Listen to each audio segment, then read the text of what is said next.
Volume 4, Battle of the North, by Mosoki Toma. Audiobook by Masquerade at Masquerade Audiobooks. Chapter 61. There are people called aces on the battlefield in this world. In my previous life, this term was often used to refer to excellent fighter pilots. Apparently, if a pilot shot down 5 enemy fighter planes, they would become famous as an ace pilot and be awarded a medal. In this world, there is no clear definition on what it means to be called an ace. However, when a soldier continues to achieve outstanding results, people around them naturally start calling them this. Platoon leader Garbak was once recognized for his ridiculous success rate in assaults. Over the course of 10 years, he became renowned as an ace. It takes someone like platoon leader Garbak to survive on the front lines since the start of the war and finally earn the title of ace. To a soldier, the word ace is no small thing. For soldiers on the front lines, it is a symbol of hope. In total, Austin had 13 aces on the Western Front. There were so many monstrous soldiers like platoon leader Garbak. They supported their allies on each front and continued to inflict heavy damage on the Sabbath. If only there were 10 more of me. I am reminded of the words of platoon leader Garbak. In fact, there really were 13 monsters like platoon leader Garbak in Austin. If they had come together, would Austin have been able to break through the front lines? Although, in reality, it wasn't possible to gather all the aces from around the country. Most of these aces have already perished. It seems that 9 aces, including platoon leader Garbak, were killed in the Sylph offensive. Of Austin's heroes who have supported the front lines until now, only 4 remain. It is said that a single ace is worth more than 1,000 normal soldiers. Perhaps the biggest blow in the Sylph offensive was the loss of these 9 aces. And looking back, I was really lucky. Ever since I was a new recruit, I had been personally trained by platoon leader Garbak, a rare ace. From behind him, I was able to admire his skills, which were described even back then as the perfect form of an assault soldier. The striking sight of him running across the battlefield, cutting through bullets was quite frightening, but it was definitely something I admired. I'm surprised. The rough soldier with a shaved head squinted at the shield I had created. I heard you were a medic, but you can also act as an armored soldier.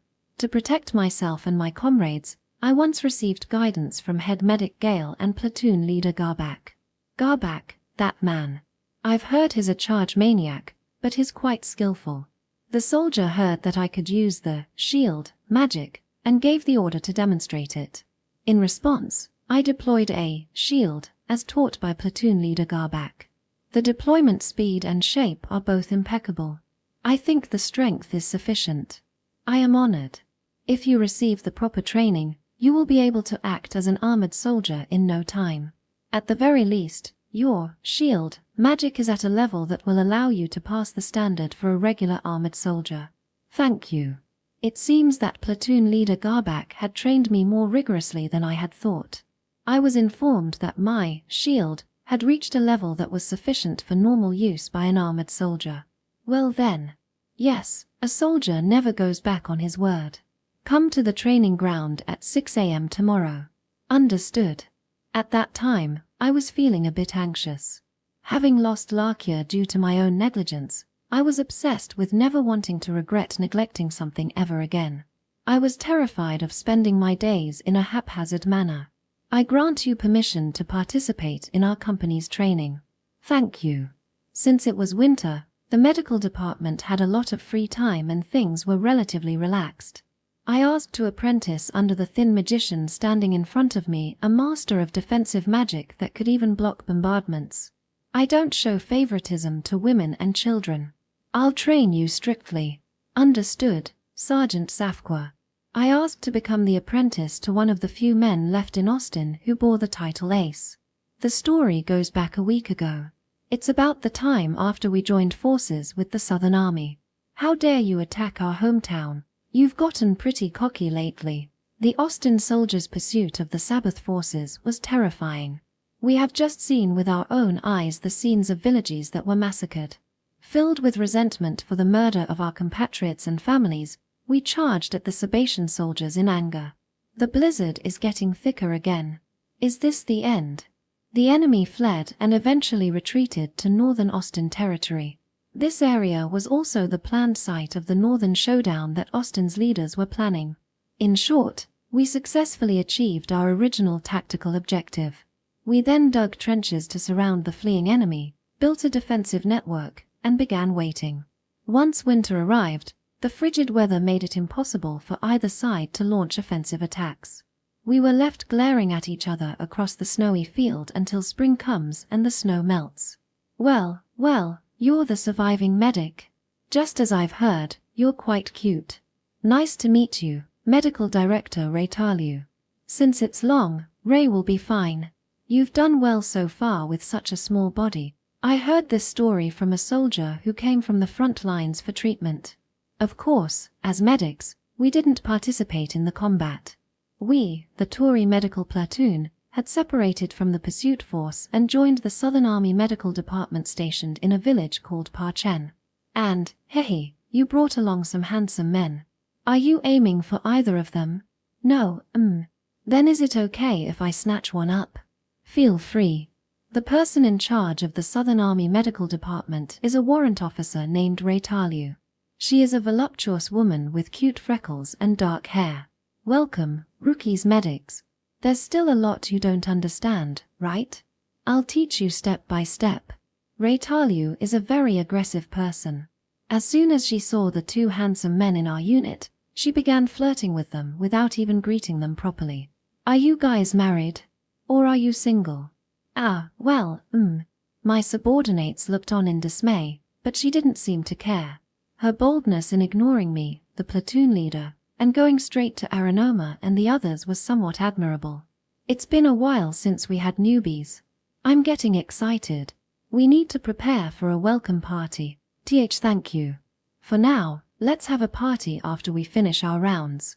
Maybe I should open the wine I saved. After saying that, Reincarnates hummed saying, I'll go get some wine, and left the tent. I got the impression that she is like a typhoon. She was a cheerful person. I'm glad that my superior is an easy person to talk to. The two rookies, who were being flirted with, seemed like they wanted to say something but just smiled wryly without saying anything. Well, it's better than having a scary character like platoon leader Garbak appear. Hey, you two rookies. Director Reincarnates may have said that, but don't get involved with her. Ha! Oh, okay. After Reincarnates left, a serious-looking male medic with a furrowed brow approached us. From the looks of it, he must be one of Reincarnates' subordinates. Yes, engaging in activities that might lead to pregnancy is against military regulations. No. That's not what I mean. Well, that too, but… What's the matter? You seem hesitant. After glancing around, he leaned in and whispered to Kale and Aranoma. Director Reincarnates has had a bad habit of making advances on new recruits for a long time. Her specialty is acting like a senior and gently seducing them. I see. However, all of Ray's lovers have died in the line of duty within a week of dating. That person is cursed. Oh, wow. According to him, Reincarnates has a knack for bringing misfortune to her partners. I heard male soldiers regard her as a dangerous person who might get them killed if they get involved with her. If you plan to date her, do so with that in mind. Why yes. Indeed, even in my past life, some people brought good luck to their partners, while others brought misfortune. It's more about the alignment of the stars rather than the individual's fault, I think. Hey, I'm back. Oh, Director Reincarnates. Just as the male soldier was finishing his sentence, the Southern Army's head medic returned to the tent with a big smile on his face. She was holding an unopened bottle of wine in both hands.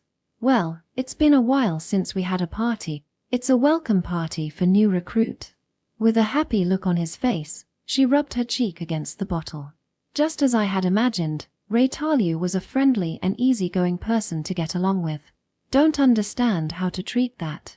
Leave it to me. Your big sister is great at this kind of thing. If you ask about something you don't understand, she kindly explains it. She would actively approach and encourage soldiers who looked down, and she would willingly do chores that could have been left to her subordinates. Considering she was in charge of the medical department of the Southern Army, she was a woman of great character. Her only flaw is being bad with men. While she followed military regulations and avoided pregnancy, she had a habit of targeting and flirting with new recruits, primarily young soldiers. Even those who were just flirted with often ended up severely injured, and those who dated her ended up killed in action. This was her romantic history. She would cry bitterly after losing a boyfriend, fall in love again, and then cry after losing them again. It was an endless cycle. The high casualty rate was likely because she targeted new recruits, but soldiers, who were always close to death, took superstitions seriously. Reincarnates had become feared as a succubus that drains the life and vitality of men. Because of this reputation, she had not dated a new recruit for over a year. It's been a while since we've seen a new recruit, and a good-looking one at that. She was well aware of the rumors about her and thought it would be difficult to find a boyfriend in the Southern Army. That's why she was so happy when we, the Touri medical platoon, including the rookie soldiers, were placed under her command. She had been eagerly awaiting the arrival of the new male medics, excited at the prospect of finally having new recruits to flirt with. That was the reason why she was so excited when we first met. I think I'll pass. As an actor, I'm not currently looking to date anyone. Oh, come on, don't be like that. The men in our group had slightly stiff smiles, but overall there were no problems. Reincarnates was in a good mood and welcomed us, the Touri medical platoon. At the time, the Southern Army Medical Department, led by Reincarnates, was staying at the ruins of a village called Parchen, located about 10 kilometers back from the front line into Austin territory. Parchen was a northern village in Austin, one of the settlements that had suffered from the Sabbath's pillaging. We set up tents in the nearly abandoned village and used it as a base to serve as a field hospital. There is a reason why we established our base in such a remote location. Although the battle tide was turning in favor of the Southern Army, it was still the Sabbath side that held the advantage in terms of numbers. Furthermore, because of Sylph's command, the Sabbath forces at the time were perceived as an unpredictable enemy that disregarded risks. To be safe, the medical department and supplies were kept away from the front line to protect them. Additionally, with poor visibility in winter, there was a risk of enemy ambushes. Therefore, a defense force was stationed to protect us. This showed that Austin's leadership valued and protected the medical units and military supplies. In the end, there were no battles during the winter, and we just stared each other down. During this peaceful period, I received direct training from Sergeant Safqua, the ace of the Southern Army. Chapter 62. Let's warm ourselves up with some wine on a cold day like this. A few days had passed since we joined up with the Southern Army. As the blizzard intensified, the fighting stopped and the number of patients coming to the health department steadily decreased. Abnormal weather is the best. I wonder when the last time we've had so few patients was. The medical department was so peaceful that it was hard to believe it was a field hospital. As for patients, we only have the occasional person with a cold who comes in asking for antibiotics. Now is the time for rookies to get started on their studies. Teacher Ray's lesson is about to begin. As soon as Reincarnates found herself with nothing better to do, she began chasing after Aranoma and Kale on a daily basis. This is a pick-up attempt under the pretext of training a new recruit. When she teaches them, she always gives guidance at a fairly close distance. For a rookie like Kale with little experience treating war injuries, the direct guidance of a skilled medic like Reincarnates is extremely helpful. Hey, Aranoma. Are you free tonight? Aha, ha. So the new recruits have no choice but to listen to her while enduring her sexual harassment. It was quite useful, so I actively went to listen to the lectures. It was kinda funny that the lessons always end with an invitation to a night visit or some dirty joke. Well, this has been my daily life since joining the Southern Army's medical department. I received a lot of guidance, but since there were no patients, I didn't learn much. Practice makes perfect. Recovery magic improves with practice. The best training is during actual combat. While frustrated for not improving as the number of patients decreased, I absorbed the lectures I heard from my seniors and spent my days watching Reincarnates' sexual harassment. For about a week after joining the Southern Army, we had a period of peace that was unusual for the time of war. And it was this very peace that frightened me. I am still inexperienced as a platoon leader. Is it okay for me to be so relaxed about it? Isn't there something I should be making an effort towards right now? Since the day I lost a subordinate for the first time, I've always thought that I wanted to prevent sacrifices like Larkia's. Certainly, I'm still at an age where one might call me a young girl, but considering my past life, you could say I'm an adult. If anything, I'm older than platoon leader Garbak. It's unbelievable, but if you count my past life, he's technically younger than me. So I should be more responsible. Learning from Larkia's death, after joining the Southern Army, I began to talk about my failures at drinking parties. Experiences of being thoroughly disciplined by that tough platoon leader are countless. My stories never seem to end. It might be irritating for my subordinates to listen to me talk about myself at banquets, but it's very important, so they put up with it and listen. Now that I have more time, I have resumed the training regimen that platoon leader Garbak once gave me. One can never have too much stamina. Since joining the Southern Army, while studying as a medic, I also never neglected physical training. However, that alone feels insufficient. Someday, someone right in front of me might lose their life, and I might regret not putting in more effort. That kind of anxiety certainly exists within me. At that time, I heard a certain story. The current leader of the escort guarding us now is a specialist in shield magic, one of the Austin Army's proud aces. Everyone, pay attention. This is Chief Medic Touri, who will be joining us for training starting today. Nice to meet you. I spoke to Raytalu, and through her, I received permission from Sergeant Safqua, the defense unit's commander, to participate in training. There's a skilled infantry nearby. There's nothing better than receiving guidance from them. Initially, Sergeant Safqua showed reluctance to let a young medic girl participate in training, saying, "It's impossible for you.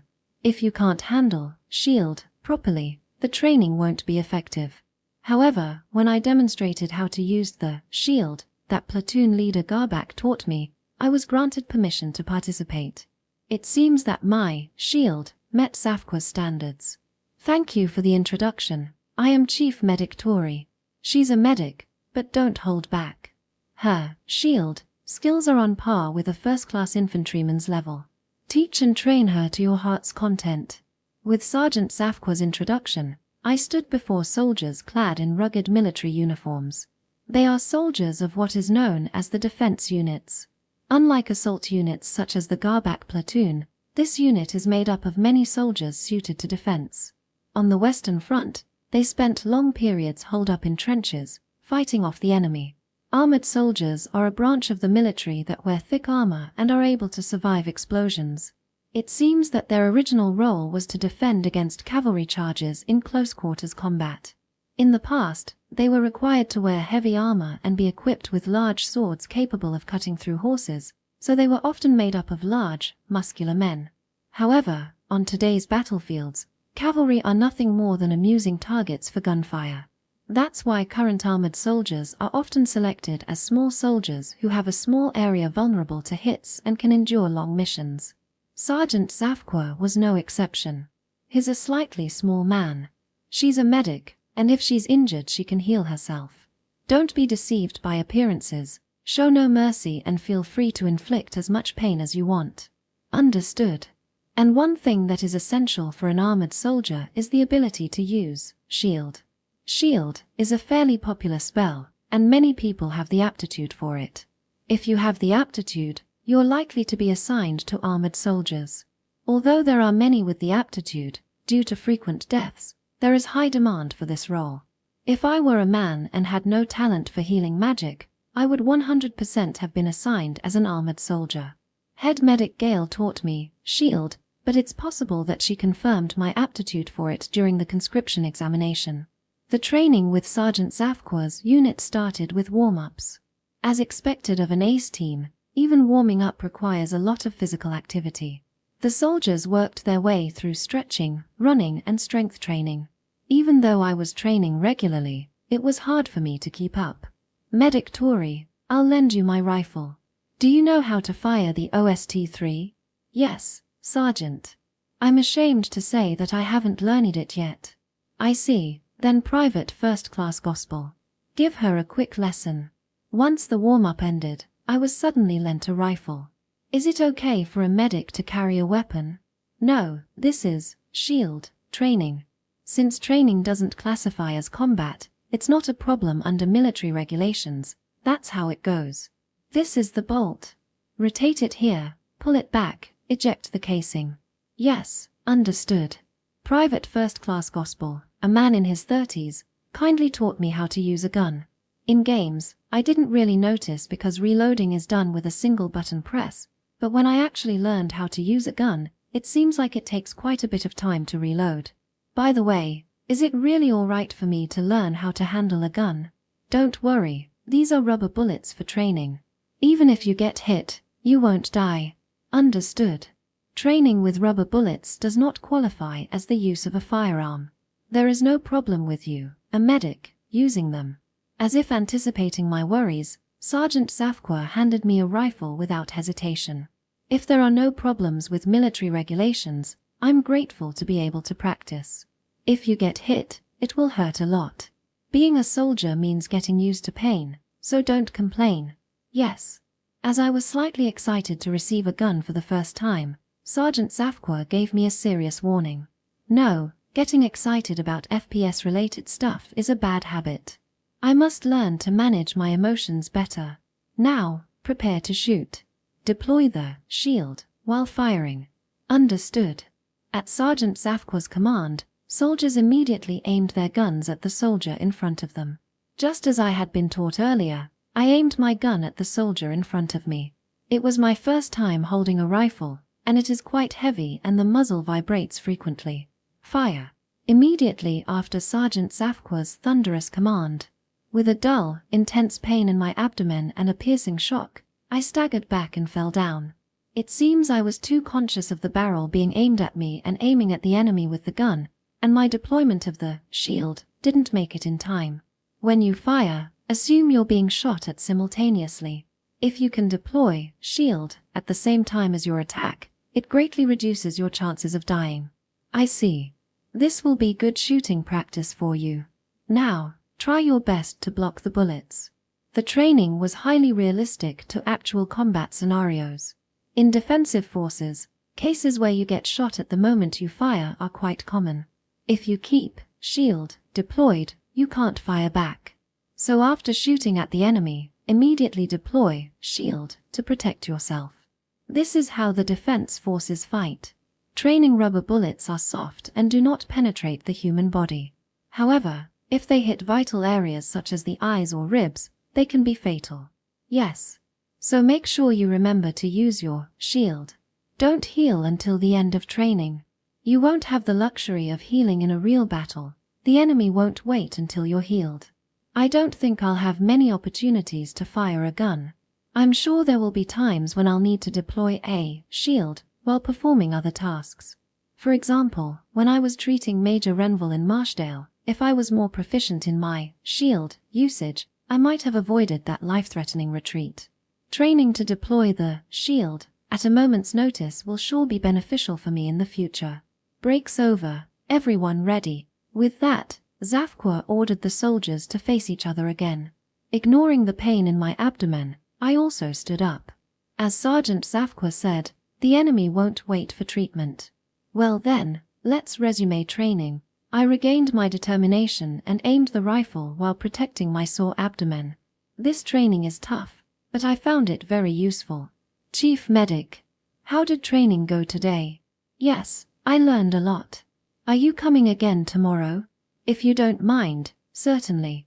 After 5 hours of struggling to handle the gun, the training finally came to an end. In the end, I wasn't allowed any treatment throughout the day, so my whole body was covered in bruises. Other soldiers had only minor injuries compared to me. The reason why I have so many injuries is that I'm not very well trained. That's good. If you've gotten all bruised up, you should continue tomorrow. What do you mean by that? Pain exists for the sake of learning. People don't want to experience pain, so they think about what to do and make efforts. Sergeant Safuka didn't laugh at me or worry about how battered I was. He simply gazed at my swollen shoulder with a serious expression. If you had run away now, all you would have gotten is pain. To turn pain into training, you need to continue. Yes, Sergeant. It wasn't bad. Now it's all about repetition and perseverance. With that, he turned his back to me. The training we have undergone will help us survive on the battlefield. At the very least, it won't hurt us. Yes. I don't know what made you rush to participate in this training, but it will be a good opportunity for you to reflect on yourself. Stay strong, young lady. Even though they had only just completed training, the soldiers were gathered together and sent on patrol duty. Looking back, Sergeant Safqua seemed to have seen through my worries at the time. It seems that some soldiers who became commanders at a young age become too stressed and fall ill. I definitely fit that type of person. It must have looked dangerous to those around me. What such a person should do is become confident. If you can gain confidence in your abilities, you will naturally feel more relaxed and less nervous. I think Sergeant Safqua saw my immaturity and allowed me to participate in the training to help me build up my confidence. Training to protect oneself as a defensive unit is certainly not a skill that will go to waste. In fact, what he taught me would go on to save my life many times thereafter. For me, meeting Sergeant Safqua was my second stroke of luck, after meeting Platoon Leader Garbak. Chapter 63. Sergeant Safqua's training ended in the early afternoon.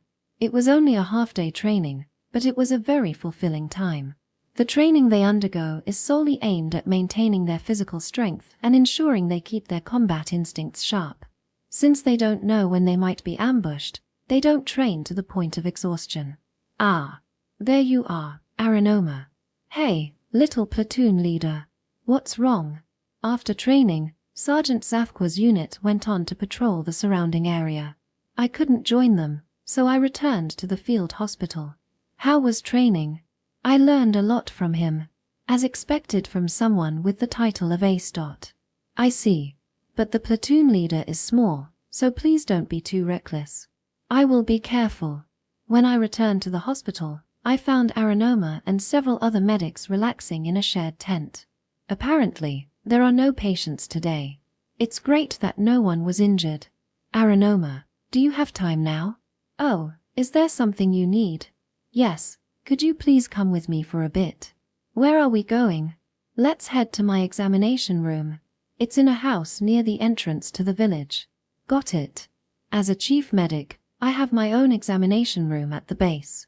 The room is equipped with medical instruments that are suitably sized for my small stature, making it an ideal workspace for me.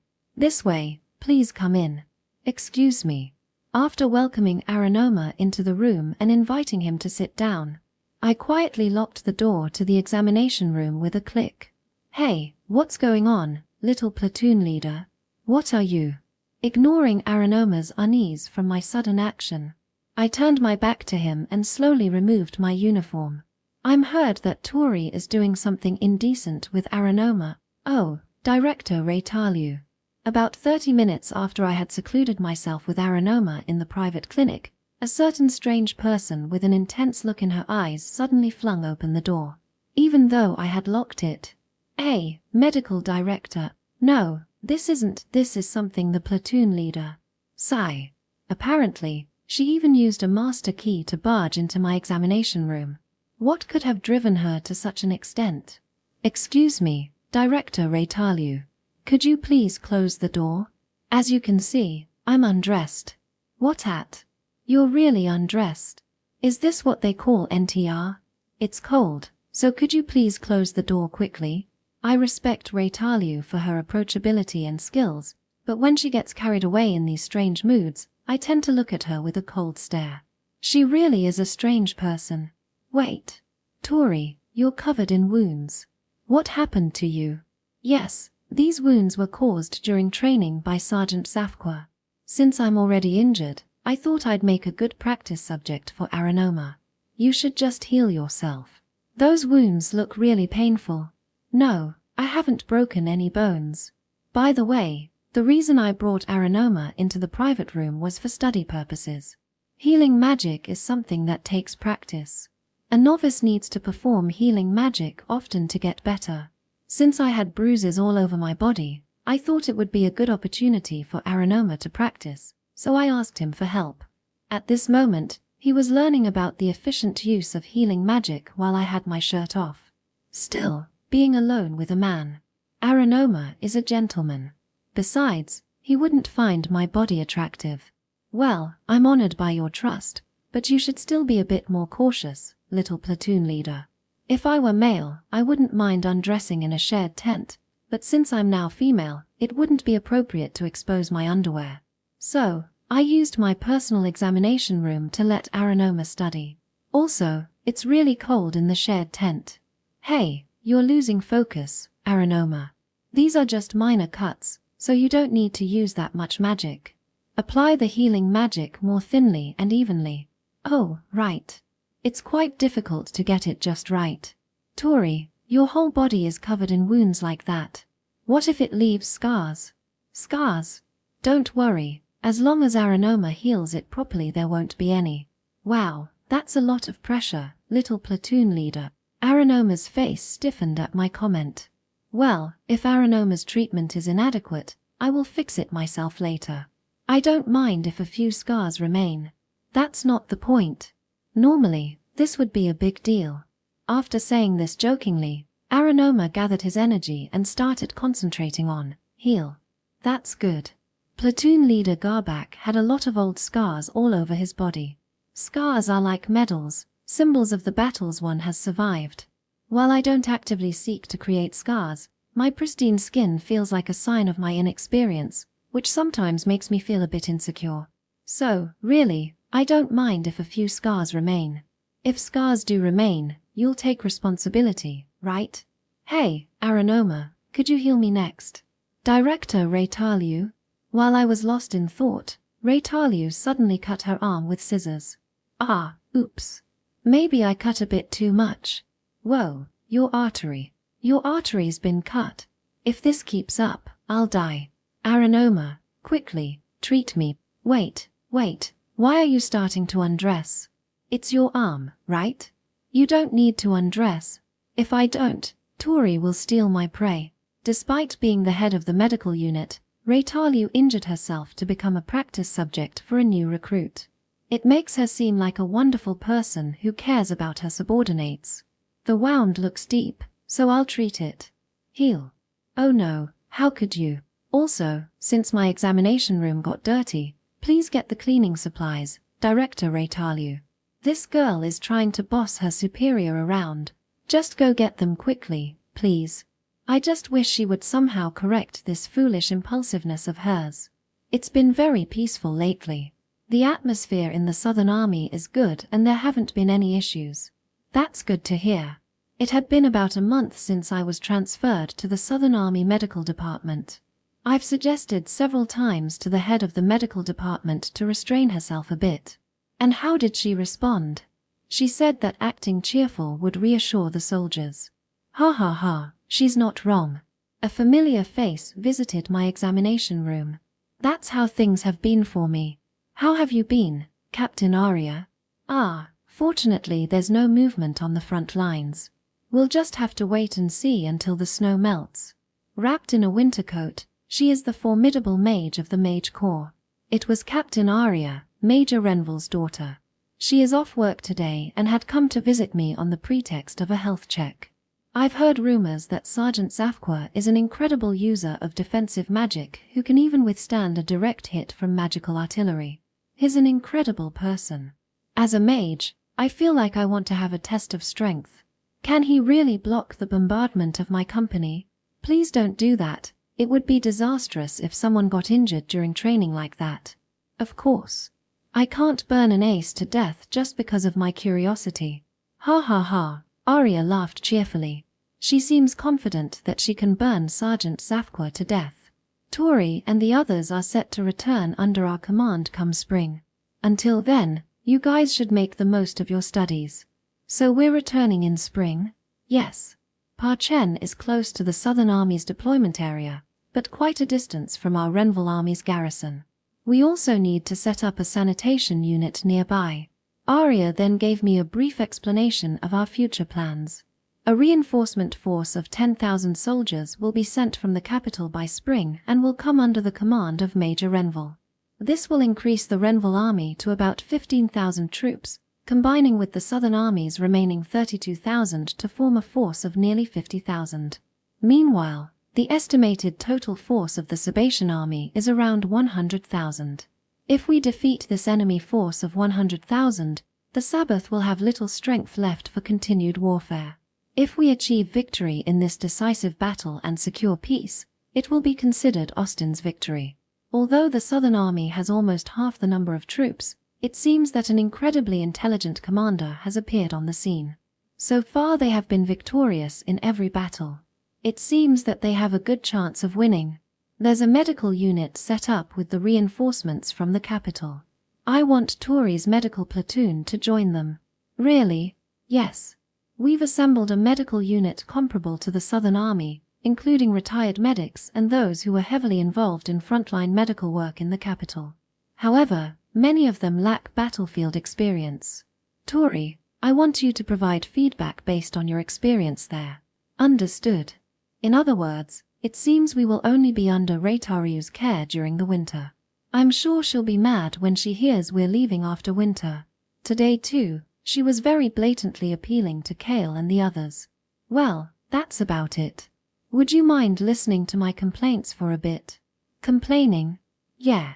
Well, my father and the commander of the Southern Army, Lieutenant Colonel Henri, don't get along very well. I'm caught in the middle, and it's been quite a struggle for me. With that, she took a metal flask from her chest. When she opened the lid, the scent of alcohol wafted out. I feel more relaxed in front of Touri. The officers over there are so fussy about etiquette. If I drink alcohol in front of them, they start complaining. That sounds tough. It's so cold, I need some alcohol to warm myself up. Phew, I wish I could do what I want while I'm on vacation. Arya seems to be under a lot of stress. Even during her vacation here, she gets approached by Southern Army officers. It's a wonder her stomach hasn't developed a hole from it all. Half of them are rude, and the other half are hitting on me. Well, I'm probably hated by the officers who are looking to get promoted, but I'm also an easy target. My father is famous for favoring his own family. If one of them marries me, he's guaranteed success. Every single one of them sees my father and not me. I'm sorry to hear that. I don't know if I'm capable of consoling her, but I'll help her let off some steam today. At least Pa Chen is much more peaceful than the front line. I had a great time today. Sorry for bothering you while you were working. No, I am also happy to be able to talk to you again after a long time. You really are a cute subordinate. Well before dusk, Arya rose from her seat and began preparing to leave. The Renville army garrison is far away, so if she doesn't get back early, it will be dark by then. I feel like I can do my best from tomorrow onwards. Do you mind if I come visit again? I'd be delighted. After venting her complaints and shedding tears over memories of her lost lover, she managed to regain a somewhat cheerful expression. I would be grateful if I could be of any help to her. Well then, see you later, Touri. I shook hands with her at the entrance to the village and said goodbye. When I was about to see her off, "Oh, is that Captain Arya? What? I never thought I'd meet you in a place like this. I'm so lucky." Unexpectedly, a man grabbed Arya's hand as she was about to leave. He approached her without reservation and his breath misted in front of her. "Hey, who are you? My apologies. I got carried away from joy upon meeting you. I've been trying to invite you for tea, but your father's been strict. I'm sorry, but I have to decline such invitations. If you have no other business, I will excuse myself now." "Oh, wait a moment. Just a little bit longer. I see, this is Arya's daily life. No wonder she's so stressed." I moved closer to intervene and protect Arya, but could we talk for just 5 minutes? The moment I was about to talk to the man, a chill ran down my spine. A freezing cold sensation overcame my body, immobilizing me. You don't know how to approach women. Women don't like pushy men. Well, don't say that. Oh right, I forgot to introduce myself. This sensation is unlike anything I have ever felt before. It wasn't just fear for my life, but an instinctual disgust. I am Staff Captain Bern Valou. Please feel free to call me Bern. Bern, Yeah, this person is hopeless, beyond saving. I can tell that we will never be able to understand one another. We may be of the same rank, but my military service is shorter than yours. Feel free to address me informally. Before me stood pure evil. I just felt that way without any basis. Chapter 64. There is a term called war crimes. Its meaning slightly changes depending on the era and country in which it is used. I remember that in my previous life in Japan, it was used to mean an inhumane crime against peace that violates international law during wartime. I have always felt a sense of discomfort with this term since my previous life. Certainly, massacres and inhumane acts during war are unacceptable.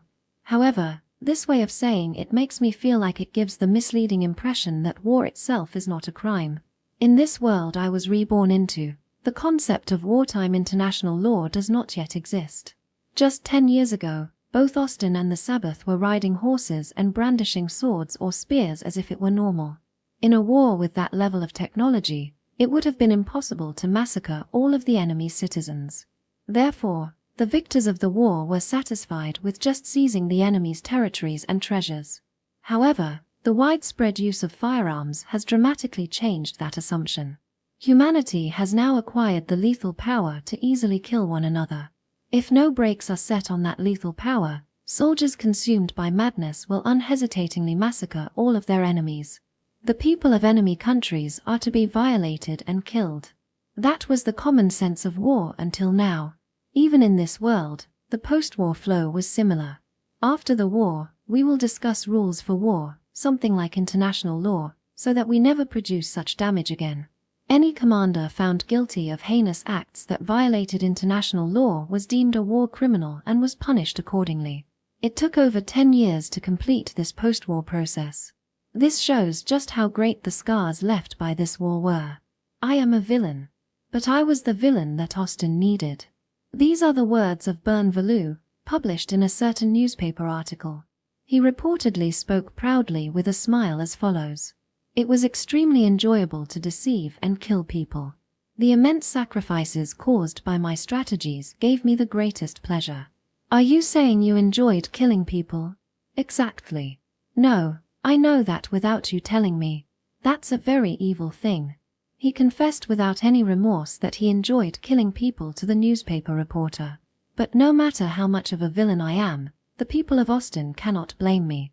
Because the Austin military wanted an excellent commander, and I just happened to meet that need. What does that have to do with your love of murder? Don't you get it?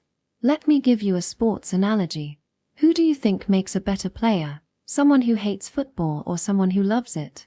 Byrne himself seemed to be aware of his abnormality. If there had been no war, I would have hidden my abnormality and lived the rest of my life as an ordinary person who was just a little bit smart, he said on another occasion. But in reality, war broke out, and he entered the officer school and became a staff officer. The times and war led Byrne to act as an abnormal person. I had the talent to be a villain. The war, and the country, demanded that I be a villain. This is the reason why war must be avoided. War is something that glorifies villains like me. He had common sense. He had the discernment to think that bad things are bad. But, even knowing all of that, he chose to become a villain. Because he realized that otherwise, he could not save the country of Austin. There is no doubt that Bern Valou was a patriot who cared deeply for his country. His actions were always for the good of his country, and at times he undertook daring operations even at the risk of his own life. From this, later generations believe Byrne is not someone who was initially a psychopath with a broken personality, but rather as someone who broke and became a psychopath. He is seen as a tragic hero who bore the evils of the era due to his war achievements and words. In post-war Austin, he was treated like a dark hero. However, knowing his character, I am skeptical of that image. He did not reluctantly choose to become a villain for his homeland. Rather, he was a hedonistic killer who obtained the pretext of killing for the homeland. I can boldly assert that Bern Valou was a sly, nasty, and utterly hopeless person. It was during this time in Parchen, while I was engaged in medical work with the Southern Army Medical Department, that I met him. When I first saw Bern Valou, he was a man with sharp eyes like a hawk, wearing a thick coat and revealing short red hair from under his knit cap. I felt disgusted, nauseous. That was my first impression of Byrne. I wondered if this is what it feels like to be a frog stared at by a snake. Just looking into his eyes made me dizzy. Captain Byrne? I've heard that name before. It's an honor. I never thought I would be acquainted with Captain Arya. He approached Arya with a manner that was both polite and impolite, shaking hands. Although Captain Byrne had a bright smile on his face, his eyes were not smiling at all. They were cold, almost reptilian. It's an honor to meet the man who was instrumental in the Southern Army's consecutive victories. No, not at all. Arya remained on guard and faced the man, saluting. I hurriedly followed Arya and saluted.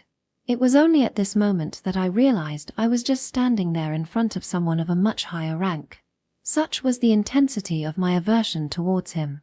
What do you think? It's still early evening. Can you spare a little time? I'm sorry, but this place is quite far from my post. I'm almost out of time. Well, don't say that. If it gets late, I'll send someone from my unit to guide and escort you. He was actively trying to persuade Arya. At first, I wondered why he was so fixated on Arya. As someone who devises strategies, I'd like to know. Captain Byrne, the hero of the Southern Army's victories. His name was also known in the Renville Army. I had heard that he was a tactical genius who had won battle after battle and was a promising figure who would lead Austin's future. It is hard to imagine that he would rely on Major Renville's connections to get promoted. Moreover, it's not like he fell in love with Arya when he first met her. I want to know about Captain Arya, the last ace under Major Renville's command, the Magic Princess. I see. So you came to test whether I was a competent soldier or not. No, that's not the case. But it seems he wasn't there to make connections. He had come to learn about the personality of one of the few remaining ace officers in the homeland, Arya, and to assess whether she was the type to act unpredictably on the battlefield. Despite having been mentored by her, it seemed I knew nothing about the soldier named Arya. Due to her father's bias towards her own family, she gained experience leading a mage unit from a young age. Like platoon leader Garbak, she continued to achieve great things over a period of more than 10 years, eventually becoming a superstar who was given the title of Ace. Up until this point, I had always believed in Arya's humility and thought that she had been able to rise to her position through her connections. However, if you then look into her past achievements, you will find a long list of incredible accomplishments. In just 1 hour of bombing, 3 enemy bases were destroyed, and 1 enemy company suffered hundreds of casualties in a counterattack against enemy soldiers who were charging. This is several times the success of other magic squadrons. No other magic squadron has been able to achieve such success on any front. Her skills as a mage company commander were unmatched. During the defense of Marshdale, it was thanks to her efforts that Austin was able to hold out for nearly a week despite being overwhelmingly outnumbered. Until now, I never realized this even though I was so close by. Arya, my guardian, was one of Austin's celebrated aces. I just want to talk to you. Surely you want to know what kind of person is planning these operations. Today, I really can't do it. I'll make time next time and accept your invitation. Is that okay? Yes, of course. I'm really looking forward to it. In the end, Arya sighed and accepted Byrne's invitation. Upon hearing the name Byrne, it seemed Arya couldn't just ignore him. Oh, by the way, is that little medic over there a friend of yours, Captain Arya? After making a promise with Arya, Byrne looked satisfied. He turned towards me, who had managed to disappear and was hiding in Arya's shadow. You two were chatting quite amicably before I approached. Ah, nice to meet you. I'm Chief Medic Touri. Although I hesitated when he suddenly mentioned me, I quickly introduced myself. It is common sense to introduce yourself when you meet a superior officer for the first time and are asked to speak. This girl is one of my subordinates who came to see me off. Please don't scare her too much. Ah, I see. To be honest, I didn't want to get to know him. Arya must have sensed this, because she gently intervened. I heard she's like a cute little sister to you who's under your guardianship. Isn't it cold to treat her as just a subordinate? It seemed he had already gathered information about Captain Arya and knew about me as well. Just as I had heard, she is a very cute young lady. If I were to get injured, I'd definitely like her to examine me. Thank you very much. It's an honor. As soon as he realized that he wouldn't be able to talk to Arya today, he switched his target to me. With a gentle expression and a snake-like gaze, Byrne smiled at me with a cookie tin in his hand. How about it? Can I have a little of your time? I've got some delicious snacks for you. Well, just a little chat. It won't be a waste to make some connections with your superiors. Byrne was probably planning to extract information about Arya from me. I don't intend to talk about Arya's personal info, but as he said, it's never a bad idea to build connections with your superiors. So there was no problem if I accepted. Hey, Touri seems frightened. Don't be too aggressive towards a young girl. Oh, my apologies. At that moment, I couldn't bring myself to feel that way. How did Byrne know about me? What might he say to me? My mind was filled with fear. I'm very sorry. I never intended to be afraid of Captain Byrne. I don't think I'm the type to make the people around me nervous. Chief Medic Touri, why is your face all twisted like that? Yes, Captain Byrne, I believe you have a very gentle demeanor. That's right. So what are you scared of about me? Byrne asked himself with a serious look on his face. Certainly, most people wouldn't feel scared by Byrne's polite attitude and facial expression. In fact, he made a conscious effort to maintain a cheerful expression so as not to make enemies within the army. Apparently many officers found this suspicious, but there was nothing to be intimidated by. Please tell me if there's something about me that I can fix. It hurts a bit to be feared so much on a first impression. I'm not scared at all. That's fine, I'll forgive you for being scared. But in return, I don't care if you say rude things to me, so just tell me why you're scared.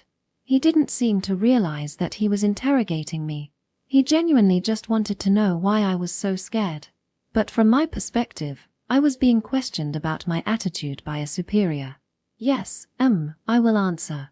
I was almost forced to answer the question to Captain Byrne. At that moment, I secretly thought I could have handled it more calmly if I had received the counter-interrogation training Warrant Officer Faris pushed for. It's just that, somehow. Yes, continue. I felt a lot of pressure coming from Captain Byrne. This is just my personal feeling. What kind of pressure? Finally, I said, my voice trembling. Honestly, I felt like I sensed a frightening amount of evil in you, and, hey, Touri, towards someone you've just met. Yes, I'm sorry. I'll accept any punishment. And so, I confessed. What? I still remember the look on Captain Byrne's face at that time. At that time, his face didn't show anger or irritation. Rather, he lifted the corners of his lips and said, "You have an interesting sense of perception, you know. Well, maybe it's the ability to sense danger, given your background." I'm sorry, Captain Byrne. No need to apologize.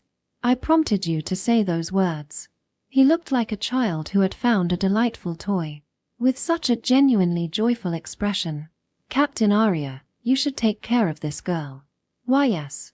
And you, Touri. I shouldn't have said anything unnecessary. Such regrets were no longer of any use. I'll make sure to remember you well.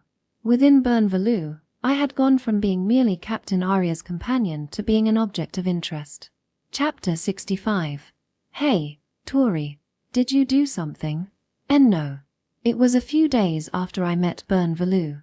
After finishing Sergeant Safqua's training, I was about to start work at the field hospital when you have a summons from headquarters. What? A chilling order from the higher-ups was delivered to me. Going to headquarters is typically reserved for commanding officers.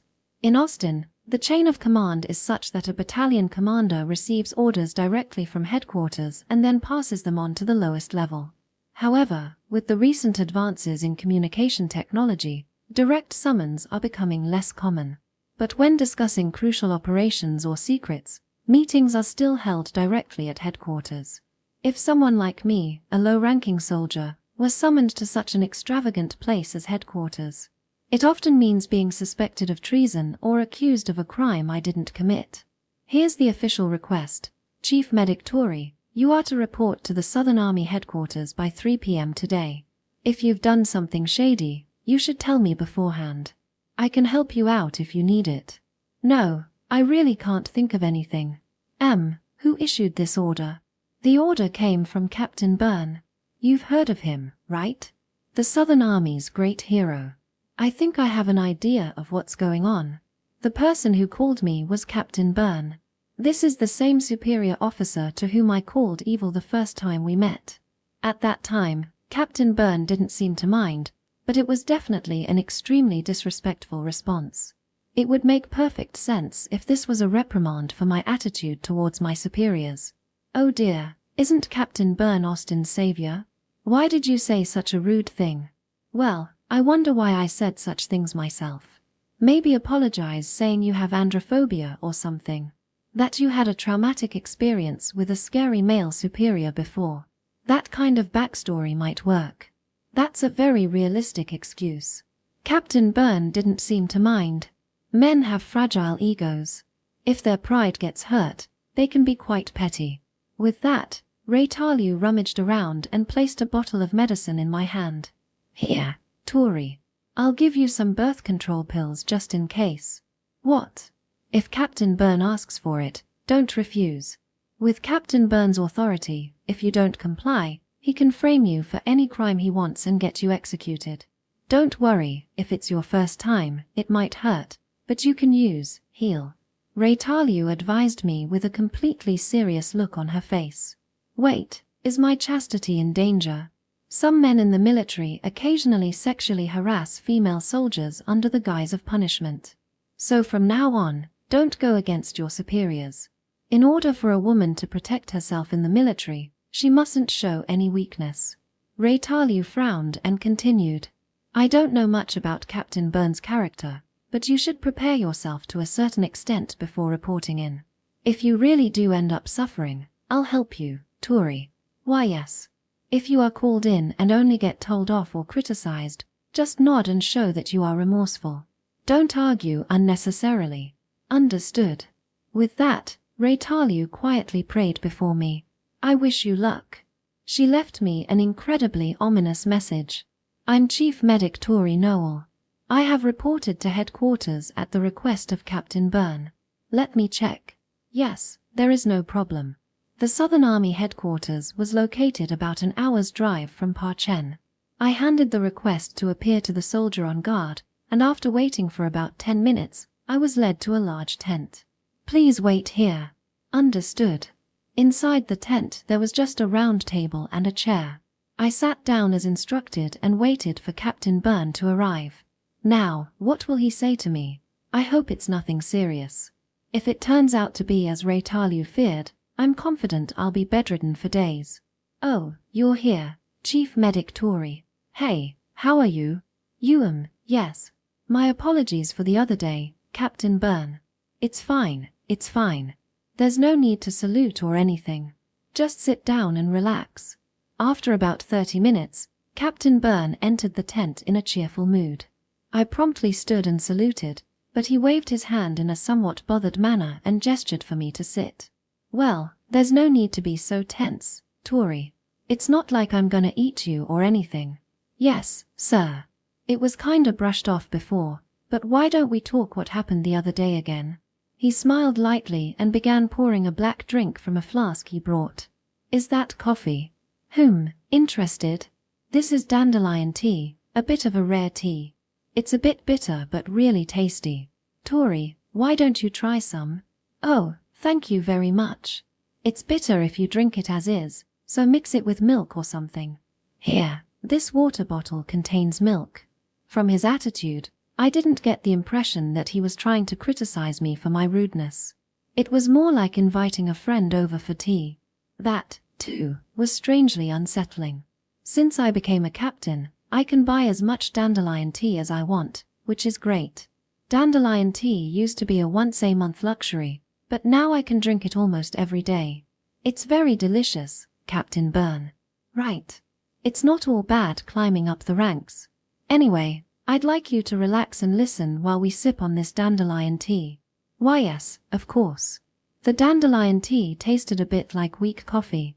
Personally, I think it's delicious. I can understand why Captain Byrne likes it so much. Do you think Captain Arya has a boyfriend? She's my type. Ha! As soon as Captain Byrne sat down, he began speaking with a serious look on his face. I accidentally choked on the dandelion tea I was drinking. Could it be that you called me here just to discuss that? Yeah. As I asked back, Captain Byrne's eyes sparkled brightly, and he stared at me with a suspicious smile. The dandelion tea I was given is delicious, but when I looked directly at his face I couldn't help but feel an overwhelming sense of disgust. I'm sorry, but even under orders from my superior, I have no intention of disclosing information about someone else's private life.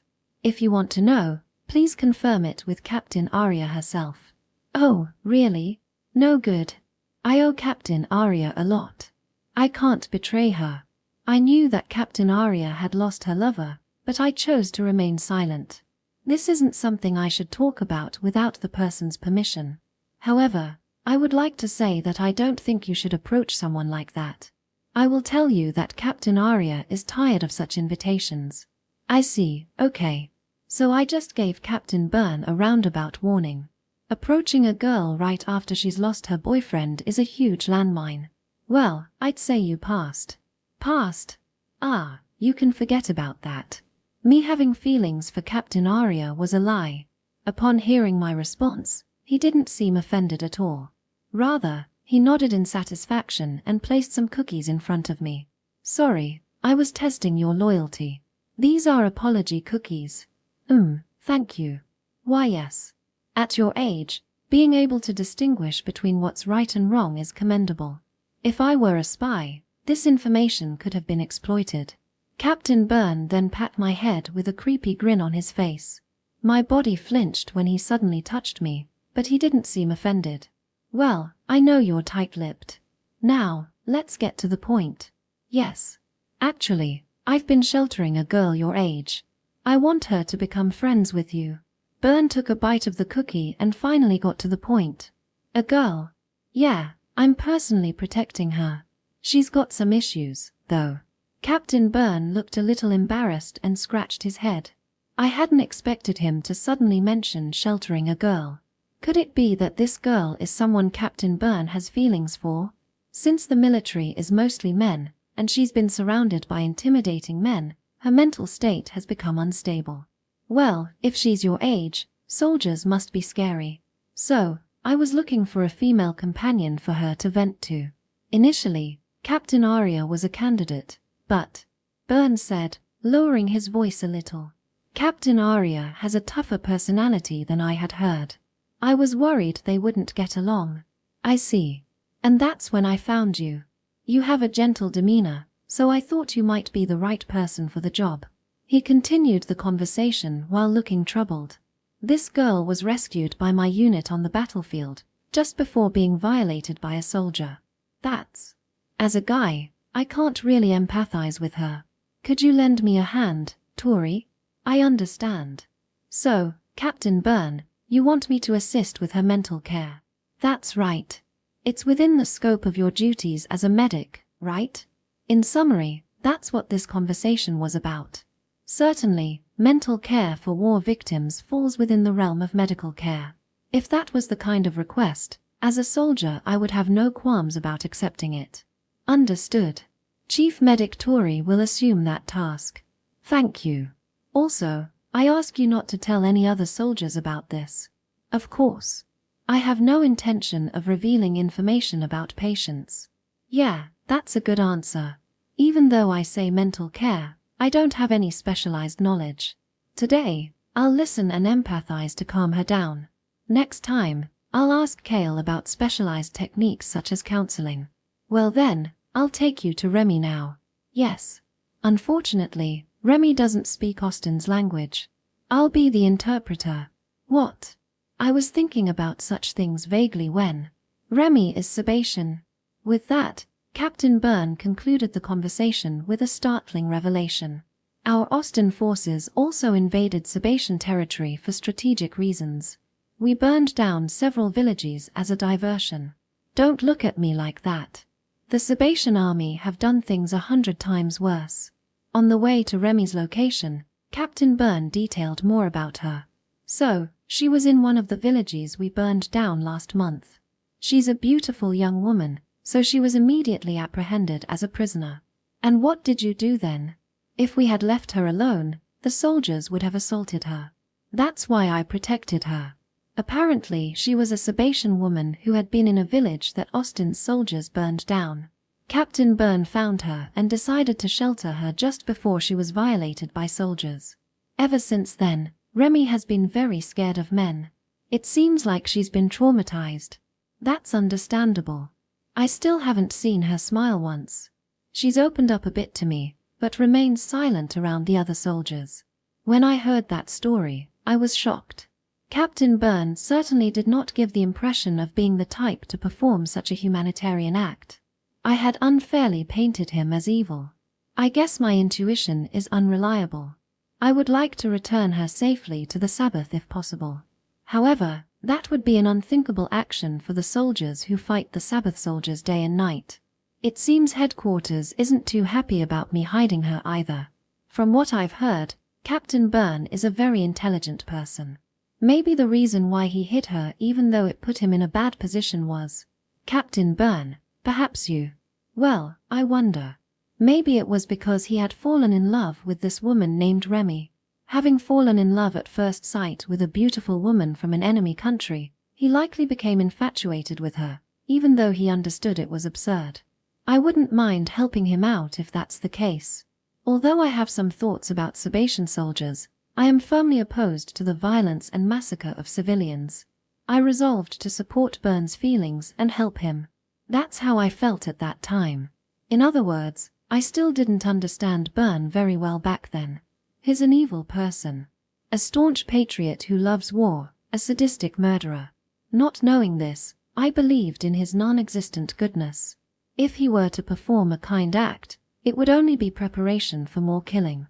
To Byrne, his comrades and subordinates were nothing more than pawns who helped him kill more people. He constantly sought those who can satisfy his wicked desires. Unfortunately, I caught the eye of Byrne Valou. From then on, I was often compelled to take part in his evil deeds. I still sometimes think, oh, if only I didn't say those unnecessary words at that time. The saying, the tongue is the root of all evil from my previous life rings true. Chapter 66. The woman was sitting at the back of Byrne's personal tent, reading a book. She was a delicate-looking woman with long, pure white hair and skin as translucent as a snow fairy. Touri, this girl is Remy. What do you think? The moment I saw her, I couldn't look away. It's like she had a captivating charm. When I looked into her eyes, I was completely enchanted, as if I had fallen in love for the first time. I was at a loss for words. Although Remy seemed to retain some youthfulness from her teenage years, she possessed the beauty that could be described as breathtaking. I understood why Byrne was so taken with her. Kind. She seems very kind. What? She's like a pure, innocent child, with a transparent kindness. This is the first time I've seen someone so beautiful. I see. Byrne chuckled softly upon hearing my words. It was the first time I'd ever been so moved by just meeting someone. I felt a strange sense of elation, as if I'd met an idol. If such a person were in an enemy village, of course she would be captured. That's a pretty flattering compliment. You really trashed me when we first met. Ah, I'm sorry. It's fine, I don't mind. I just want to ask one thing. As I was gazing at that woman as if entranced, Byrne cleared his throat. It seems I had momentarily forgotten myself, meeting someone so stunning. Hey, Touri. Yes. Why did you back away just now? Byrne said this with a pleased look on his face, and finally, I realized. Ha! Even though my eyes were drawn to the beautiful woman, I noticed that my body was trembling as I desperately tried to escape. Nice to meet you. My name is Remy. When she saw me, she stood up, introduced herself, and bowed to me. Are you the medic I heard about? Yes. I am Chief Medic Touri Noel. I returned her greeting, took a breath, and sat down in front of Remy. Byrne seems to be solely focused on interpreting and doesn't seem to be taking part in the conversation. Nice to meet you, Touri. It's surprising that there are girls younger than me in the military. Yes, in Austin, enlistment is permitted from the age of 15. I wonder if there are quite a few young girls like you? Yes. There was one under my command as well. I see. I'd like to talk to her sometime. Remy smiled slightly as she looked at me. Thank you for putting up with my whims today. I really wanted someone to talk to. No, thank you for inviting me. It seemed she knew I would be brought here today. Or rather, it sounded like Remy had urged Byrne to bring a young woman around her age along. Being a woman in the military must be tough, right? Well, to a certain extent. So Touri, why are you participating in the war? Don't you think it's ridiculous for so many people to kill each other? Remy seemed to have a strong aversion to war. It's natural, considering her village was burned down by the Austin army. Her reluctance to open up to soldiers might also stem from that reason. I hate war too. Ideally, I wouldn't want to participate. Then why? Because the Sabbath won't stop fighting. I answered her question honestly. Austin once offered unconditional surrender. I have some reservations about the nation called the Sabbath that had rejected it. That may sound vindictive, but it's my honest opinion. Austin initiated this war and is still continuing it, right? If you stop fighting, we would too. However, that was only information I knew because I'm from Austin. It seems that the people within the Sabbath's territory have not heard about our unconditional surrender.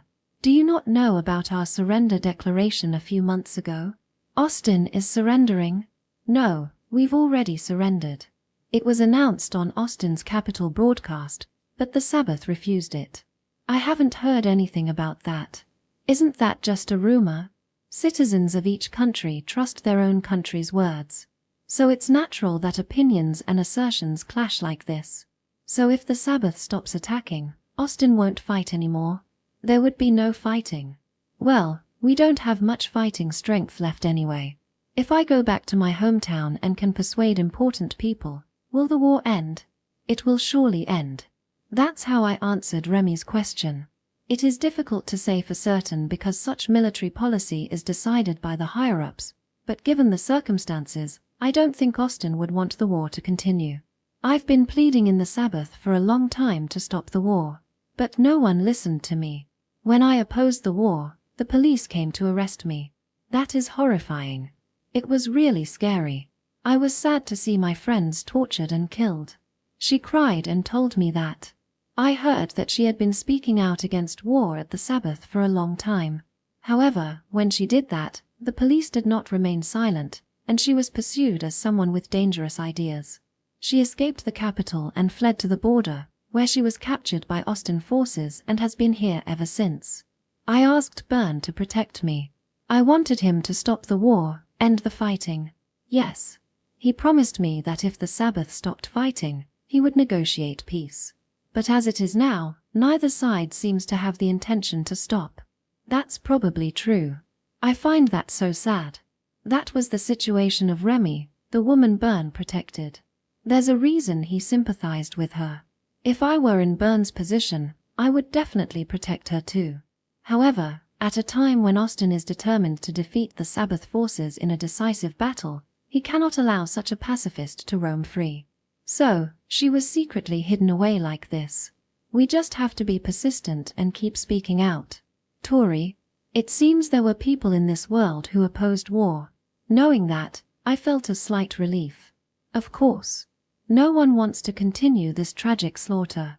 What can ordinary people like us do? We must persistently raise our voices. And if the overwhelming majority of people detest war, surely war will end. Once war breaks out, resentment builds up. Unless the entire population is annihilated, the embers of war will continue to smolder long after the war ends.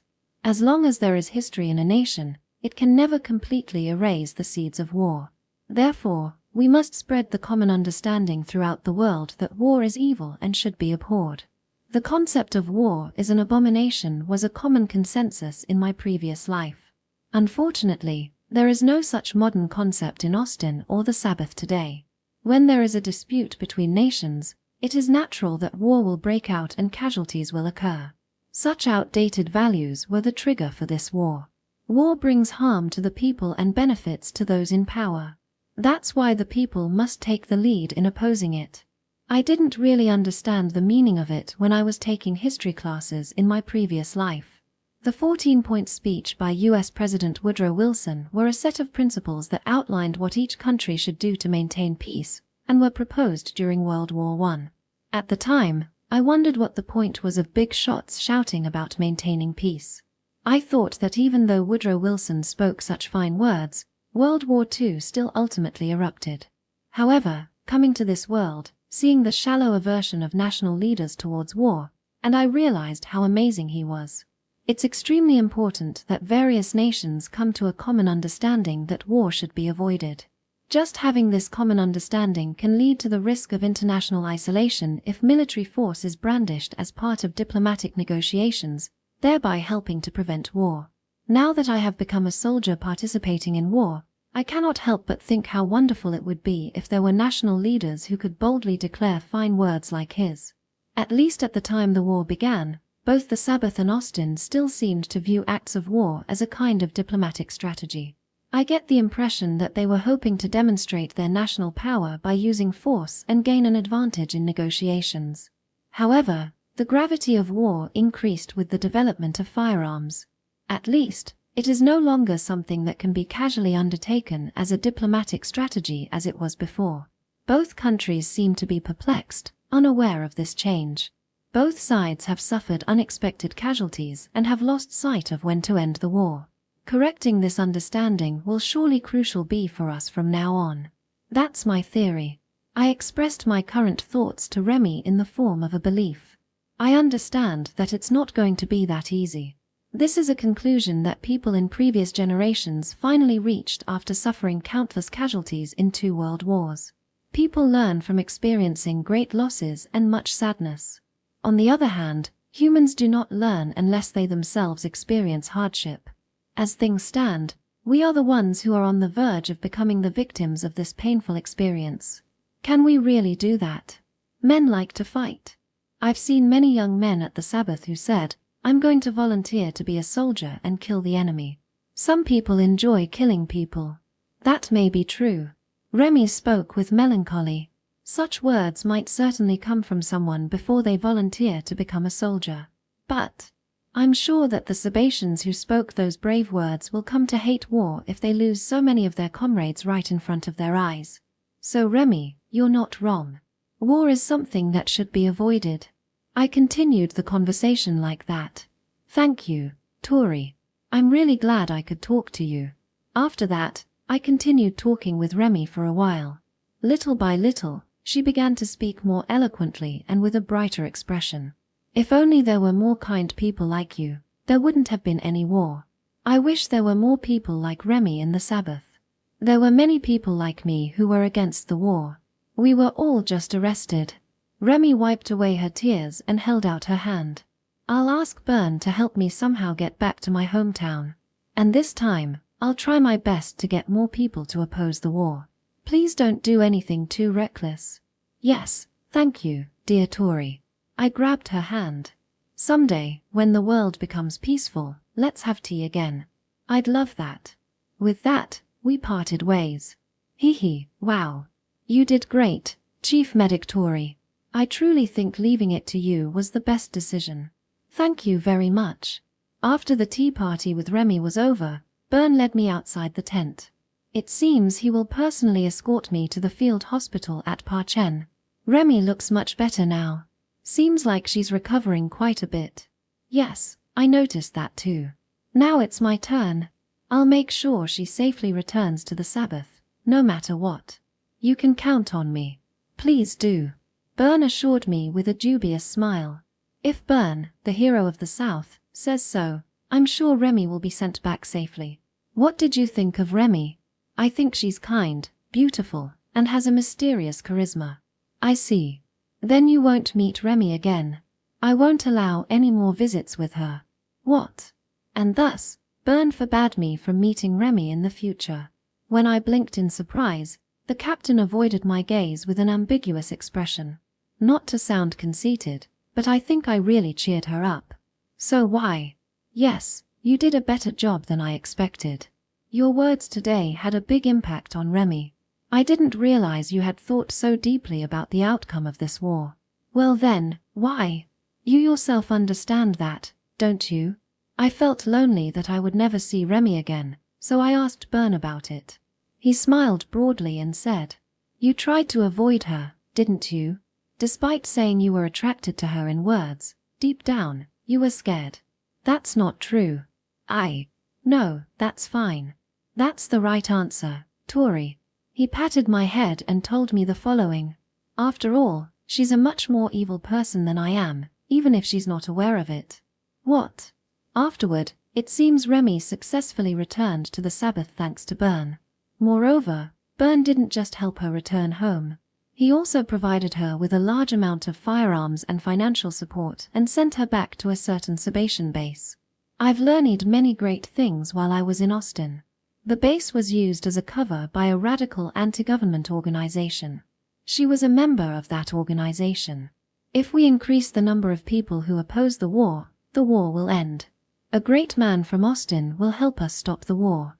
Remy was hiding in a village near the border to escape from the Sabbath's national police. She was one of the dangerous ideological criminals that the Sabatian government was desperately searching for.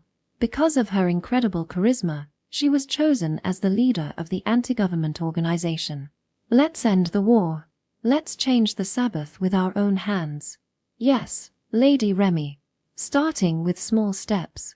Let's move forward little by little. Thrown back into the Sabbath by Byrne, the small spark Remy eventually stirred up a whirlwind of madness in the name of peace in the Sabbath. Those who supported the war are government officials, aristocrats, and wealthy businessmen. Yes, that's right. As long as they hold power, there will never be peace. People should be equal. The country should be run by people like us, through parliament and through discussion. I had made a huge misunderstanding. Remy acts with good intentions. That is why I described her as a kind person. To achieve that, one by one, let us diligently kill the wealthy. However, her true nature is. She was a fanatic who wouldn't even hesitate to commit murder if it means achieving her goals all in the name of peace. An equal society for all people. Governance by parliament. Let us end this war. Out of goodwill and kindness, she divided the Sabbath in two. With the help of Byrne, they organized a revolutionary group called the Workers' Council in the Sabbath. The Sabatian Revolution. Eventually, she executed a major revolution and created a sea of blood in many Sabatian cities. Seeking peace, loving equality, and abhorring war, her group, if the opponent was on the government side, they did not hesitate to massacre even women and children in despicable acts of terrorism. Many citizens sympathized with her, and under the pretext of seeking peace, looting and murder became prevalent, plunging the Sabbath into great chaos. The rise to prominence of the Workers' Council, which received secret support from Austin, became the catalyst to the Sabbath's collapse. She would go down in history as the one who pulled the strings behind this terrible tragedy. It's not widely known that it was orchestrated by Austin's hero, Byrne, who did it for the salvation of Austin. Chapter 67. A few days had passed since I had been made an accomplice in some terrible plot by Byrne. Marching training in the snow? This time, Lieutenant Colonel Henri, commander of the Southern Army, sent an announcement to the medical department. It seems they're trying to get us used to the cold now so they can prepare for operations once winter is over. I see. It was a request for assistance with infantry training. With winter approaching, soldiers on the front lines were unable to move and had a lot of free time on their hands. Because of this, the once high-spirited Austin soldiers were starting to feel relaxed.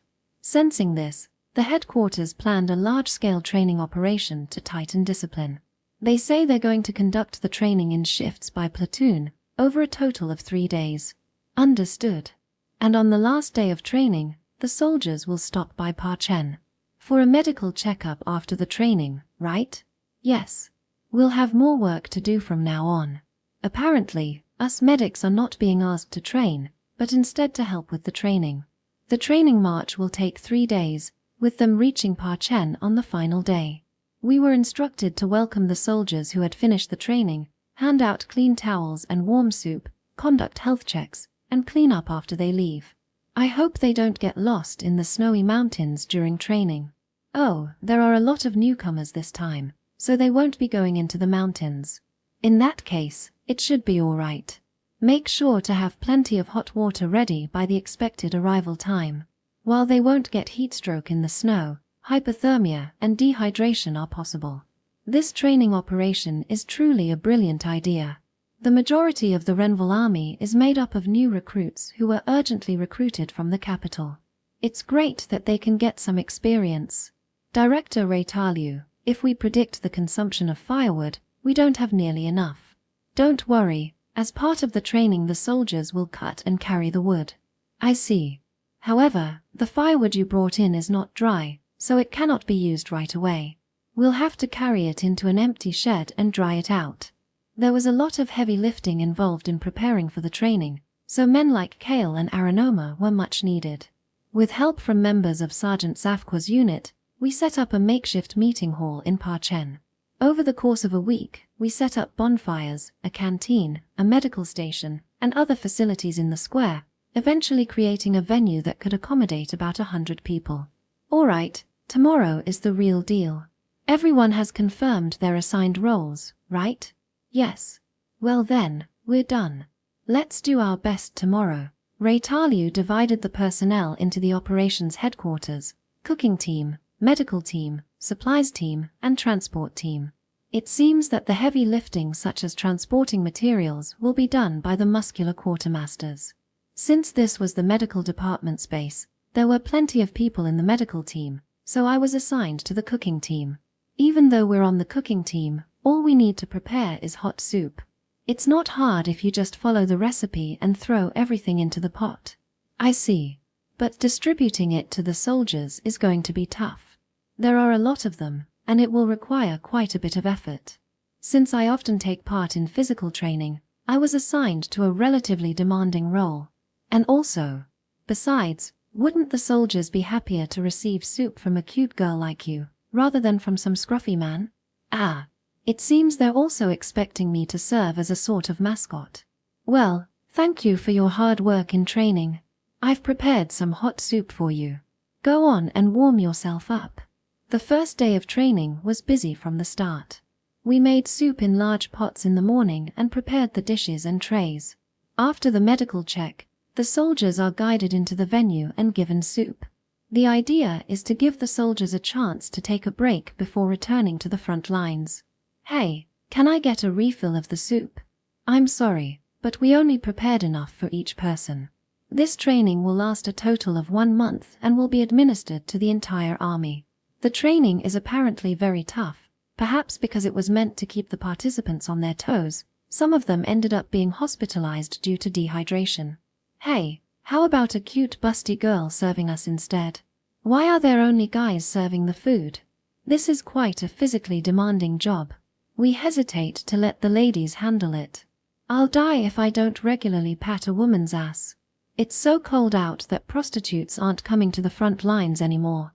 Occasionally, we had to deal with troublesome soldiers causing disturbances. In this world, the concept of sexual harassment wasn't well established, and rough soldiers would shamelessly harass women. But then, hey there, your desired beauty is here. Gare, it's the Grim Reaper of the battlefield. Our ultimate weapon against such harassment, Director Reincarnates, rushed in to resolve the situation. How about you pat my ass? I'd be happy to sacrifice myself for my subordinates. Shut up. Touching your butt will get a grenade dropped on me. I'm getting out of. Ouch. As expected of Director Reincarnates, just a word from you can make a soldier stumble and get injured. In fact, she would turn the harassment back on them. I really want to learn from her vitality. Oh, you're bleeding from your head. Time for you to be hospitalized. Secure this man. Ah, he hit his head on a rock. This needs to be monitored carefully. Stay away from me. Thus, the harasser ended up being hospitalized and received special medical attention from Director Reincarnates. He's a bit older and not my type, but maybe I should try something different once in a while. Someone, help. The next day, her skin looked strangely radiant, but I decided not to mention it. It seems the Southern Army Medical Department has a perfect countermeasure for harassment. Perhaps the current personality of Reitalu is the result of enduring severe sexual harassment. Here you go, I've brought you some soup. Ha! Then, about 2 weeks had passed since the start of full-scale training. Sorry, medic, can you come here for a second? Yes. I was called over by an unfamiliar soldier to whom I had just handed soup. Is there something wrong? So you really do exist? Pardon? He looked at me in surprise, then held out his right hand. It's an honor to meet you, Chief Medic Touri. Would you please to shake my hand? What? He suddenly asked me to shake his hand. Thank you. Sorry for the strange request. No problem. It's no trouble at all. I had no reason to refuse, so I shook hands with him. The soldier looked very happy, thanked me, and left. It doesn't seem like sexual harassment. I wonder what the purpose was. Well, since it wasn't an unpleasant experience, I decided not to worry about it. Hey medic, can you give me a moment of your time? Sure. After that, similar incidents began happening frequently. Soldiers I didn't know would approach me in strange ways, looking at me and bowing, or asking to pat my head. What could be going on here? Little boss is just too cute. Is that really all it is? Since it wasn't about touching inappropriate areas, it didn't seem to be harassment. However, being constantly approached by soldiers was getting in the way of my work. Should I consult with Reitalu? Does anyone know what's going on? No idea. But I think it's just because you're really cute. After hearing my concerns, Kale gave me a vague smile and said, if the rumor spreads that there's a cute girl like Little Boss in the medical corps, it wouldn't be surprising for her to become a kind of mascot. Mascot? Especially since you look quite young. It's only natural for soldiers to talk about you. I see. Kale casually suggested that I was being treated as some sort of rare creature. This theory that I am being treated like a rare animal is not far from the truth.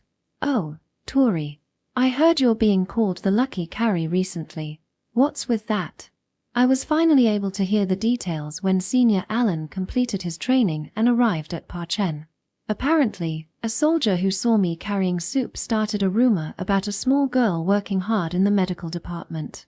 Initially, it thought it was just a bit unusual, but soldiers who received soup from me started having strange strokes of luck, like winning big at cards or getting a girlfriend.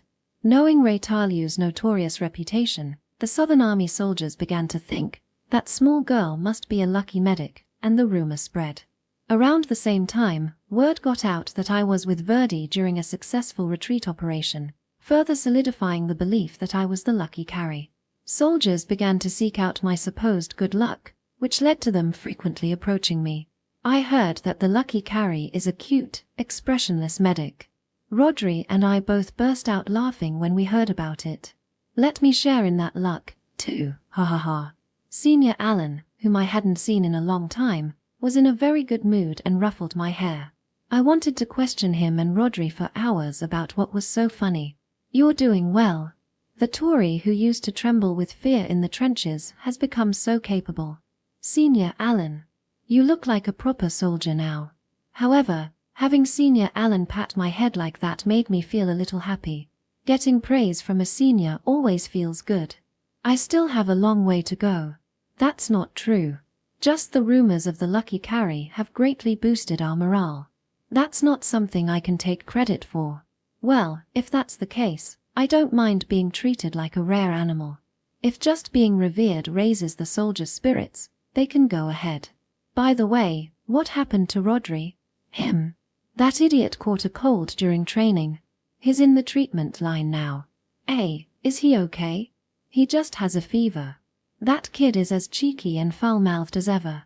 Hearing that Rodri was absent due to a cold made me worry a bit. If I had time, I'd like to visit him. Aren't you going to see him? I'm in the cooking team.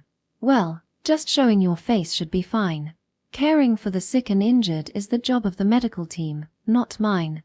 I really wanted to have a little chat with Rodri, but I guess it can't be helped. Well, after you've finished your soup, please be careful on your way back. Make sure you don't get hurt and have to come back here. Okay, See you later, Touri. Although I felt a bit reluctant, I still had a lot of work in the cooking team. I'm worried about Rodri. I'll just take a quick peek at the medical department to see his face. Oh, a young soldier. Nice. Are you a new recruit? Ah. There's something intimidating about this medic. What's wrong? Do you have a fever? I'll check every inch of your body for infections. Hey, wait. One male soldier, coming through. Now, let's go to my examination room. When I looked into the medical department, I saw a suspiciously enthusiastic Reincarnates trying to drag Rodri into her examination room. Ouch. Why did you hit me all of a sudden? He's someone I know. I'll examine him. Oh, Touri, but I saw him first. If it had been any other soldier, I might have let it slide, but Rodri is off limits. It would be devastating if he got involved with Reincarnates and was killed in battle. Hey, what's going on, shorty? Rodri, you want me to examine you, right? What? Well, I actually kind of like this one. I'll examine you. Hey. Glaring at the suspicious character, I pulled Rodri away. Doesn't he know about Reincarnates' reputation? Fine, I'll come with you, so let go. No. Indeed, Reincarnates is beautiful and has a great figure. If I were a man, I'd probably be smitten too. However, all the soldiers who fell for her charms have met a tragic end. Ah, Director Reincarnates, a word? Oh, I see. If Touri has prior claim, there's no helping it. Behind me, Kale is whispering something to Reincarnates. I don't want to imagine what he said to her. Oh, I envy how innocent they are. You shouldn't interfere with that. I see. So from the outside, does it look like I have a one-sided crush on Rodri? Yes, it would look that way. Shorty, do you really? Rodri, please don't misunderstand and add to my stress. Oh, okay. The world is truly unfair. Chapter 68. It's about 3 months into winter. The training operations have now been completed, and the decisive spring battle is fast approaching. On the front lines, a slight thaw signaled that both sides were beginning to make preparations for war. During the winter, the Sabatian forces had dug more than 10 layers of trenches spanning several kilometers from the banks of the Tar River, building a well-defended position. It seems the Sabbath is determined to secure the Tar River as a base for an attack on Austin. If this place is lost, the Sabbath will have to cross the river before launching their next offensive. The Tar River is about 80 meters wide and has a fairly fast current, making it impossible to swim across it. 5 years ago, the Sabbath made great sacrifices to secure the Tar River. At that time, the Sabatian army used their military might to mass-produce ships to forcibly seize control of the Tar River through sheer numbers. The Tar River was littered with the bodies of Sabatian soldiers, spreading the stench of decay. A few days after that operation, red and black sludge continuously flowed downstream of the Tar River. Seeing such a sight, the soldiers of the time likened it to tar flowing in the river. This river has been the site of many decisive battles during the war with the Sabbath. Perhaps the origin of the name Tar River comes from the comparison of human blood to tar. Today, there are bridges at various points across the Tar River for transporting goods. Of course, it was built by the Sabbath as a route for transporting supplies. Now the Sabbath are using these bridges to invade our territory. If Austin can capture this riverside stronghold, it will be considered a victory for us. It is doubtful whether Sabbath would be able to carry out another operation to secure the river with their current condition. Lieutenant Colonel Henri believed that if we can destroy the bridge, we can get the Sabbath to sit down for peace talks. Currently, there are only 2 bridges remaining across the Tar River. There was one bridge behind the enemy position and another small bridge about 10 kilometers to the north. All other confirmed bridges have already been destroyed by the Southern Army. These 2 bridges were key weak points for the Sabatian forces stationed on the riverbank. If the bridges are destroyed, the Sabbath forces will lose their supply line. There's nothing to fear from an army without bullets or magic stones. If we can just destroy the main bridge, the enemy will be wiped out regardless of how many troops they have left in Austin's territory. But on the other hand, that's the only way Austin can win. Austin, which has lost its productivity, will be in a difficult position in a prolonged war. Meanwhile, The Sabbath will overwhelm Austin with its sheer production as long as it has a bridge over the Tar River. Austin wants to destroy the bridge at all costs, while the Sabatian forces know that the bridge will be our target. Although the total military strength greatly favors the Sabbath, there is no doubt that Austin had higher morale and the quality of his soldiers and officers. The Austin Army Chief of Staff was Bern Valou, a famous strategist who has made his mark in history. Facing them is the darling of the times, the genius Sylph Nova, who has appeared at the Sabbath. This was the first direct confrontation between the two geniuses in history. It was a historically significant battle that had a major impact on the war for many years to come. The thaw of snow signaled the start of what could be called total war, in which the fate of both countries rested. Actually, this isn't a strategy, it's just our only option. Bern concentrated the majority of his forces directly in front of the Tar River Bridge before the end of winter. It was essentially a declaration to the enemy, we're aiming for this bridge. No matter how well we hide it, there's no way the enemy will let their guard down around the bridge. It is probably best to avoid having our operations leaked to the enemy, but in this case it was Austin's only chance of winning. So he thought it would be better to refine the core of the plan rather than wasting time trying to disguise our intentions. The plan Bern Valou had in mind at the time was to bring the enemy's main force on Austin territory, destroy the bridge to cut off their retreat, and annihilate them all at once. Although it was a pipe dream with a very low chance of coming to fruition, it is a strategy supported by the majority of Austin's higher-ups. This was because, considering what would happen after the war, it was unlikely that the Sabbath would agree to peace if their main forces managed to escape. Austin's post-war plan envisioned making the Tar River the border, negotiating peace, and then both countries constructing strong defensive positions on each side of the riverbank.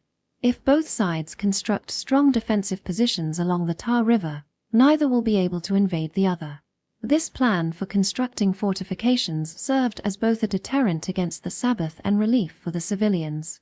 Public projects can provide jobs and create demand for commerce in the barren land near the border. Due to the depletion of the population caused by the Sabbath's massacres, Austin's food supply was likely to last for about a year. During that year, we would establish a peace treaty with the Sabbath, distribute food through public projects, and rebuild the country. To realize such a post-war vision, it was essential to destroy the enemy's main forces. If the enemy had any spare capacity, they would have no reason to make peace with Austin, who was on the verge of collapse. In order to bring about peace, they too must be on their last legs.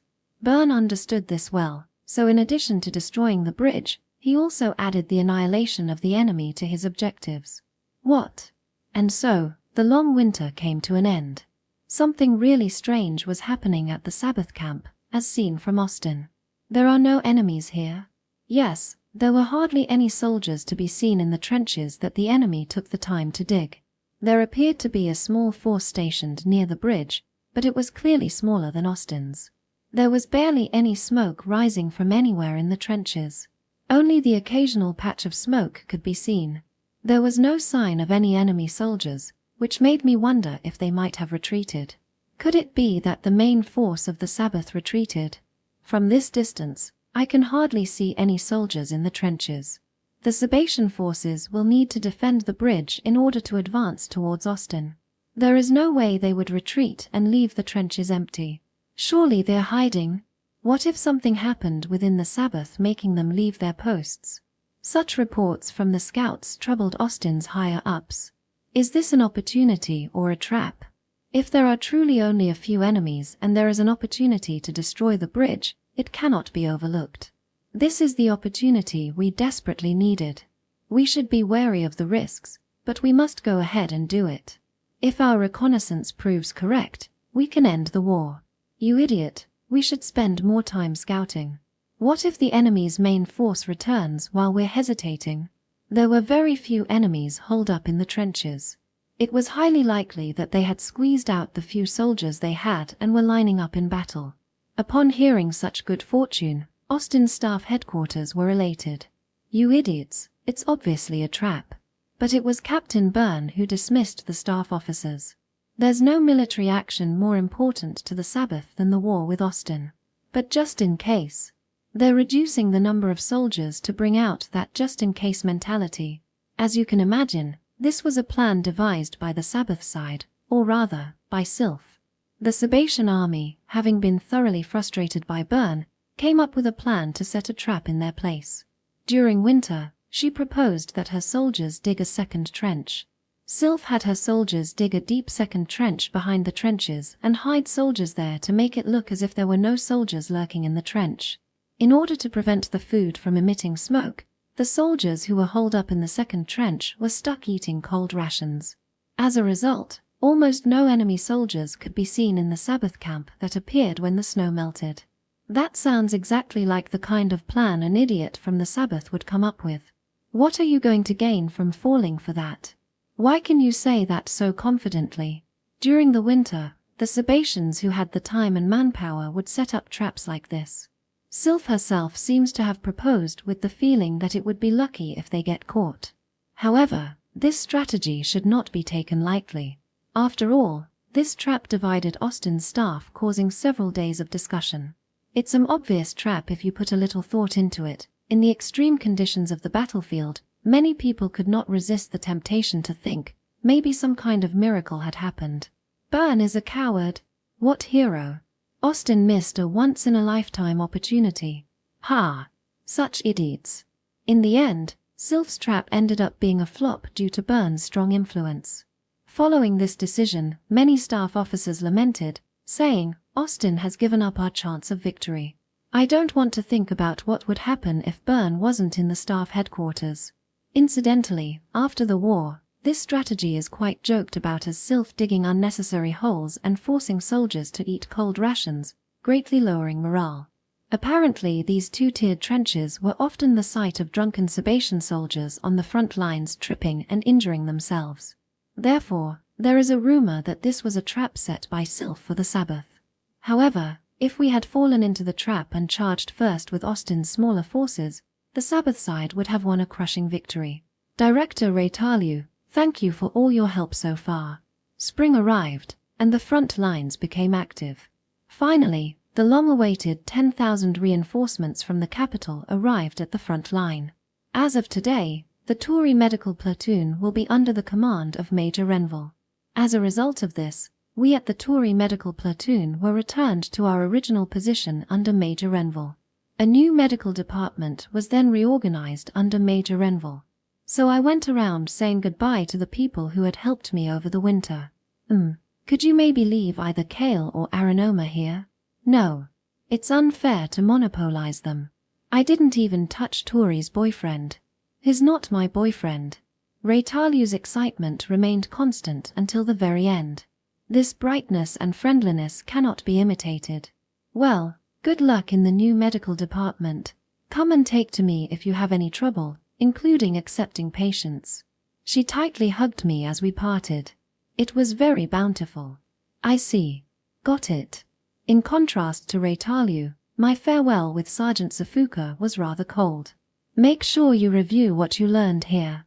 Especially, don't forget the application method of shield. Yes, Sergeant Major. In times of emergency, it will determine your life or death. That is the technique I chose to teach you. However, despite a bland farewell, I spent a rich and intensive training period with him this winter. Although he isn't as harsh as platoon leader Garbak, his training may have been even stricter. The training gun and magazine that I lent you are a parting gift. Take it with you. But they only contain rubber bullets, so just say it's for training purposes. It's impossible to act without a gun on the battlefield. As we parted ways, he handed me a gun. Guns and ammunition are strictly controlled, so they should not be able to be transferred freely like this. There aren't many people who can complain about what I do. Also, it will soon be legal for medics to carry guns. Really? Yes. Apparently during Lieutenant Verdi's retreat, Major Renville raised the issue, saying that the rear troops were not armed, which limited the options for retreat. That man is forceful, so I think he'll try to force changes to the military regulations. By the way, if Captain Byrne is considered a hero of the Southern Army, then Verdi is the hero of the Renville Army. Because Major Renville had so publicly publicized his military achievements, stories of his heroism had spread throughout the army. By chance, your superior was Lieutenant Verdi, which saved you. Normally you would have died after being thrown into such a death trap. For your own sake, carry a gun, even if it's just training rounds. Yes, Sergeant Major. If you return to Major Renville's command, there's little risk of it being taken away. Make sure you take good care of it. Sergeant Zafqua is a man of few words, but he was incredibly enthusiastic about interacting with me. It seems he was originally a caring person. I heard that new recruits who actively participated in his training were often fond of Sergeant Zafqua. It seems I will be included in that group. Well then, I wish you good luck. Thank you for everything, Sergeant Zafqua. I saluted him back and left with the gun on my shoulder. From there, I returned to the Renville army where Verdi and Arya were. Finally, my days as a medic will begin again. The days that would embody hell on earth as the war resumed. I head back with a mass-produced gun on my right shoulder. Just as he said, this gun truly determined my life and death. War and the world do not always move as we expect them to. It is during desperate situations like now, when Austin has no choice but to make this plan a success, that history turns its fangs on the weak in a malicious manner. This spring marks the start of a truly turbulent year. No one was aware that this will be the worst year for both Austin and for the Sabbath. Chapter 69. After saying goodbye to the Southern Army, the Touri Medical Platoon rejoined the Renville Army. However, the Touri Medical Platoon will not be disbanded, and it will continue to be treated as one medical group. Whether fortunate or unfortunate, my platoon has gained a fair amount of combat experience. The Major may have wanted to keep a medical squad that could follow dangerous missions. And so, we went to the newly established medical department of the Renville Army. I'm Medical Sergeant Dolman.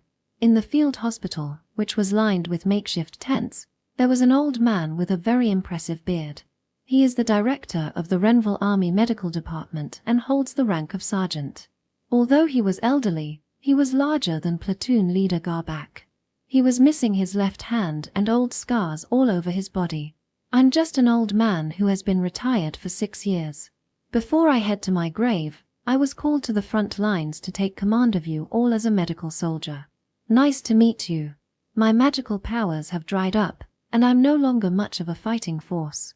But I think I can fight a war better than any of you.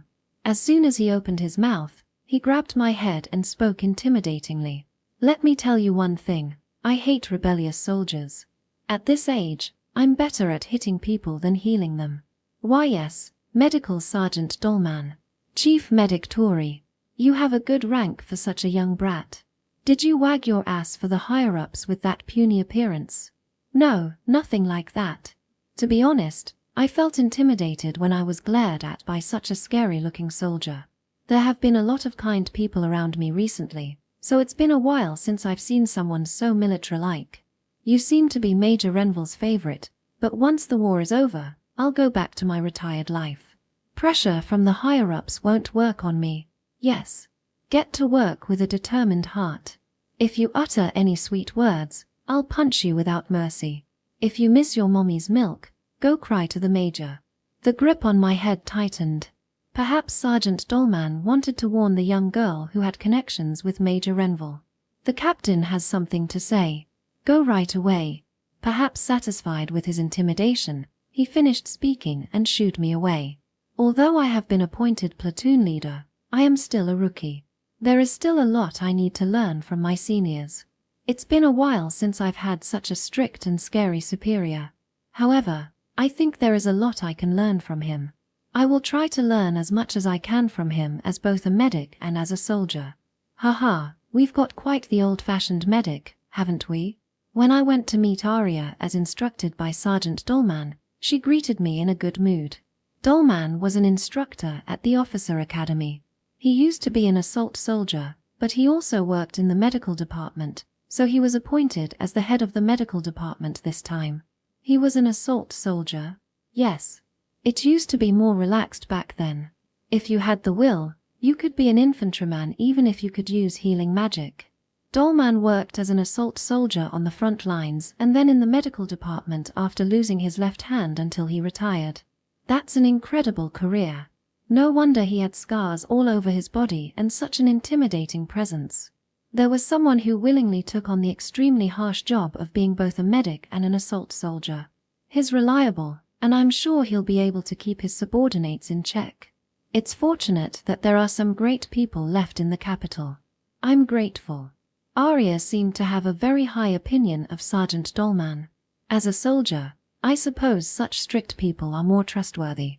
Touri, you are the chief medical officer. This is the second highest rank in the medical department after Dolman. Yes. So I'll also be giving you the title of Deputy Director of Health. There will be a bit more paperwork, but the pay will be better. I understand. It seems I will remain in a middle management position.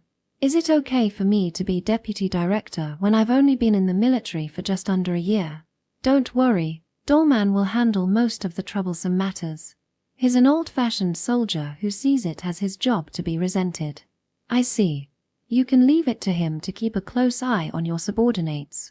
Touri, on the other hand, should focus on taking care of the mental health of your subordinates. Mental care. If you pair a strict type with a kind type, you can create a well-organized and effective unit. It's like the carrot and the stick approach. That's how Arya explained my role to me. I see. So that's why they deliberately appointed a strict military officer as medical director. I accept the order. I will perform my role well. Yeah, do your best. Don't push yourself too hard. It certainly seems like Sergeant Dolman has the ability to force his subordinates to obey him. I'm sure he will be able to guide us forward and avoid needless sacrifices like Lakia. I should stand in the forefront to ensure no one is crushed by his pressure. Also, Captain Arya. Actually, I received this from Sergeant Zafqua of the Southern Army. A gun possession permit. After receiving that order, I submitted the document I had prepared so I wouldn't forget about it. Well, I understand the details. The approval for carrying rubber bullet magazines and mass-produced guns was granted more smoothly than I expected. Sergeant Zafqua had preemptively applied for it under the guise of shield magic training. With Arya's approval, I could carry the gun immediately. I'll give you permission to carry it in my name. If anyone finds it and causes a problem, you can come and talk to me. Thank you. However, it's strictly for training purposes, so don't use it on your own. Permission to carry it is to prevent theft. When using it for training, you must report the location, time, and the number of bullets used in advance. Captain Arya also gave permission without any objections. Now, I wouldn't get punched by Sergeant Dolman for carrying a gun. It's important to get permission in advance. Is there anything else you need? No, Captain. Okay, then come again if you have any problems. And so, in high spirits, I received permission to put a mass-produced gun on my shoulder. Guns are great. If I'm unarmed, enemies can target me freely, but if I have a gun, they need to take cover. So just having a mass-produced gun on me serves as a very powerful deterrent. It's also fairly heavy, so it could be a good strength training. Hopefully, I won't have to use it to shoot someone. However, this became a bit of an issue.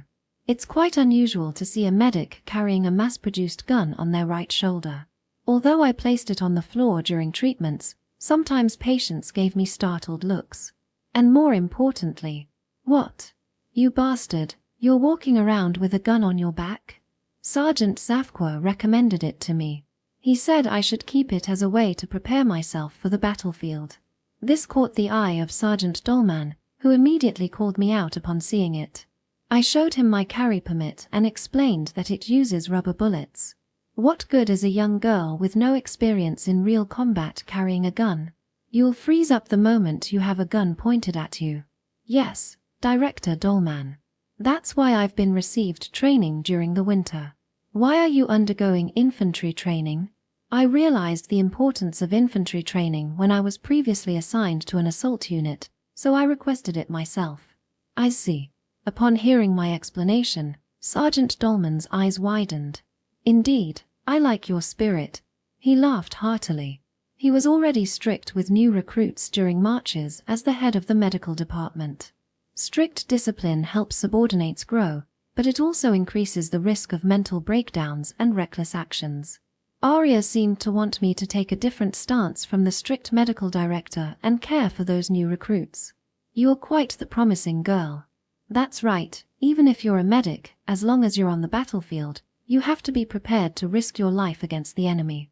Yes, Director. I was the same when I was younger. The place healing magic is most useful on the front lines. The faster treatment can be provided, the more lives can be saved. As someone with a history of serving in an assault force and someone who enjoyed infantry training, I think that really struck a chord with Sergeant Dolman. Despite your appearance, you're quite something. More young people should be like you. I'm honored. He seemed thoroughly pleased with me. Perhaps it overlapped with his own past. Ah, a training gun. I'll apply for one too. I didn't know there was such a loophole in carrying a gun. Yes. According to military regulations, after he lost his left hand and was assigned to the medical department, he was banned from carrying weapons. However, discontent, he applied for permission to carry a weapon, arguing that he could still throw grenades even with one hand, but that request was denied. Eventually, as his magical powers waned, and he could no longer perform healing magic, he was transferred to the military academy as an instructor, feeling useless on the front lines. He seemed extremely happy to hear that he would be able to hold a gun again. When I asked him how he planned to fire a gun one-handed, he proudly declared, "I can manage it." Apparently, this old-style rifle, the early model OST-1, is single-shot, but has a simple loading mechanism. Once you get used to it, you can load it by turning it with one hand.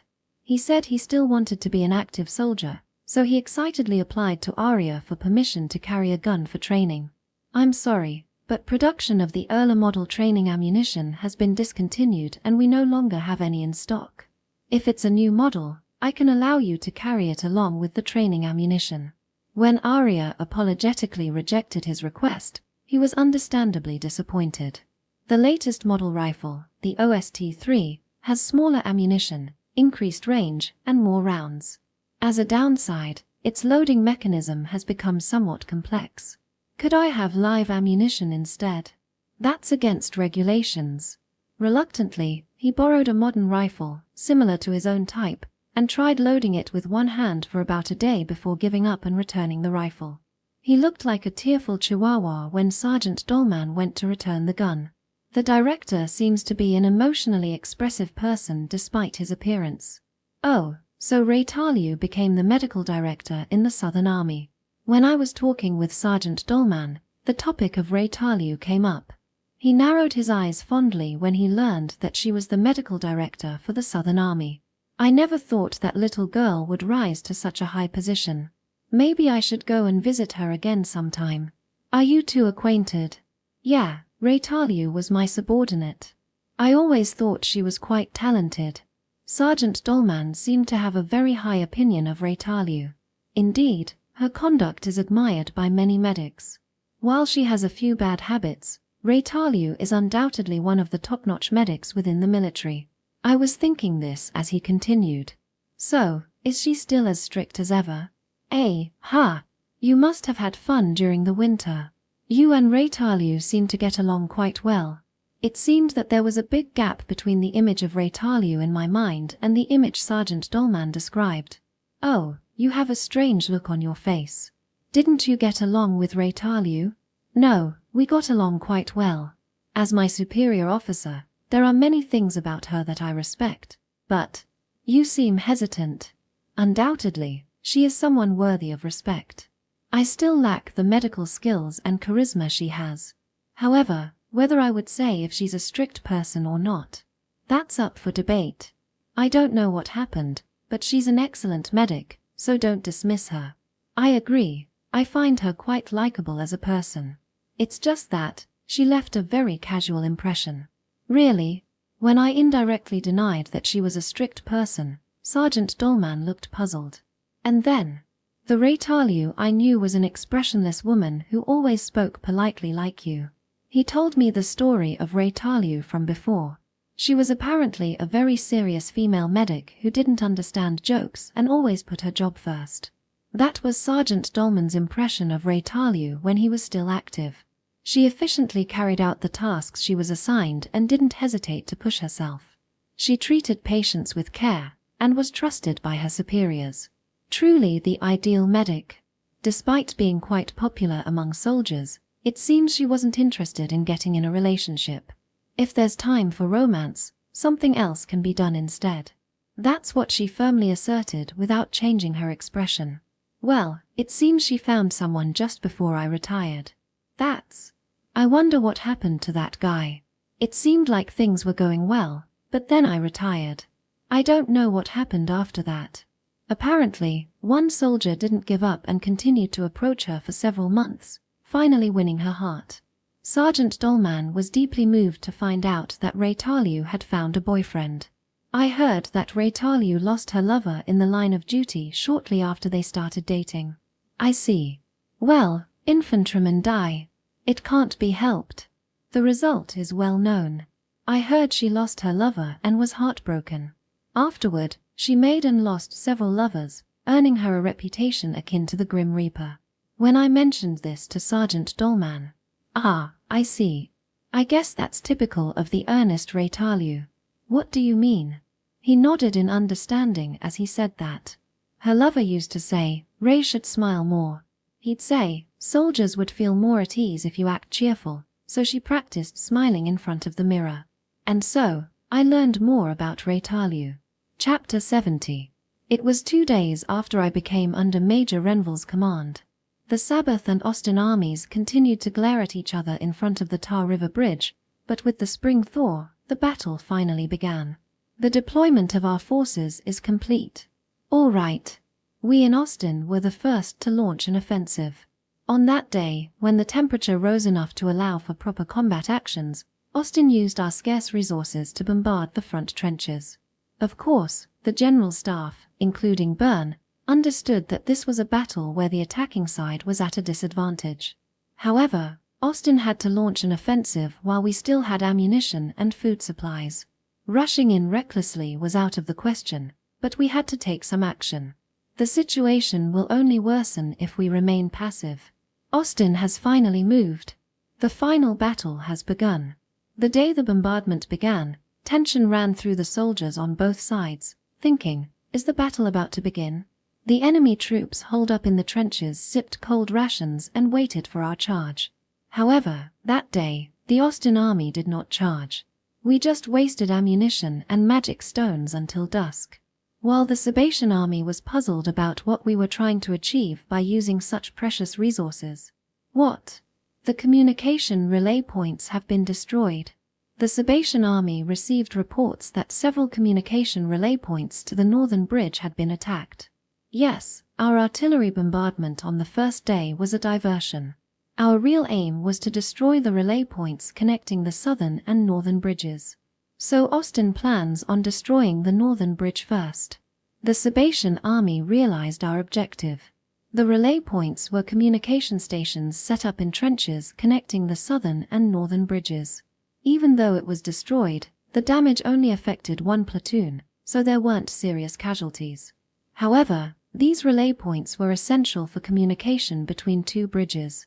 At that time, the technology for communication over distances longer than 2 to 3 kilometers had not been established, so relay points were necessary for long-distance communication. Although they're called relay points, they were just small units with communication equipment stationed every few kilometers in the trenches, so their defense capabilities were not high. Even if they were destroyed, they could be easily re-established by redeploying equipment and the relay units. The problem was that until they were re-established, coordination between the south and north would be difficult. The Sabatian army had also set up a route through Sabatian territory for communication. However, this method results in a time lag of about 30 minutes because the signal has to travel a longer route. A 30-minute lag can be fatal in modern warfare. Furthermore, these points also serve as a patrol post between the bridges, so destroying it will weaken the security between the banks of the Tar River. It was clear that Austin's diversion using valuable resources to destroy the relay points was a prelude to an attack on the northern bridge.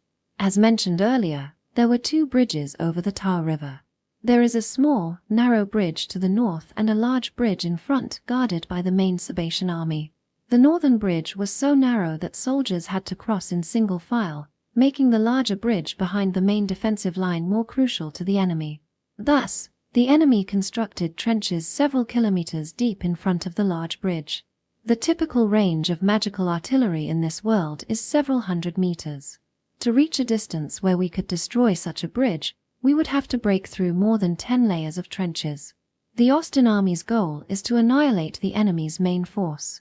To achieve this, we must destroy all the bridges on the Tar River while keeping the Sabbath Army on the Austin side. Even if we go through the trouble of destroying the main bridge at the rear, it would be pointless if the enemy escapes via the northern bridge. Thus, it was inevitable to harass the northern bridge. The enemy's main force may move to the north. Conduct close reconnaissance. The Sabbath side could not afford to let the northern bridge be taken so easily. They expanded the scale of patrolling soldiers and increased reconnaissance against the Austin Army. According to the increased reconnaissance reports, the Austin Army seemed to be gradually moving its main forces to the northern bridge. Should we strike the weakened main force at the front now? It could be another enemy trap. It might be a diversion. Don't attack recklessly. Send reinforcements north to withstand an offensive there. Realizing this movement, the Sabbath Army also shifted its forces to follow the Austin main forces. The Sabatian forces, which would gain the advantage by waiting, did not recklessly go on the offensive. They had repeatedly experienced the tactic of being lured into attacking and then ambushed, a specialty of Byrne, and were suspicious. Therefore, they did not launch a reckless offensive and merely sent reinforcements to the northern bridge. They had experienced Byrne's favorite tactic of attacking and then getting counterattacked many times, and were growing suspicious. Soldiers on the move were hit by a surprise artillery attack and were wiped out. The next day, the Sabatian forces sent as reinforcements were ambushed and annihilated. It seemed that Byrne had perfectly anticipated the timing of their movement within the trenches. How about using the northern bridge as a decoy? The commander-in-chief, Brustov, boldly proposed a plan to abandon the northern bridge. If we want to attack, we should let the enemy attack the northern bridge and then feign a retreat. And then what? Let's surround them while they're destroying the northern bridge and launch a surprise attack. He did not consider the northern bridge to be very important. This bridge was small and unsuitable for large troop movements. Losing it would not result in significant damage. He believed it was better to concentrate their forces on defending one bridge thoroughly rather than splitting their forces to defend two bridges. Please wait, father. Oh, Sylph. It was his only daughter, Sylph Nova, who objected. She was adamantly opposed to abandoning the northern bridge. We have more troops than them, so we can adequately defend the two bridges. It's crucial to secure a retreat route in case of emergency. Sylph desperately tried to explain to her father the importance of the northern bridge. She argued that if they lost this bridge, the Sabbath Army could face defeat. If I were the Austin commander, I would destroy the other bridge on the same day I secured the northern bridge. What? How? By launching a surprise attack via waterway. What she feared was a surprise attack by a suicide unit aboard a ship. The northern bridge was upstream of the Sabbath's position. If the enemy secured this bridge, the Sabbath Army would have to be wary of a surprise attack via the river. Sylph explained that it would be difficult to respond if a large amount of gunpowder was loaded onto boats in a suicide attack. We must not abandon the northern bridge. Indeed, the possibility of the enemy executing such a plan was highly plausible. The Sabbath side had to secure the upstream of the Tar River to protect their bridge. Due to Sylph's advice, the Sabatian army decided to divide their forces and secure both bridges. And this decision, as predicted by Captain Byrne, the enemy is splitting their forces to the north. Idiots. From the beginning, I declared that the main attack would be on the front bridge and positioned our forces accordingly. The Austin side successfully corrected the nearly twofold difference in forces that had been too severe. They had opened the first door to breaking through the tightly closed trenches around the Tar River Bridge. Now, let's open the second door. Byrne then launched several surprise attacks on Sabatian soldiers moving towards the northern bridge. The objective of these operations was to deplete enemy forces and supplies rather than to secure a position. This was within Austin territory, so we were able to take advantage of the local soldiers' familiarity with the terrain. The enemy moved through long, dug trenches. However, The trenches were heavily fortified only around the bridges to the extent that artillery couldn't reach them. If the location of the moving units was revealed, they were easily shelled. By repeating these small-scale surprise attacks, Austin managed to cause consistent, albeit modest, damage relative to the cost. There's no need to force movements through the trenches in Austin territory. We can move within Sabatian territory. The Sabatian army began using the opposite bank to move its forces. Previously, they delivered supplies north by following the long trenches along the riverbank. However, to avoid surprise bombardment, they started transporting supplies and personnel back through the northern bridge using a route through Sabatian territory. This was another critical mistake by the Sabbath. Due to the change in the route, the number of soldiers patrolling the riverbank decreased, making it easier for Austin saboteurs to infiltrate the gap between the northern bridge and the main camp.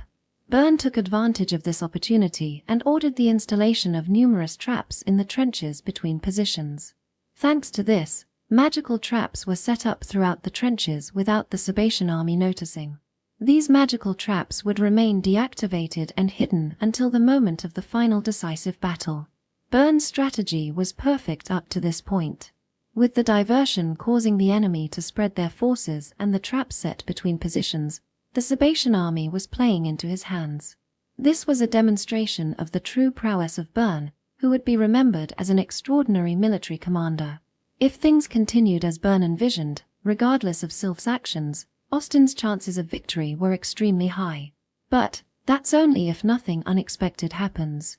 It was a certain day, less than a month after full-scale military operations had begun. Aranoma suddenly disappeared from the medical department.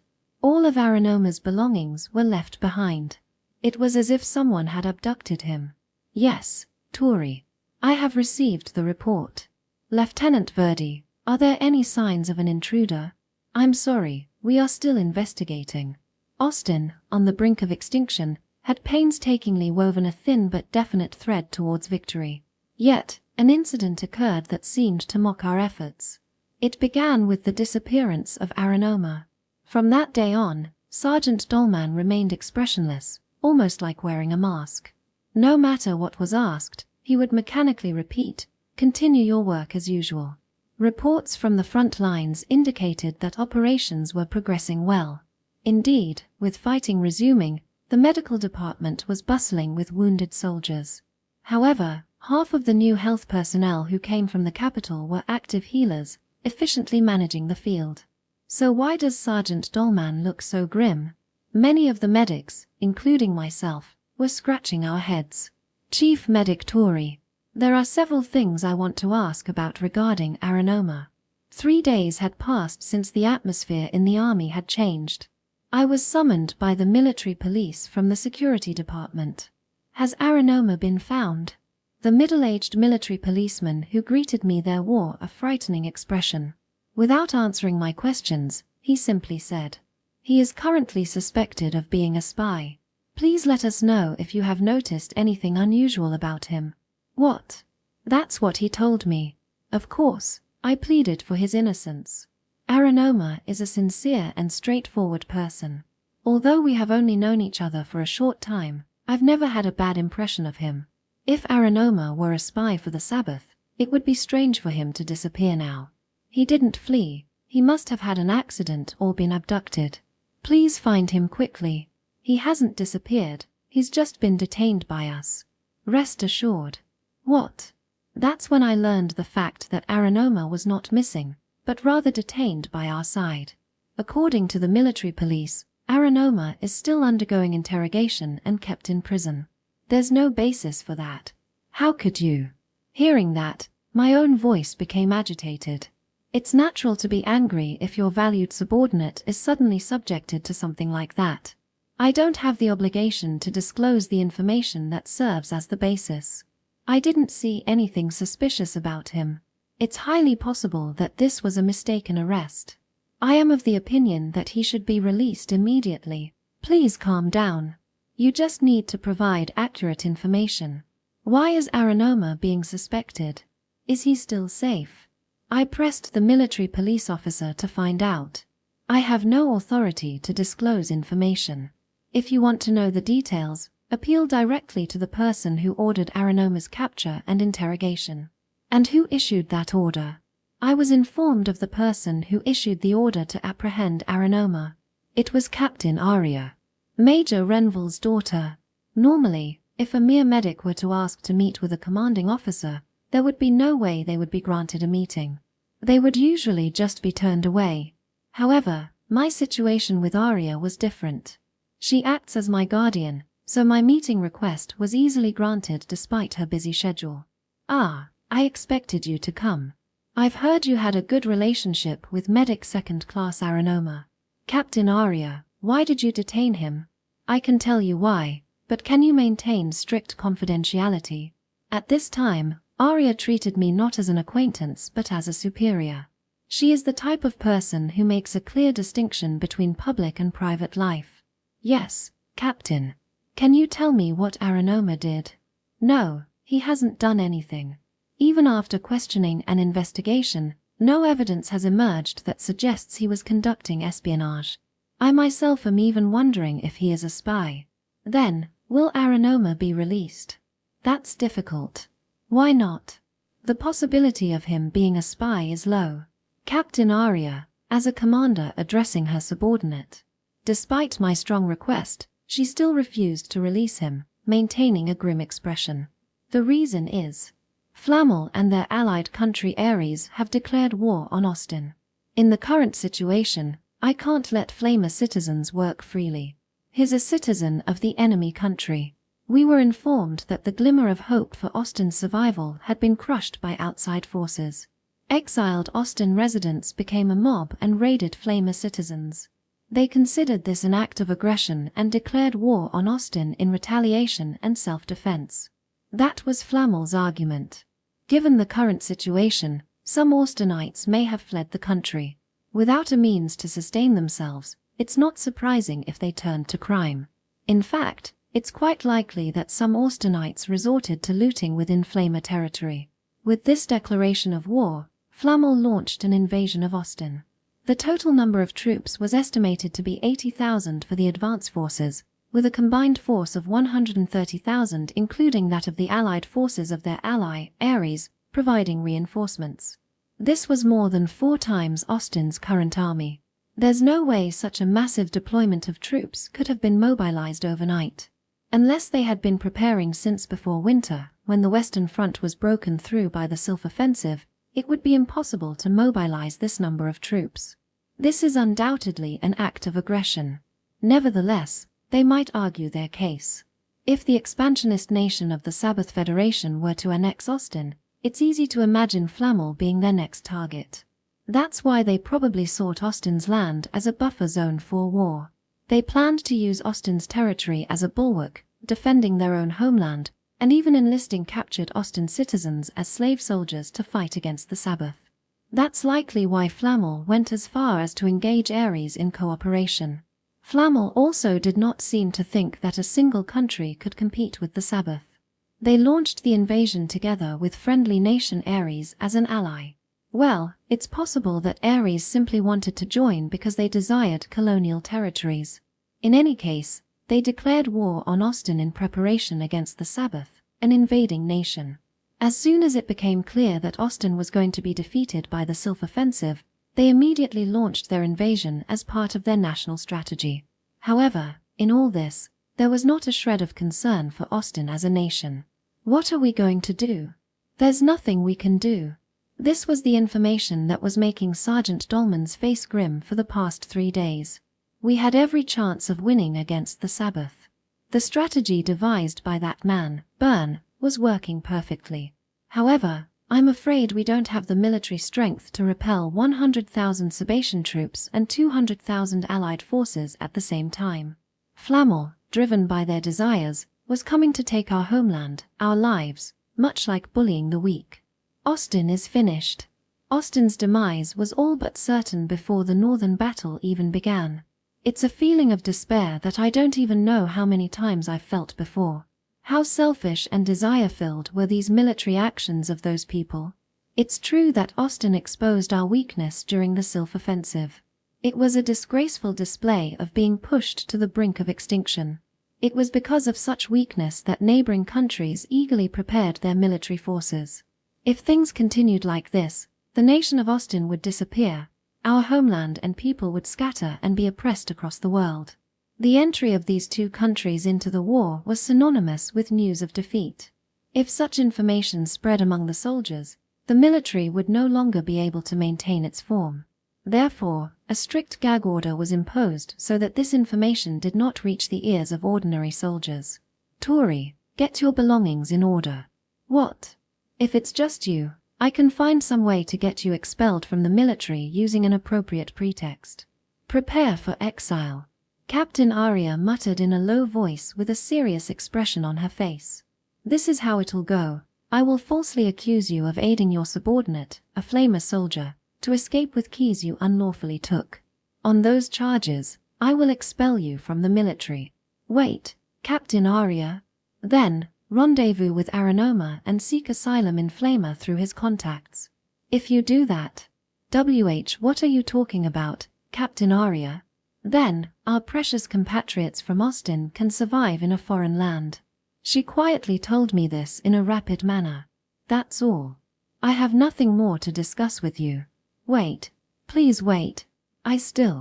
You must not disclose what I have just said to anyone else. Maintain composure and do not show any agitation to those around you. I cannot leave the military. I have many things I need to protect, including you, of course. Finally, with a sad expression, she smiled at me. I will call you again. I will give you the details then. At that moment, I wondered if I would be able to maintain a composed expression as Arya had ordered. Chapter 71. On this day, with the announcement of Flamel and Ares' participation in the war, it was no longer a simple one-on-one war with the Sabbath. This war, originally the East-West War between the Sabbath and Austin, came to be renamed as a world war involving multiple nations. The outbreak of a world war is an unprecedented event in the history of this world. Although multiple nations have been involved in wars before, there has never been a global war that put the survival of several nations at stake. Austin will undergo a transformation into an increasingly hellish place reeking of blood and death. Arya became convinced of Austin's defeat on the day these two countries declared war. She then began behind-the-scenes operations to evacuate as many of her subordinates as possible to safety.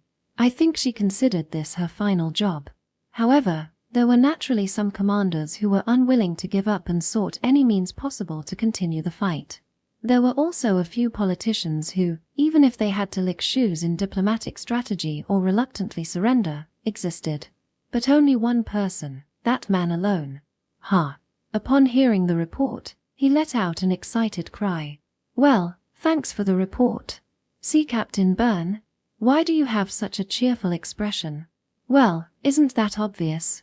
I'm sure some of you felt something off with what I said just now. Is it really appropriate to call a war where multiple nations gang up to simply trample a defeated country a world war? Normally, this would be nothing more than an act of domination. Austin is simply being tormented as the vanquished victim destined to perish in history. However, because of this man, because of Byrne Valu's presence in Austin, basically, we've just gained more toys to break, right? He elevated this act of aggression into a world war. Flamel and Ares' declaration of war sent shockwaves through Austin's leadership at the time. It's unclear whether we can even win against the Sabbath, so fighting three countries at the same time would be nothing short of reckless. Most politicians began seeking ways to concede victory in a manner beneficial to the Austin citizens. Of course, they weren't just sitting idly by as Flamel invaded. Fogman, who was Prime Minister at the time, hurriedly went to the Flamel Vanguard headquarters himself to negotiate a ceasefire. He was apparently determined to achieve peace no matter what the amount of reparations had to be. However, what awaited him was a hail of bullets. Despite approaching unarmed under a flag of negotiation, he was immediately shot dead. Flamel adamantly refused to enter into peace talks. His successor as Prime Minister was Fogman Jr., a young man who was just 18 years old. Austin's governance follows a hereditary system. Positions are appointed to families rather than individuals. The Fogman family has a long line of prime ministers. When their eldest son comes of age, he becomes prime minister as head of the family. When the head of a family is too young, it is often the case that a substitute is chosen from another influential family. With his incredible enthusiasm, Fogman Jr. overcame the opposition of those around him and became Austin's prime minister. In these extraordinary times, many people were uneasy about the fact that the head of domestic politics was only 18 years old. In fact, amid this chaos, many people in key positions attempted to flee the country and disappeared without a trace. Seeing this, many bureaucrats felt that the demise of the country of Austin was becoming a reality. However, Fogman Jr. begins to perform brilliantly, contrary to most expectations. In this crisis, his youthful enthusiasm made him a dependable leader. Inspired by his vigor, a handful of politicians remained in Austin, striving for the nation's people. Although Fogman Jr. was not directly involved in the war, he was highly praised in later years for his contributions to Austin's hardships from behind the scenes. Let's briefly touch on Austin's political system at this point. Austin did not have an electoral system, and politics was run by aristocrats on a hereditary basis. While an emperor exists, they refrain from political interference, leaving governance entirely to the nobility. The emperor's usual duties include enjoying luxury while occasionally addressing the public with speeches. Well, this was not necessarily a bad thing. You could say that in a way, they were assigning the right work to the right people. Rather than the emperor meddling in politics and doing whatever he pleases, leaving it to the nobles who have thoroughly studied politics would result in a much more stable government. The emperor of this country also had another role, to inspect the nobles who carried out government affairs. Although the emperor is only a figurehead, he is the highest authority. The emperor has the power to discipline nobles who do their jobs inappropriately, so he used his subordinates to conduct surprise checks on politicians' work, and sometimes he even went into the workplace himself to conduct investigations. In other words, the imperial family essentially served as a political auditing department. The emperor's temperament, historically known for its strict seriousness, maintained a surprisingly clean political environment in Austin, despite its hereditary noble system. Well, it seems there was a bit of corruption. Back to the topic of Fogman Jr. Fortunately, he was a capable prime minister despite his impulsive tendencies. Immediately after his father was killed, he visited General Staff headquarters and directed them to devise defensive strategies against Flamel and negotiate for peace and reconciliation. He personally overhauled the logistics of resource distribution overnight, reallocating resources to establish defensive lines against Flamel. In addition, he mobilized the people near the Flamer border to dig trenches and at the same time conscripted and mobilized young men. Local recruits were quickly trained in firearm use and stationed in trenches. The scary thing about firearms is that even amateurs can be quite effective with them. Fogman Jr. knew this, so he shipped a large number of guns and ammunition to the nearly defenseless Flamer border. Austin had accumulated experience and know-how in trench warfare during the 10-year East-West War. Retired veterans who remained in the capital were mobilized to build a defense network against the Flamers. Local residents facing imminent destruction fought desperately, from women to the elderly, desperately fighting in trenches. On the other hand, although the Allied forces of Flamel and Ares did have riflemen equipped with firearms, the majority of their ranks were knights equipped with swords and armor and had no experience in modern warfare. Their initial enthusiastic charge into battle was met with the established defensive network of Austin. Knights and their horses were startled by gunfire. Heavily armored soldiers were too slow and became easy targets for grenades, stumbling over fallen comrades and unable to advance. Even the few gunmen Flamel brought were equipped with outdated single-shot rifles, a generation behind the rifles used by Austin and Sabbath during the early stages of the East-West War. Given this performance gap, it's no wonder Austin's hastily assembled army, numbering only 3,000 local conscripts, less than a 20th of Flamel's advance force of 80,000, managed to defeat them decisively without having even a single layer of their trenches breached. This historic victory greatly boosted morale on the Austin side, prompting a wave of volunteer soldiers to gather on the border. As a result, they successfully maintained a stalemate on the front lines without waiting for the arrival of Austin's main forces. Subsequently, the Flamel army, beginning to understand the importance of riflemen, gradually pushed the front lines forward, but managed to avoid a complete breakthrough against Austin. It is to be commended that a young man who had only recently lost his parents was able to act so quickly. However, I believe his rapid decisions were also fueled by youthful recklessness. There were several mistakes made. For instance, due to sudden repositioning of military supplies, there was a shortage of ammunition planned for use in the decisive battle in the north, leading to a setback in Byrne's strategy. Byrne was forced to rethink his plans in this crisis.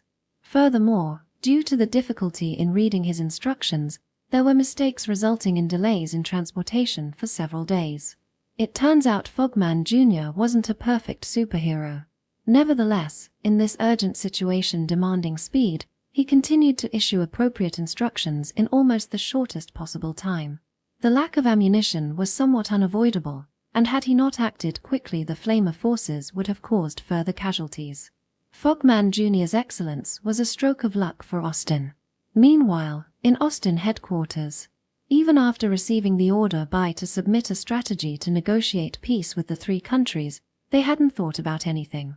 Unfortunately, Austin's general staff were evidently inferior compared to other nations. After all, during this emergency, they left all instructions to Fogman Jr. and did not take any action at all. They do have points that can be defended. Even if they were asked to come up with strategies, it's impossible to win with such an absurd disparity in military strength. Furthermore, the few sharp-minded staff officers who might have been present promptly fled the country upon hearing news of the Flamer invasion. The remaining staff officers in Austin were either overflowing with patriotism or a bit slow-witted. And as expected, the general staff in the home country was staffed only by hereditary aristocrats. Although they were of high rank, they were, so to speak, a group of amateurs when it came to modern warfare. They had learned about handling cavalry and swordsmanship from their parents, but such knowledge was outdated. They were unable to adapt to modern warfare and left the conflict to the frontline commanders, who are all commoners. One might question the purpose of having a general staff, but given how much warfare has changed in the past decade, they were somewhat unfortunate as well. The one area where general staff excelled was in recognizing their own limitations. In fact, they had participated in the early stages of war and commanded on the front line. What did they command, you ask? They organized cavalry units at great expense and repeatedly launched frontal assaults on enemy trenches. As a result, the horses couldn't handle the differences in height in the trenches and either stopped or fell over, becoming easy targets. They regularly treated the Sabbath soldiers to horse steaks. After 6 months, they were eventually expelled from the battlefield. With such a past, it's no wonder they did not want to involve themselves in war during this crisis. They seem to have resigned themselves to the fact that they would only hinder any efforts, which is somewhat noble in its own way. Therefore, even Fogman Jr.'s requests were delegated to the frontline staff officers. They urgently requested the frontline staff, who were incredibly busy, to submit a strategy against the Flamers. However, with limited information from the frontline alone, it was impossible to devise a grand strategy for the war. And in desperation, the frontline staff, or rather, Captain Byrne, wrote this reply in just 5 minutes. It's okay to mobilize women and children, so please prepare and train enough infantry. It seems that the general staff had not even begun recruiting troops until they received that reply. Fogman Jr.'s excellence truly was a blessing for Austin. Now, returning to the medical department. I struggled to maintain my composure for a while after hearing the despairing news from Arya. Such hopeless information cannot be spread within the military. With a decisive battle against the Sabbath imminent, the collapse of the Austin army would truly be a catastrophe. Are you all right, Aranoma? Hey, little platoon leader. It's been a while. A few days later, thanks to Arya, I managed to meet with Aranoma. He was sitting cross-legged in a small cage intended for prisoners, clad only in his underwear, looking absent-minded. His cheeks seemed slightly sunken, possibly due to inadequate meals. I'm really in trouble. The military police came for me, suspecting me of being a spy. That's unfortunate. Totally. If they'd just checked my luggage, they would have seen I'm not a spy. I wish they'd clear my name sooner. I only heard you were detained recently. I'm sorry for the delay in visiting. No worries. If the little platoon leader came to see me, does that mean my release is near? It seemed Aranoma hadn't been informed that Flamel had entered the war. Suspected of being a spy out of the blue, he seemed to be at his wits' end. I believe in you, Aranoma. I've also pleaded your innocence with Captain Arya on your behalf. Thank you for that. However, they didn't accept your release. All I could manage was this meeting. Oh, I didn't want to hear that. So, this life will continue for a while longer. Upon hearing that his release was still uncertain, Aranoma's expression turned crestfallen. Even he, it seemed, was reaching his limit after enduring such treatment. Aranoma, please rest assured. I will find a way to get you out of here. Little platoon leader, please just wait a little longer. I won't let you be imprisoned in such a shabby place. I leaned closer to him and whispered softly. His release seemed unlikely given the current situation. No matter how long we wait, it'll be difficult for you to be released. But there are other ways to get you out of this cage. During the war with Flamel, there's no way we could just let Flamer soldiers roam free. I believe in you, Aranoma. So please, believe in me.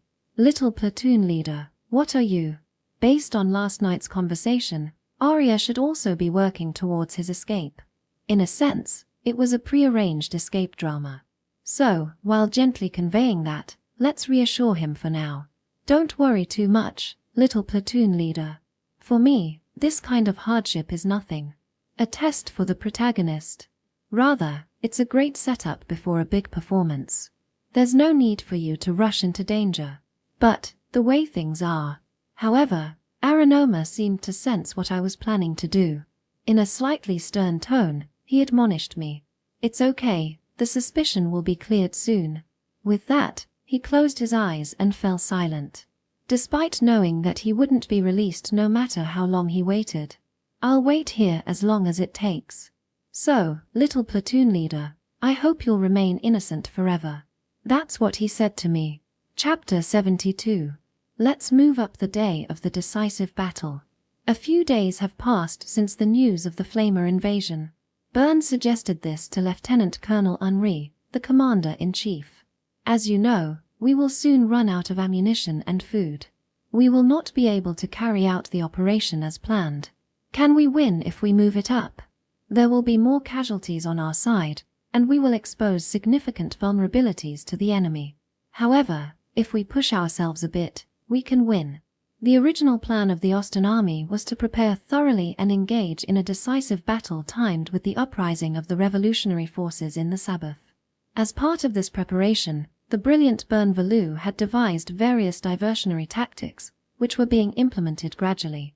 However, most of these became unfeasible due to changes in resource management by Fogman Jr. Also, in any case, we only have food for half a month. Indeed, Ostern now had only 2 weeks left to wage war against the Sabbath. Do we have any chance of winning? After fighting the Sabbath, we will face continuous battles with Flamel.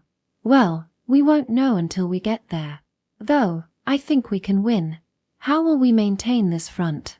We can't afford to leave forces at the Tar River. Oh, I've taken care of that. If everything goes well, the Sabbath won't be in a position to wage war. Byrne probably wanted to attack at the timing when Remy and her compatriots started the revolution.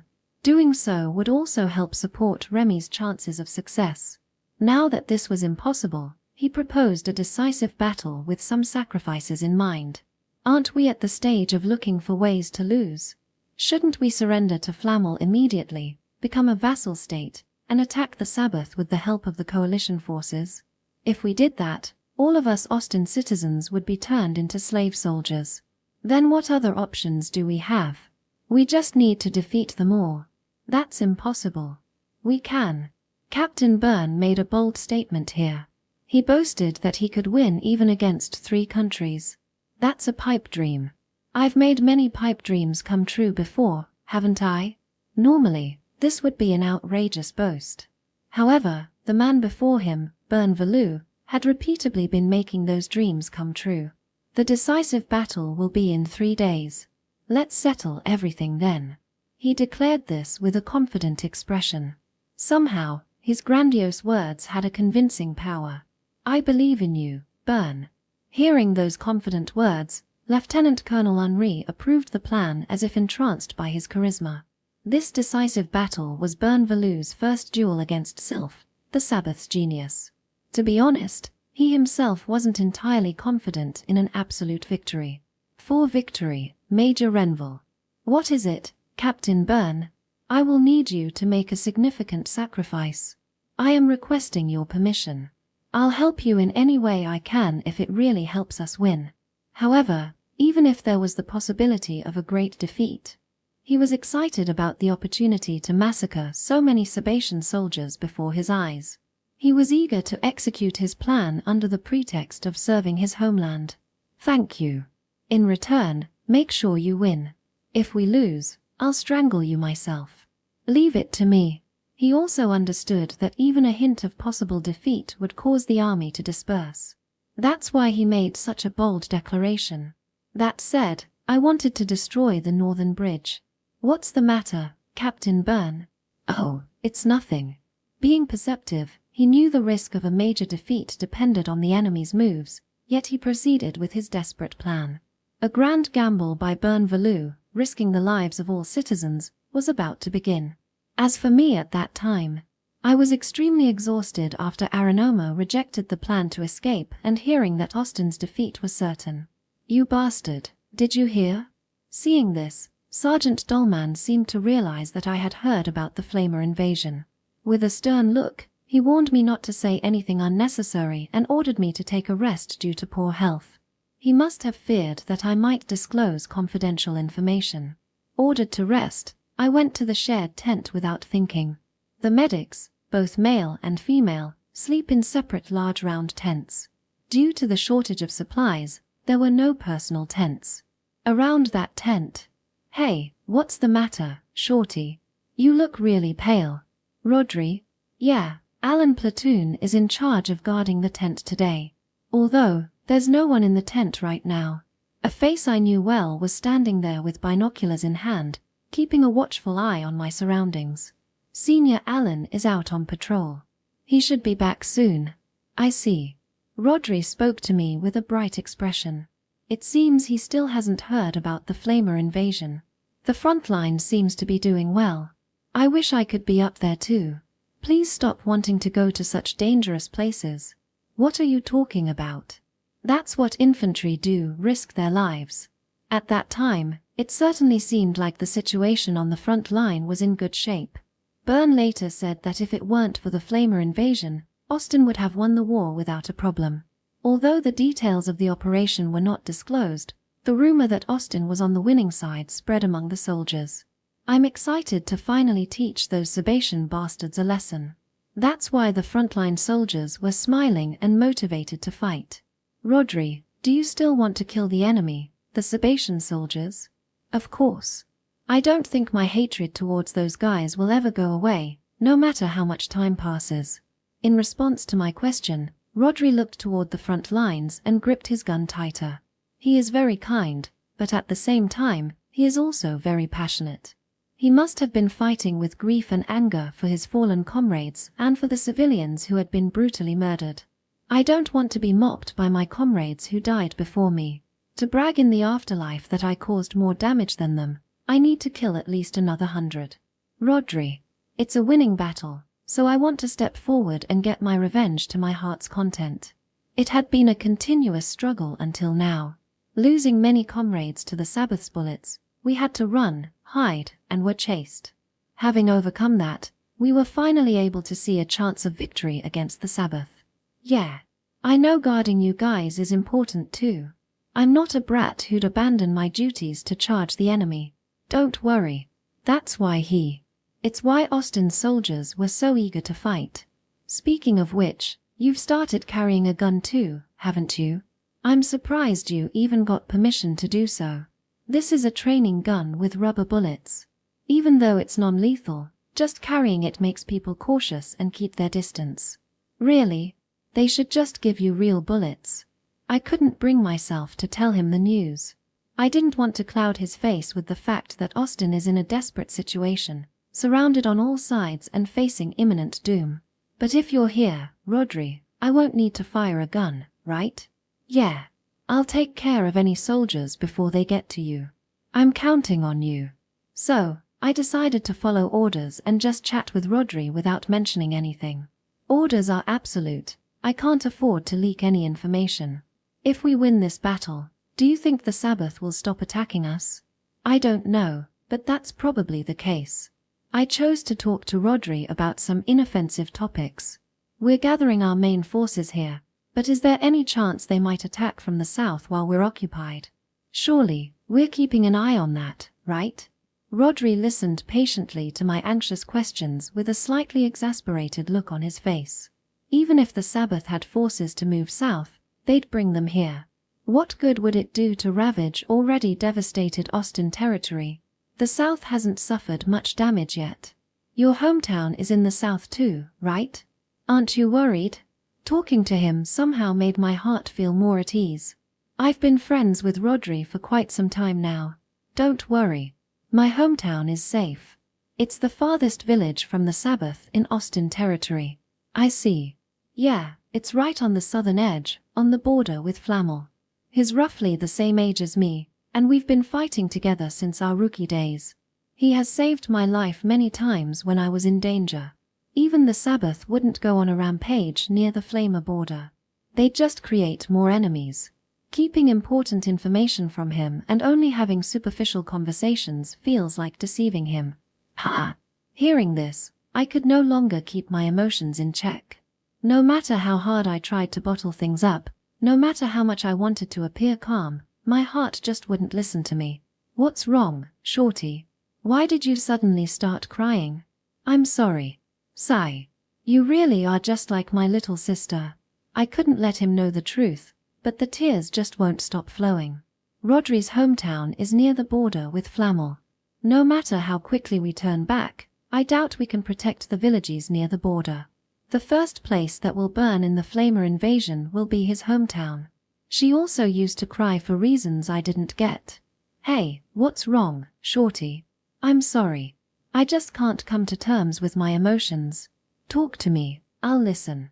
It's something I can't talk about because of my position. Ah, I guess that can't be helped then. I have to keep such an important thing quiet from someone who had helped me so many times. I knew about the danger to Rodri's hometown but can't say anything. I feel like such an insincere, cold-hearted person. I'm sorry, Rodri. Ah, now you're really crying. As I bit my lip to try to hold back the tears, Rodri put me in a headlock-like embrace.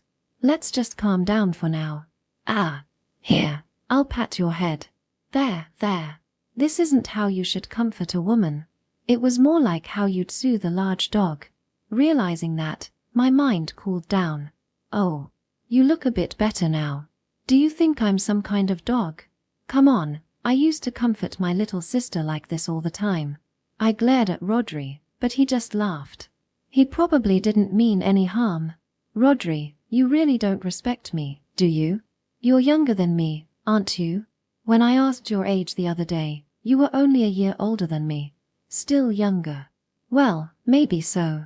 But as soldiers, we're peers, so I'd prefer to be treated equally. Don't be so sulky, it's your fault for suddenly bursting into tears. I'm not sulking. You remind me so much of my sister, I can't help but see her in you. Out here in the battlefield, I really miss my family. If that's true, I can understand, but it sounds like he's just making excuses. I'll let that slide. But treating me like your sister might make your real sister jealous. I wish she'd be cute enough to sulk. He, Rodri laughed cheerfully. He's gotten quite good at handling me, hasn't he? What will you do if the war ends? If I survive, I'll go back to my hometown and take up farming. I want to leave this cursed job and live a peaceful life. I'll help with the heavy lifting on the family farm. Then I'll marry a woman with a big ass, have lots of kids, and die in bed surrounded by my grandchildren. At your age, you've already planned your whole life. That's how my grandfather died. He was smiling and saying I had a good life before he died. I thought to myself, that's how I want to be. There are probably many others who want such a life. But the Sabatian army came and shattered that peace. So, I guess the only thing I can do is kill those guys. With that, he concluded his talk. You're right. Rodri's dream will probably never come true. The villages in the southeast will suffer heavy damage from the flamer invasion. Then, if we survive, can I come visit your home? Yeah, come over. All my war buddies will be welcomed and treated with great hospitality. After all, you're like family to me. Although I was tormented by guilt for not telling him the truth, I went along with Rodri's wonderful dream. I also think of you as family, Rodri.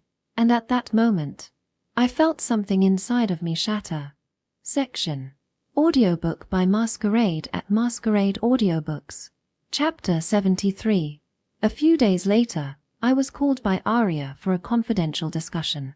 You've come, Touri. We don't have much time, so keep your questions brief. Now, I'll explain the procedure. Once I entered the room, Arya began to quickly explain her plan for my defection. To sum it up briefly, the plan seems to be that I will take Aranoma out when it's time to change guards. However, I interrupted her. Captain Arya, I would like to remain in the military after all. For an orphan like me, the people who matter most to me are in this military. Including you, Captain Arya, my comrades are like family to me. I declared this while looking into her eyes. I see. This is where I'll die. It would have been best to follow Arya's advice and seek asylum in another country. I am very afraid of being killed, and I don't want to be involved in the war any longer. How happy I would be if I could forget everything and enjoy a peaceful life in another country. However, when I think about running away, I feel an overwhelming sense of guilt. The faces of the many people who have helped me up until now keep coming to mind. The reliable senior Alan who I can always count on for advice. The straightforward, kind Verdi who's a little bit naive. My subordinate, Kale, who supports me as a senior medic and respects me. I am grateful to Director Raytalu and Sergeant Safqua who took care of me in the Southern Army. And Rodri, who's always there to help me out. If I abandon them and ran away, I will be tormented by an unbearable sense of guilt for the rest of my life. When I weighed my life against my feelings towards them, it was clear that they were more important to me. Arya, please leave me here. I will continue to heal my comrades' injuries until my last breath. Abandoning them to survive would be more painful than dying. So I chose to stay here and die with them. You're going to die. I know. Even if you survive here, you will have to kill the flamers next. The war will never end. Unfortunately, yes.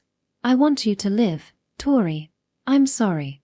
After I apologized, Arya sighed. I felt guilty for rejecting her kindness, but I had no regrets. But I want to help Aranoma escape somehow. Well, I'm working on that too. But the person himself seems adamantly against escaping. I see. I can't tell him about the flamer invasion, so I'm at a loss. That man believes his innocence will be proven eventually. Well, he's not a spy. My remaining concern was Aranoma. The plan was for me to help him escape, but he is too earnest so it doesn't look like it will go well. If he knew that Flammel is attacking, he would surely decide to escape, but I can't let the guards watching the prison know about the flamer invasion. So, I'm at an impasse. For now, I have warned them not to torture him any further. Let's defeat the Sabbath first, and then we'll worry about it. Yes.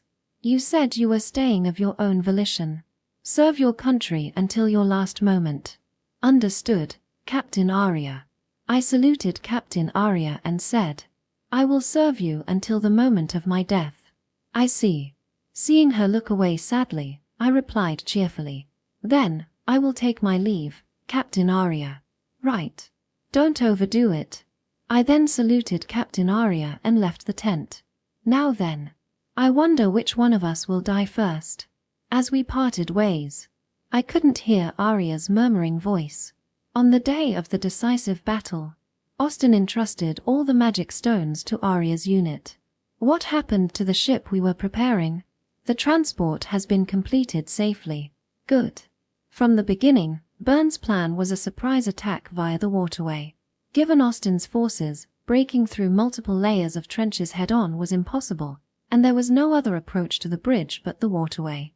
They would bring chaos to the Sabbath army by destroying the bridge, then encircle and gradually annihilate them along with the trenches. This was the scenario that the genius killer Byrne wanted to create. The Sabatian side also anticipated the desperate attack via the waterway. The other genius, Sylph, had repeatedly warned his father about the dangers of this. So they must have been grinning when Arya's mage unit launched a surprise attack on the Sabbath base along the Tar River, halfway between the northern bridge and the Sabbath main base. The Sabbath's reaction was as if they had been waiting for it. They had a doctrine in place to send reserve forces immediately to the surprise attack point. Their response was indeed swift. The seemingly thin trenches along the riverbank were actually a trap to lure us into a counterattack. The trenches, which appeared thin, were actually very strong. They were formed in a winding, wave-like pattern, so that firepower could be concentrated in the thinnest areas.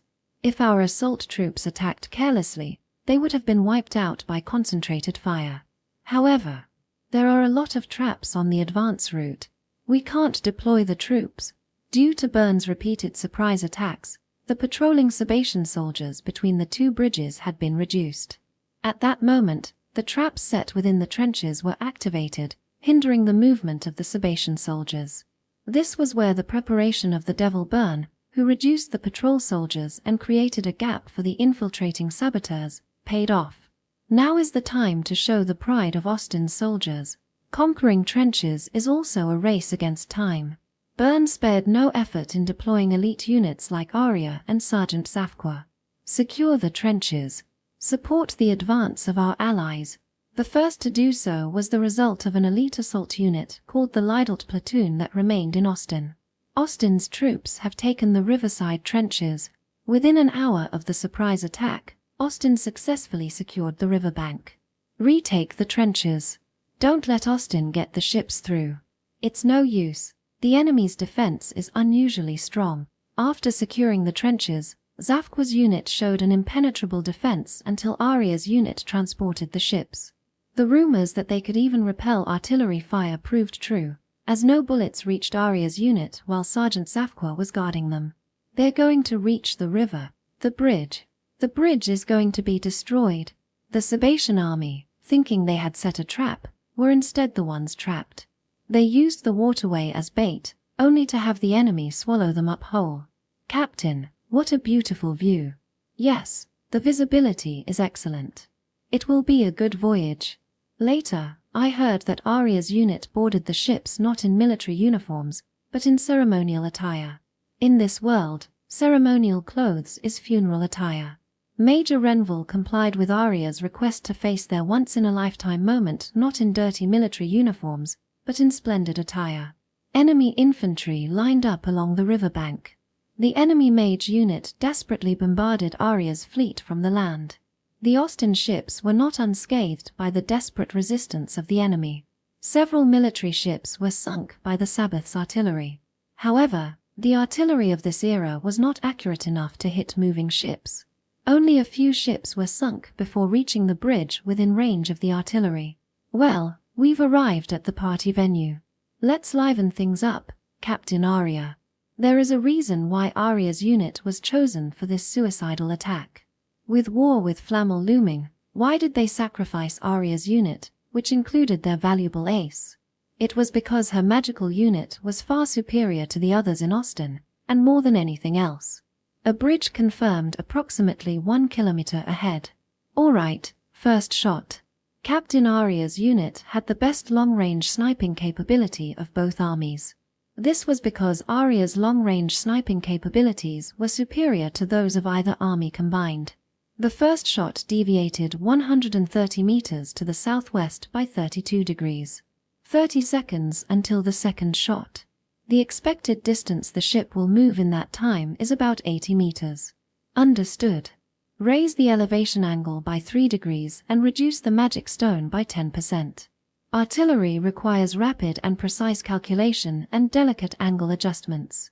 In this world, precision observational artillery technology had not developed, and the effective range of magical artillery was limited to what could be seen with the naked eye, a few hundred meters. The length of the fuses was not standardized, and the time to fire could be off by fractions of a second. So, How did they manage long-distance artillery strikes under such conditions? Each artillery commander adjusted the amount of magic stones and the angle of the bombardment based on experience. Therefore, the range and accuracy of the bombardment were greatly influenced by the skill of the commander. "I'll hit it next time." It was clear that even if the attack was successful, it would be difficult to survive. To be honest, they probably did not want to carry out an operation that would result in the loss of Arya. However, across Austen's entire army, only her unit could perform long-distance bombardment from the unstable base of a moving ship. To date, the longest range of long-distance bombardment that Captain Arya had achieved in combat was 1083 meters. In other words, she could hit a target up to 1 kilometer away if on stable ground. To the mage units at the time, this distance seemed unbelievable. Yet, at this moment, Arya. Second shot, fire. Hit confirmed. Good. She successfully executed a long-distance bombardment of approximately 870 meters, hitting the bridge guarded by the Sabatian forces perfectly. This strike damaged part of the bridge, causing a collapse over an area of about 10 meters.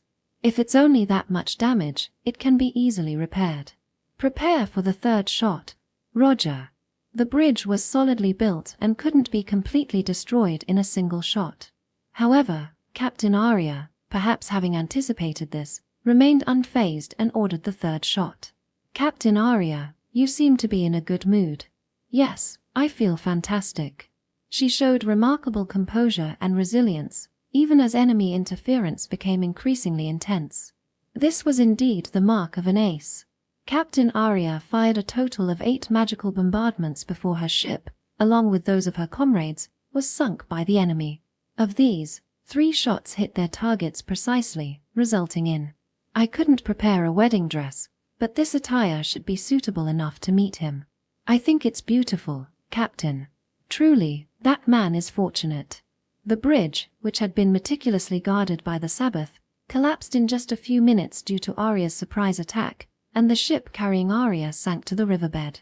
The Tau River's current is swift, making swimming impossible. The debris from the collapsed bridge lay exposed and sharp where they were swept away. Arya's unit, one of the finest mage units in the entire army, had achieved this great feat, but they were thrown into the river along with their commander immediately afterward. The soldiers, unable to resist the current, collided with the debris from the bridge they had destroyed, losing their lives. However, not a single member of the unit showed any signs of regret. Among the bodies, there was a female officer wearing a particularly beautiful dress. Wearing a brand new ring on her ring finger, her face was said to be at the pinnacle of happiness.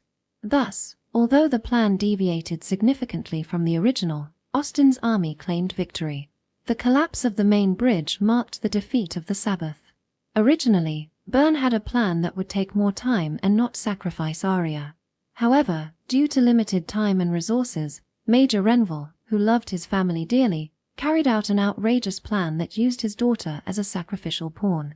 Nevertheless, the fall of the bridge was a result that matched this enormous sacrifice.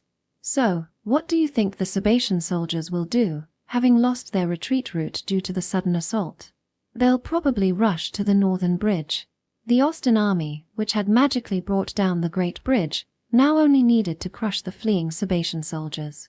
We've already blocked most of the retreat routes to the northern bridge. It will be easier than twisting a baby's arm to annihilate the enemy. What about the troops guarding the northern bridge? Is there a way to prevent them from escaping? It can't be helped if they run away.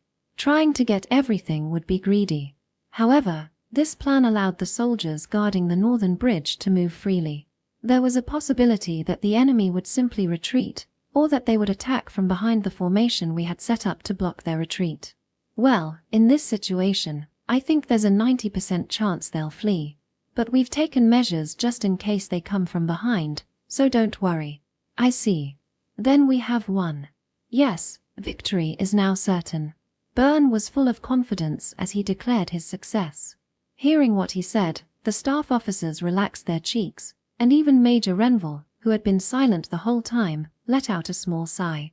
I have a report that the soldiers guarding the northern bridge seem to have disappeared. Ah, so they ran away after all. It was a splendid strategy, Captain Byrne. Major Renville expressed Captain Burns' achievement in a low voice.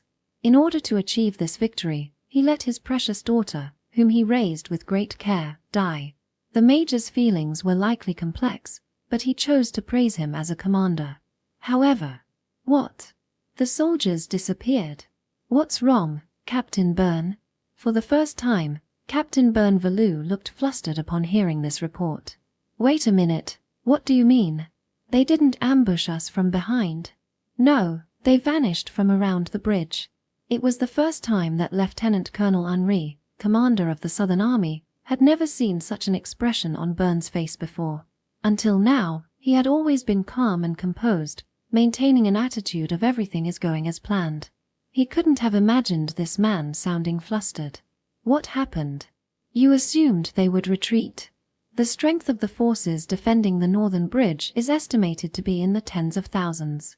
They shouldn't be able to cross such a narrow bridge in such a short time. At this moment, Byrne-Valou realized that the enemy had made an unexpected move. If the main bridge was lost, a competent commander at the northern bridge would first initiate a retreat. This is because if the Sabbath forces were to retreat, it would take them a considerable amount of time to cross the bridge.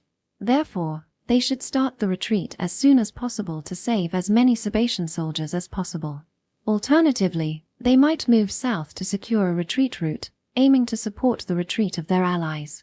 This would prioritize the retreat of commanding officers rather than ordinary soldiers.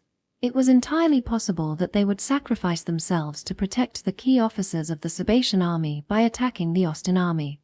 However, if neither option was chosen, what strategy would the Sabbath take as a third option? At the same time, north of the Tar River, I warned them to be careful of surprise attacks from the waterways. What is father thinking? She had raised her voice at the general staff, insisting on holding the northern bridge, because she was wary of ambushes using this waterway. That woman Sylphnova was sent as a staff officer to the northern bridge by Commander Brusav's order, saying, if you insist so strongly, then show us you can defend it yourself. We've lost. The Sabatian army has lost the strategic value of holding the riverbank. We have no chance of winning anymore. Hey, Staff Officer Sylph, stop saying irresponsible things and think of a way to turn the situation around. How do you turn something around when you have no chance of winning? Even after being yelled at by Commander Kitabashi, Sylph's annoyed expression remained unchanged. Well, if there's anything we can aim for, it's a draw. A draw? Yeah, just think back on the results we've had so far. The enemy's land is a burnt wasteland, and the resources Austin's army is currently using are nothing but the dregs. Byrne had anticipated this move but had dismissed it as a possibility, saying that he didn't have the resources to take care of it. Sylph proposed the move Austin feared most. Put yourself in the shoes of those Orst guys. They're launching such a large-scale offensive, and the core of their defense forces are on the front lines. In that state, how many soldiers can they really allocate to defense? Yes. The moment when Sylph, the girl hailed as a genius, realized that Sabbath had been defeated. If we attack and destroy all the enemy's resources now, Austin will no longer have the ability to continue the war. This is the only way our country will be safe. Oh, I see. Even though it put herself at risk, she proposed a surprise attack on Austin's military resource warehouse. For the sake of our homeland, let's do it. Let's give them a nasty surprise. A proper commander would never abandon the retreat route and leave the bridge. That would be a betrayal to the main force of the Sabatian army, which had begun retreating to the only safe route, the northern bridge. Even if they acted independently, it would at least be to support allies or immediate retreat. Losing the bridge meant losing the only safe crossing route left for the Sabatian army. It was unimaginable how much this would lower the soldiers' morale and crush their spirits. But Sylph discarded safety and supporting her allies, instead planning a charge into the enemy's rear. Now, let's turn this defeat into a draw. This was her characteristic flaw. Sylph often devised strategies focused on how to inflict the most damage on the enemy, ignoring ally considerations as a staff officer. She chose to abandon the main force, including her father, to ensure mutual destruction. Perhaps Sylph, like Byrne, was a war fanatic with a twisted mind. Chapter 74. as Arya's desperate surprise attack destroyed the bridge. At that time, the Sebacean army still hadn't grasped the fact that Flamel had invaded Austin. Strictly speaking, they had caught wind of the information that Flamel had invaded Austin's territory, and the enemy was in dire straits, but they hadn't verified this fact yet and held it in reserve as it could be a trap. It was not until several days after the invasion started that they realized this information was true. Bern Velu achieved victory before the Sebacean army could realize our plight. He did a good job with the limited resources and time he had. However, he made a mistake in his strategy for the first time. He left the military supplies, Austin's lifeline, exposed and defenseless in front of the enemy guerrillas. Well, it was less of a mistake and more that he couldn't manage it due to resource constraints, according to him. There was also a fixed idea that no one would do such a thing in that situation. Even if Sylph's surprise attack was successful, it would not overturn the Sabbath's losing battle. If it failed, there was no telling how much she would be condemned by her allies. A normal staff officer would undoubtedly have hesitated to make this move. In fact, after this, Austin easily succeeded in destroying the northern bridge as well, completely cutting off the Sabbath's retreat. When the Sebacean soldiers saw their last hope, the northern bridge, burned down, many despaired and began jumping into the river. Sylph's move to abandon the northern bridge was undeniably a betrayal to the entire Sebacean army. However, while the surprise attack launched by abandoning the bridge was not the best move, it was not a bad strategy either. On the contrary, if they have the expectation that Flamel will not participate in the war, it may have been the only way to protect the mainland of their homeland, the Sabbath. Hey, let's set explosive traps on the bridge when we retreat. Why? If the bridge is still there, our allies will aim for this northern bridge. And what's wrong with that? The trenches up to the northern bridge are secured by Austin. There will surely be significant casualties. Rather than our allies retreat across such a narrow bridge, it's better to have them scatter and hide, which increases their chances of survival. The bridge is not the only means to cross the river. If they could evade the enemy, they could retreat to a place with calmer currents over several days and return to the Sabbath. To evade Austin's pursuit, a surprise attack on the enemy's rear and plundering resources would be effective. Rather, if we leave this bridge intact, it could become a foothold for the enemy's advance. Moreover, she understood well the impact of the atrocities committed by the Sebacean army in Austin's territory. She was not a soldier until a little while ago. Therefore, she couldn't understand the atrocities committed by her fellow soldiers, and at the same time, she was terrified that Austin would retaliate in kind. Now that the defeat of the Sabbath was imminent, she feared a massacre within Sebacean territory by Austin's soldiers. It was expected that the Austin army, with their homeland burnt, would face severe food shortages. If they were to strike back and invade the Sabbath, it would be inevitable that looting would take place in rural areas everywhere. We soldiers have the duty to die, but the civilians do not. Having rarely been on the front lines, she valued the lives of the citizens more than her comrades. Sylph Nova believed that if the Sabbath's main force was destroyed while leaving the bridge standing, Austin's soldiers would pour in and commit atrocities against the civilians. Therefore, she intentionally wanted the bridge to be destroyed to buy time and prevent Austin's invasion. After evading Austin's pursuit, we can leisurely build a small boat somewhere and cross the river. In reality, since Flamel was invading us, we didn't have the luxury to invade the Sabbath. In the first place, our tactical objective against the Sabbath was peace. Considering the remaining supplies, it would have been impossible to continue the war within the Sabbath even if Flamel had not invaded. However, Sylph feared that Austin would seek revenge within the Sabbath territory. It is true that Austin's soldiers deeply hated the Sabbath. Therefore, in case Austin did not destroy the bridge, she was thorough enough to set explosive traps when leaving her position. She paid no heed to the despair of her Sabbath comrades who lost their retreat route, saying, "It's the fault of those who ignored my warning and allowed the waterway to be attacked." In other words, Sylph decided that it was in the national interest to destroy the bridge and reduce Austin's ability to continue the war. The Northern Bridge commander, Kitabashi, accepted Sylph's plan and put it into action. Ultimately, this move was a foolish strategy that only increased the damage on both sides. However, if Austin had been planning to invade the Sabbath as she predicted, It might have been the best move to protect her homeland and its people.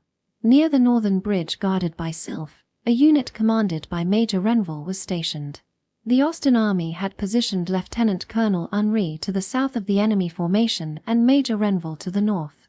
In other words, the target of Sylph's desperate attack at this time was the base that served as a medical department and a military resource warehouse where I was stationed. It was the newly established Renville Army Medical Department, led by Sergeant Dolman. The report came as a bolt from the blue. The enemy is attacking this base. On this day, when Austin launched a major offensive, Senior Allen, who had been on patrol just before noon, rushed over to Sergeant Dolman in a panic. The enemy's attacking here. Please begin preparations for retreat immediately. This is an order from Lieutenant Verdi.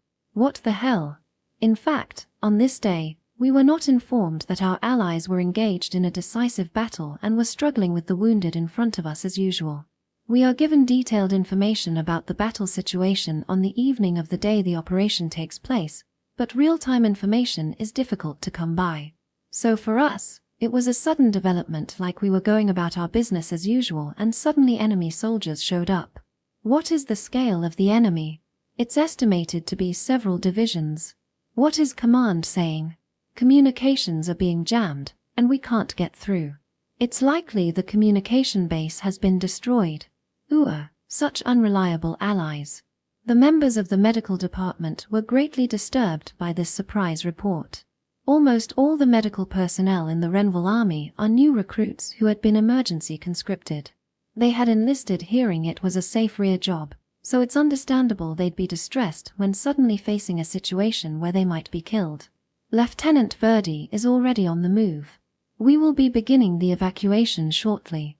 Please pack your belongings. Alright, I understand. Stop treatment. Everyone gather. Wounded who can walk, line up outside. However, as expected of Sergeant Dolman, he gave orders without showing any signs of being shaken. My platoon members, including myself, Kale, and Elmer, immediately began packing our bags. Medics, only bring antibiotics and elixir. Don't carry unnecessary items, or you'll be caught and killed by the enemy. Touri Medical Platoon, please assemble as soon as you're ready. We'll conduct roll call. It's a race against time. If you're slow, we'll leave you behind. If you don't want to die, hurry up and get ready. Indeed, with even a little experience, people's actions change significantly. While there were many new medics still in chaos, the members of my platoon quickly finished assembling. Roll call confirmed. Everyone is here, little boss. Thank you, Kale. Sergeant Dolman and the Touri Medical Platoon will now begin assisting our allies with transporting supplies. Alright, I'll leave it to you. It's inevitable that the new recruits can't take the optimal actions. In such cases, we, who are just a bit senior, should help lighten their burden. Everyone in the medical department, please listen up. I'm Verdi, the commander of the base. Lieutenant, you've come. With that in mind, just as I was about to go get some medical resources, Verdi barged in on the field hospital tent. He looked around, his face pale. I would like the medical department to help transport the military supplies at this base. It seems it will be difficult for the quartermasters to carry them alone. What? He issued such an order. You're telling us weaklings to carry the supplies and escape? There is no time. Please head to the warehouse quickly and receive the supplies. The quartermasters are already transporting the supplies and have begun retreating south. Verdi's words puzzled both myself and Sergeant Dolman. The medical department's supplies were in the hospital. The warehouse contained food and ammunition. No matter how you look at it, it's not something the medics should be carrying. What are the supplies? Rifles, ammunition, and magic stones. Leave that stuff, Lieutenant. How can we retreat while carrying such heavy loads? What's more important, soldiers' lives or scrap metal? The scrap metal, of course. But at this moment, the mild-mannered Verdi had a rare fierce expression on his face. This is an order from your superior. Immediately send the medics who have gathered medical supplies to the warehouse. In an uncompromising tone, he ordered us to mimic a transport unit while retreating. Hey, Lieutenant. Wake up and be realistic here. Sergeant Dolman grabbed Verdi by the collar and glared at him threateningly. Normally, when retreating after a surprise attack, you abandon the supplies. Life is the most important thing. Dead soldiers don't come back, but lost guns and bullets can be remade. I am awake. Once again, Medical Sergeant Dolman, follow your superior's order. This is my decision. The bullets currently lying dormant in the warehouse at this base are worth more than your lives. However, Verdi was adamant and refused to give in. Dolman, you understand, don't you? If we don't successfully transport this scrap metal, Austin has no future. Our medical base was stocked with precious resources. About 40% of Austin's entire stockpile of firearms, ammunition, explosives, food, and medical supplies were stored in the warehouse attached to the Renville Army Medical Department. If we lose these bullets, we won't be able to eliminate the retreating enemy. It would mean unleashing a powerful armed group into Austin territory. Currently, Austin-made firearms are scarce. Over 70% of the military factories in our territory have been destroyed, leaving only the factories in the southern part of the territory that the Sabbath didn't invade. With this production capacity, losing 40% of the military's current ammunition stockpile would be too painful. Although neither Sergeant Dolman nor Verdi mentioned it aloud, we would soon have to face off against Flamel. Truly, these bullets were the lifeline for the citizens near the Flamer border, who are worth more than our own lives. But there's no way we can escape. Please trust us. Verdi's squadron will remain here and assist you in your evacuation. Of course, Verdi did not think that retreating without a plan and carrying such a heavy load would go smoothly. We will risk our lives to allow you to retreat safely. He seemed prepared to sacrifice his life delaying the enemy. The target will be the Southern Army's headquarters. It's about 8 kilometers southeast. What about Major Renville's central base? It's closer. They've already moved out, so there are no soldiers left. That place is empty. Normally, Renville's forces would have stood in the way before the enemy reached this far, providing solid protection for the medical department, but today, Austin's friendly forces were on the move to support Captain Aria's suicide attack and block the enemy's main escape route. So, at the moment, Verdi and his unit were the only ones who could protect us. You'd better buy us some time, Lieutenant. Yes, I will do everything in my power. Let's believe in our heroes. My heartbeat quickens. I could tell by the look in his eyes that Verdi intended to die here. He planned to sacrifice himself alongside his company to let the non-combatants escape. Now, we don't have much time. All medics, please follow Sergeant Dolman's instructions and begin action. It's time to get fired up, newbies. With our best efforts, we'll save our country. In other words, even Senior Alan and Rodri, who have fought together with me all this time, are going to lose their lives here. It means that the only family I have left will also die. Lieutenant Verdi, I have a suggestion. What is it, Chief Medic Touri? That was the one thing I didn't want. I can't bear the thought of leaving Rodri and Senior Alan here and running away. I suggest that we retreat to Parchen, the base of the Southern Army Medical Department. It's about 15 kilometers away, but the actual travel time would likely be shorter than reaching the Southern Army headquarters. Why is that? To reach the Southern Army headquarters in the shortest distance, we'd have to cross several forests. It would be difficult for medics and nurses who haven't undergone physical training to navigate unfamiliar rough terrain while carrying heavy luggage. However, if our target is Parchen, we can proceed on relatively well-maintained roads. We can also make effective use of carts, which will make our retreat smoother. I see. That makes sense. This might be selfish. Transporting resources to the rear while the infantry holds the line, such a strategy is quite ordinary. And if we retreat to Parchen, along the retreat route about 5 kilometers from Parchen, there's a trench set up by the Sergeant Zafqua's unit. It's for training purposes but constructed similar to a real trench. Is that true? It's true. I participated in their training, so I know the location of the trench. But what if there's even the slightest chance of survival? I wanted to put all my effort into achieving that tiny possibility.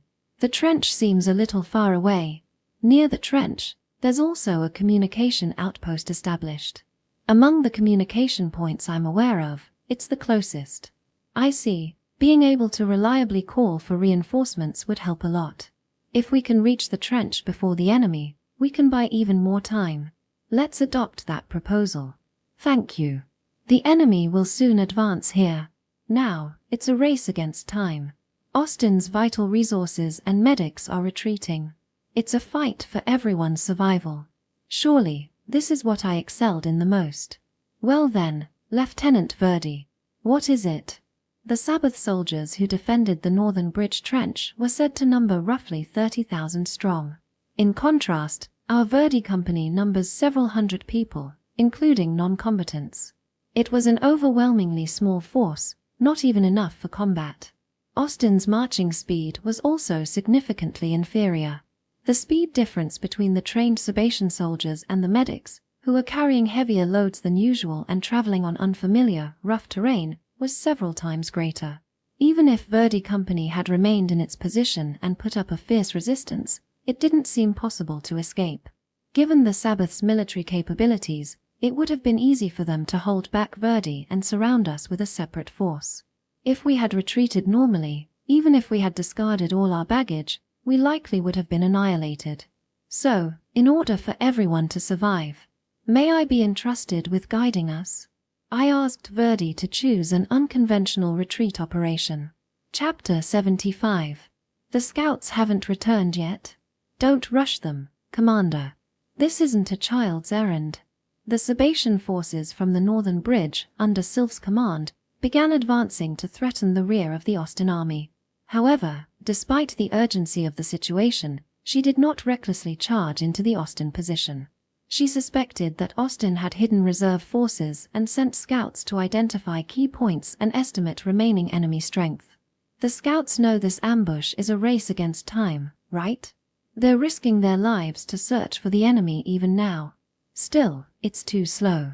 Why do we have to wait 30 minutes just to scout a position a stone's throw away? It's not slow at all. This is normal. Sylph had some regrets about sending out the scouts. No matter how much they are told to prioritize speed, the lives of scouts are also at stake. Even if it's right in front of you, it would take several hours to scout an enemy base whose strength is unknown. There was no way the scouts would be back in 30 minutes. Enough, I can't wait any longer. We outnumber them anyway, we'll win. Let's charge in. Whoa, calm down, Commander. We need to know the enemy's position at least. Growing impatient, Sylph decided to resume the invasion without waiting for the scouts' return. Normally, Sylph didn't have command authority, but she was the daughter of the commander-in-chief. The field officers couldn't oppose her, as their command authority had been revoked at the start of the operation. Oh, they've responded to us.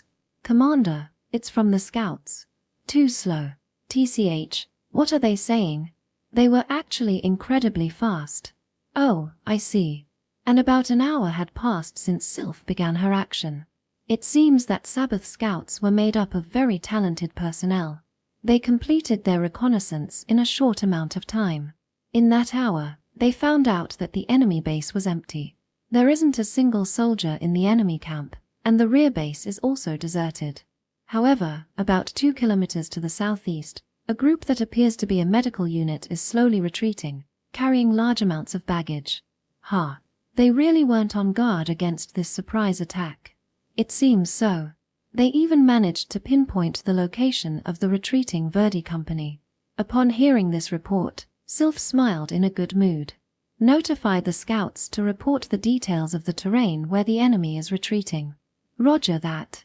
We will sortie immediately and annihilate that unit. Eagerly, she began to lead the pursuit herself. We will pursue the enemy's rear. The right-wing forces will approach the enemy unit from the south. The left-wing forces will advance from the north. Trap them and let none escape. Understood. The central forces will circle around the enemy's rear. Be vigilant for ambushes, and engage if found. Remember, that enemy unit could be bait. Sylph had previously experienced losing pursuit forces by delegating command to lower officers. After that experience, she wanted to take command herself to ensure that the enemy would never escape again. We will completely cut off their retreat. Understood. She intended to seize our supplies and threaten the Austin army from the rear. Sylph understood well that if she destroyed our military supplies, Austin would be crippled. As the first step of her comeback strategy, she targeted our Renville army's medical unit and its resources. Indeed, the difference in fighting strength was too great.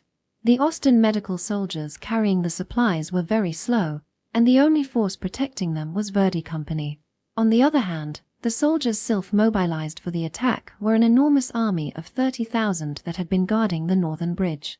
At this moment, the roles of attacker and defender between Austin and the Sabbath completely reversed. Bernvalou also sensed this move and immediately deployed troops to threaten Sylph's rear. He lifted the ambush forces prepared for the southward advance of the North Bridge forces and sent them towards Sylph's northern bridge forces. However, Sylph was well aware that it was a race against time, and was closing in on us at considerable speed. It would be several hours before the reinforcements sent by Bern would attack Sylph from behind. The quote, "Speed is the essence of war," is exactly true. The moment the bridge fell, Sylph's swift offensive was the result. For just a few hours, Sylph had the freedom to run wild in Austin's rear. "Now then, shall I turn father's loss into a draw?" "Aye, aye, sir. Once the encirclement is complete, commence the assault immediately. Leave no survivors, not even an ant." In the grand strategy of this northern battle, Bern achieved a decisive victory. However, in the local small-scale strategy, it was also true that Sylph outmatched Bern. Had she succeeded in wiping us out as she intended, Austin's future strategies would have been greatly disrupted. "Shouldn't there be a battle report from one of the units soon?" "Not yet. Are you sure we're encircling them? We can't afford to let them sneak out like before. I believe there's nowhere for them to escape this time." Thus, we were completely surrounded. However, this development was anticipated. It would be difficult to avoid this encirclement due to the speed. Even if only Verdi's unit stayed to fight, the other reserve forces would have easily wiped us out. It seems quite noisy. An explosion? In other words, from the moment Sylph chose a surprise attack, our Verdi company was doomed. Even if we used 100 different escape routes, we would be annihilated 100 times. In such a desperate situation, the strategy the medical unit took was, "Commander, it's the enemy. First, eliminate the brains that give orders to the army." The moment we confirmed we had been spotted by the enemy scouts, we turned around and closed in on the enemy. This is bad. Damn it. When I proposed this plan, Verdi was at a loss. Sergeant Dolman also commented that this would be too reckless. After hearing Senior Allen's report on the enemy forces, "Do you really think we can escape?" "But, Touri, the only way we can escape is by hoping for the enemy to make a mistake. But for some reason, my intuition told me that this was the only way to survive. My intuition has saved my life many times before. If we flee normally, we'll surely be annihilated, won't we?" Verdi had already predicted that we would be completely annihilated. After listening to my suggestion, Verdi thought for a few seconds with a serious expression and then approved the plan, saying, "All right, I'll bet on you. My suggestion is to launch a counteroffensive and attack the enemy. Of course, a single company can't break through the front lines. Protecting the slow-moving medical soldiers carrying supplies while charging is laughable." The plan was to shoot at what seemed to be the enemy headquarters, create confusion, and then retreat with hit-and-run tactics. This strategy was based on the judgment that escaping would be impossible if the Sabatian army's chain of command remained intact. So when we appeared right in front of the enemy headquarters, Sylph was extremely surprised when she saw us. "This is bad. The enemy's aim isn't to flee. It's a frontal breakthrough. It must be a bluff. Don't be stupid. Think carefully." She mistakenly thought we were seriously aiming for a frontal breakthrough. Sylph was convinced there must be ambushes somewhere and didn't optimistically think we're the only ones here. Right now, the thinnest part of our encirclement is right here in front of us. In that situation, our counterattack appeared to her as a trap to target the Sabbath's commanders. Recall the soldiers we've sent out to encircle. The enemy's escape route isn't south, it's right in front of us. Right away. Don't let them break through. Hold out until our forces return. It was no wonder she panicked. After all, up until now, Sylph has only been in charge of planning operations, leaving the field to the non-commissioned officers. A large number of real lead bullets were fired into the position where she was. It was only natural that she was unable to keep calm as her life was put in danger for the first time. This is certainly the most logical escape route. It seems that the Orst aren't all idiot. Half crazed, she donned a sweat-stained iron helmet and instructed the surrounding soldiers to respond. Even though the defenses were thin, the number of Sebastian soldiers protecting her was still in the thousands. Verdi's company alone could never break through. If she had remained calm and focused on the front, she would not have retreated. Ah! Another bullet flew over. Commander, fall back. Follow me. Oh, okay. Damn it. I'll repay this debt to the Orst. Her first real battle, her first brush with death. Sylph, who had been raised in comfort, faced her first real hardship. Seeing bullets fly near her, she immediately fled. Leaving the defense to her subordinates, she ran to the rear. What was waiting for her was, "Hey, shorty, don't do anything reckless. I'm fine." That moment still remains vivid in my memory. I've been properly trained, leave it to me, but you're a medic. We don't have enough fighting power. We have no choice but to ask Touri to join us. At this time, I was making good use of my shield and exchanging fire with Sebastian soldiers on the front lines together with Senior Allen's platoon. I had a gun, even if it was just training ammunition, so I thought I could use it like a scarecrow. Also, the shield magic provided excellent protection for our allies. I was really glad to have learned defensive combat from Sergeant Safqua. "Lieutenant Verdi, how long will you continue this offensive?" "Just hold out for another 15 minutes. Retreat immediately at the signal." "Damn, I shouldn't have given back the training gun. Come on, there are no dead soldiers. Give me a gun. Sergeant Dolman, please stay calm." While I was useful in defense with wind cannon and shield, my attacks were limited to suppressive fire without precise aiming. Well, since it's a training bullet, there's not much point in aiming it at the enemy. "Hey rookies, pull your ass back when you aim your gun. How many times do I have to tell you?" Sorry. The kid is shooting better than you. Aren't you embarrassed?" It had been a long time since I had the opportunity to fight side by side with Verdi and Rodri. As expected, Rodri was efficiently taking down enemies. At the same time, he was yelling and kicking the new recruits' butts. It seems Rodri had developed the demeanor of a senior soldier. He must be a scary senior with his foul mouth. Ah! In that nostalgic yet terrifying moment, I suddenly felt compelled to look up. I felt like there was something I couldn't miss. "Hey shorty, you're lifting your head too high, bend down more." I found them. I reflexively stood up and aimed my gun straight, just as Sergeant Safqua and the others had taught me. I heard Rodri's panicked voice, but I calmed my mind and focused. Visual confirmation, aim, target locked. I unconsciously locked onto the target. Enemies stay in the line of sight for only a brief moment. Hitting that moment without fail is the essence of long-range combat. That must be the enemy's brain, the in-game leader. "Hey, Touri, what are you doing?" Countless bullets were flying towards me. If I don't stop shooting quickly and put up my shield, I would get hit too. A headshot would be fatal. Taking too long will get me killed. I recall the techniques taught by Sergeant Safqua. Shoot and deploy the shield simultaneously to minimize vulnerability. As someone with the shield skill, I have an advantage in long-distance gunfights. That's why I have to be the one to shoot. Yes, I won't miss. Hey, shorty. If I miss this, I won't be able to make it in this world. I was there, aiming straight ahead. I focused on a young female officer in an ornate military uniform, her face pale and wearing an iron helmet. With a dry sound, Sylphnova took a heavy blow to her forehead and collapsed. Hey, Commander. Ah. Hit squarely in the forehead, Sylph foamed at the mouth and passed out. The Sebastian soldiers around her, seeing the moment she was shot in the head, were convinced of her death. "Damn it, I'm taking over command. Everyone, maintain the front line. Emergency. Enemy Austin troops have just started advancing towards our rear."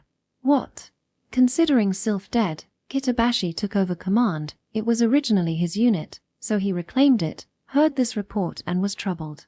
Damn, we'll finish off the enemy in front first. Don't let this girl's death be in vain. The Sebastian frontline commander still respected Sylph, despite his grievances towards her. He vowed to himself that he would at least complete the final mission that she left behind. This is a battle to pay tribute to the girl who died for the Sabbath. The Sebastian soldiers were briefly invigorated when, it looks like Commander Sylph is still alive. Really? A few seconds later, they realized she had been shot with a training bullet. There's a rubber bullet nearby. What? There was an atmosphere of confusion spreading around the Northern Bridge forces. Chapter 76. Senior Allen, please scout ahead. We might be able to break through now. All right, leave it to me. Our desperate hit-and-run tactic seemed to have worked well. The Sebastian soldiers who had surrounded us turned back and retreated to their headquarters.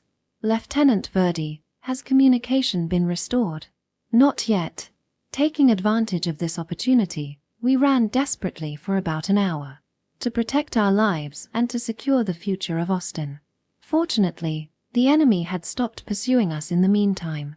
It seems that the Sabbath's chain of command was temporarily paralyzed due to Sylph losing consciousness. Quite a few of our allies are exhausted. How pathetic. If only we could join up with the reinforcements, we could somehow manage. Although we broke through the enemy's encirclement, the medics were utterly exhausted. Even after running for an hour, we were still nearly 10 kilometers away from Parchen. Sergeant Dolman, as expected, hadn't even broken a sweat yet. Head Nurse Elmer, let me carry some of your luggage. Please hand me a small bag. It's fine. I don't need your help. Now is not the time to be stubborn. Even Kale, a football player, began to show signs of fatigue. The female nurses were pale and looked like they were about to collapse. Running at full speed for an hour with heavy loads was extremely tough. Even the infantry training I received in Wynn wasn't as grueling as this. Hey Verdi, it looks like the Sabbath guys are surrounding us again. Have they already recovered? The Sabbath side didn't remain idle for long. After a while, they recovered and resumed their pursuit of us. Shouldn't we abandon the supplies? At this rate, we'll be completely wiped out, Lieutenant. As expected, it was impossible for us to shake off the Sabbath's pursuit on our own. The difference in marching speed is too great. Therefore, we have no choice but to contact headquarters and request reinforcements. Is communication still not restored? Not yet. Verdi's communication device remained unresponsive. Communication range in this era was limited to 2 to 3 kilometers. Given the distance to Parchen, it was unlikely that we will be able to establish contact quickly. Just a little longer. If we advance a little further, we might be able to communicate. Let's push on just a bit more. Verdi ordered the troops to continue moving forward. He believed there would be an Allied communication base somewhere along the way to Parchen. Sebastian troops are advancing from our rear again. It's expected they'll complete their encirclement within an hour. This is Verdi, understood. Everyone, if you don't want to die, keep running. Our route was completely exposed. Using carts to transport supplies, we had no choice but to follow the well-maintained road. It would have been easy for them to recapture us along the way. That's why they didn't even bother to jam our communications. Understood. Superior's orders. Damn it. Grumbling under our breath at Verdi's somewhat stubborn orders, we continued our exhausting marathon. At this time, reinforcements from our allies were approaching nearby. Byrne was mobilizing troops near the headquarters to assist our retreat. However, they couldn't pinpoint our exact location. The search party was looking for us based on an estimate of our whereabouts. But since the Sebastian forces were deployed at the initial retreat location, a message was sent to Byrne stating, "It is believed our allies have been captured and annihilated." Byrne replied to this message with, "Don't give up, search a wider area," and then sighed deeply. The commander ordered to search a wider area next focused on the vicinity of Parchen. They believed that if we had miraculously broken through the encirclement, we would go there. Therefore, Verdi's decision to push on a little further was not wrong. If we had run for just a few more tens of minutes, we would have reached a position where we could contact our allies. The key was whether we could maintain the unit's morale until then. Lieutenant Verdi, I also feel that if we push on a little further, we'll manage somehow. Yes, let's do our best, Chief Medic Touri. If we can get through this, a peaceful everyday life awaits us. We just need to make one more push. I deliberately had this conversation with Verdi in a loud voice. It was a groundless and obvious attempt to boost the morale of our comrades. But my words spread among the soldiers like ripples in water. Right. If I can get through this ordeal, I can go back home. I won't have to fight in a war anymore. I'll get a big retirement bonus and live a relaxed life in a peaceful place. When we get back to Win, I'll tell my dad all about my heroic tales. They are still unaware that the war will continue due to the invasion of Flamel. I was so envious when I saw soldiers splurging their reward money in Win. I want to indulge like that at least once in my life. I'm going to spend my money on filial piety. I'll buy my mother a wooden rocking chair because she's always complaining about her back pain. Then why don't you come to my family's furniture store? I'll have a skilled craftsman make a custom one for you. They are running for their lives here because they believe that at the end of this battle lies a peaceful Austin. Hey, Shorty, there's a fork in the road a few kilometers ahead. Which way should we go? If we head west, we'll come out along the Tar River. The southern fork leads to Parchen. Then we should head south, right? If we just try a little harder, peace awaits. This is the final battle. The soldiers took these words to heart and continued running, pushing beyond their limits. This is bad. The Sebacean soldiers are catching up with us. It looks like they've already grasped the terrain around here. Their advance is too quick. The Sebacean army's rapid advance was due to Sylph's final orders, to scout the terrain ahead of our escape route. They were likely aware of the fork in the road ahead as well. What should we do? Should we try another hit and run? No, a second attempt would be ineffective. The enemy was quickly forming formations to block our path. However, without any concrete reason, I felt that we would reach our goal if we could get through there. If we could just evade the unit that was trying to surround us now, we could survive. Yes, in this kind of situation.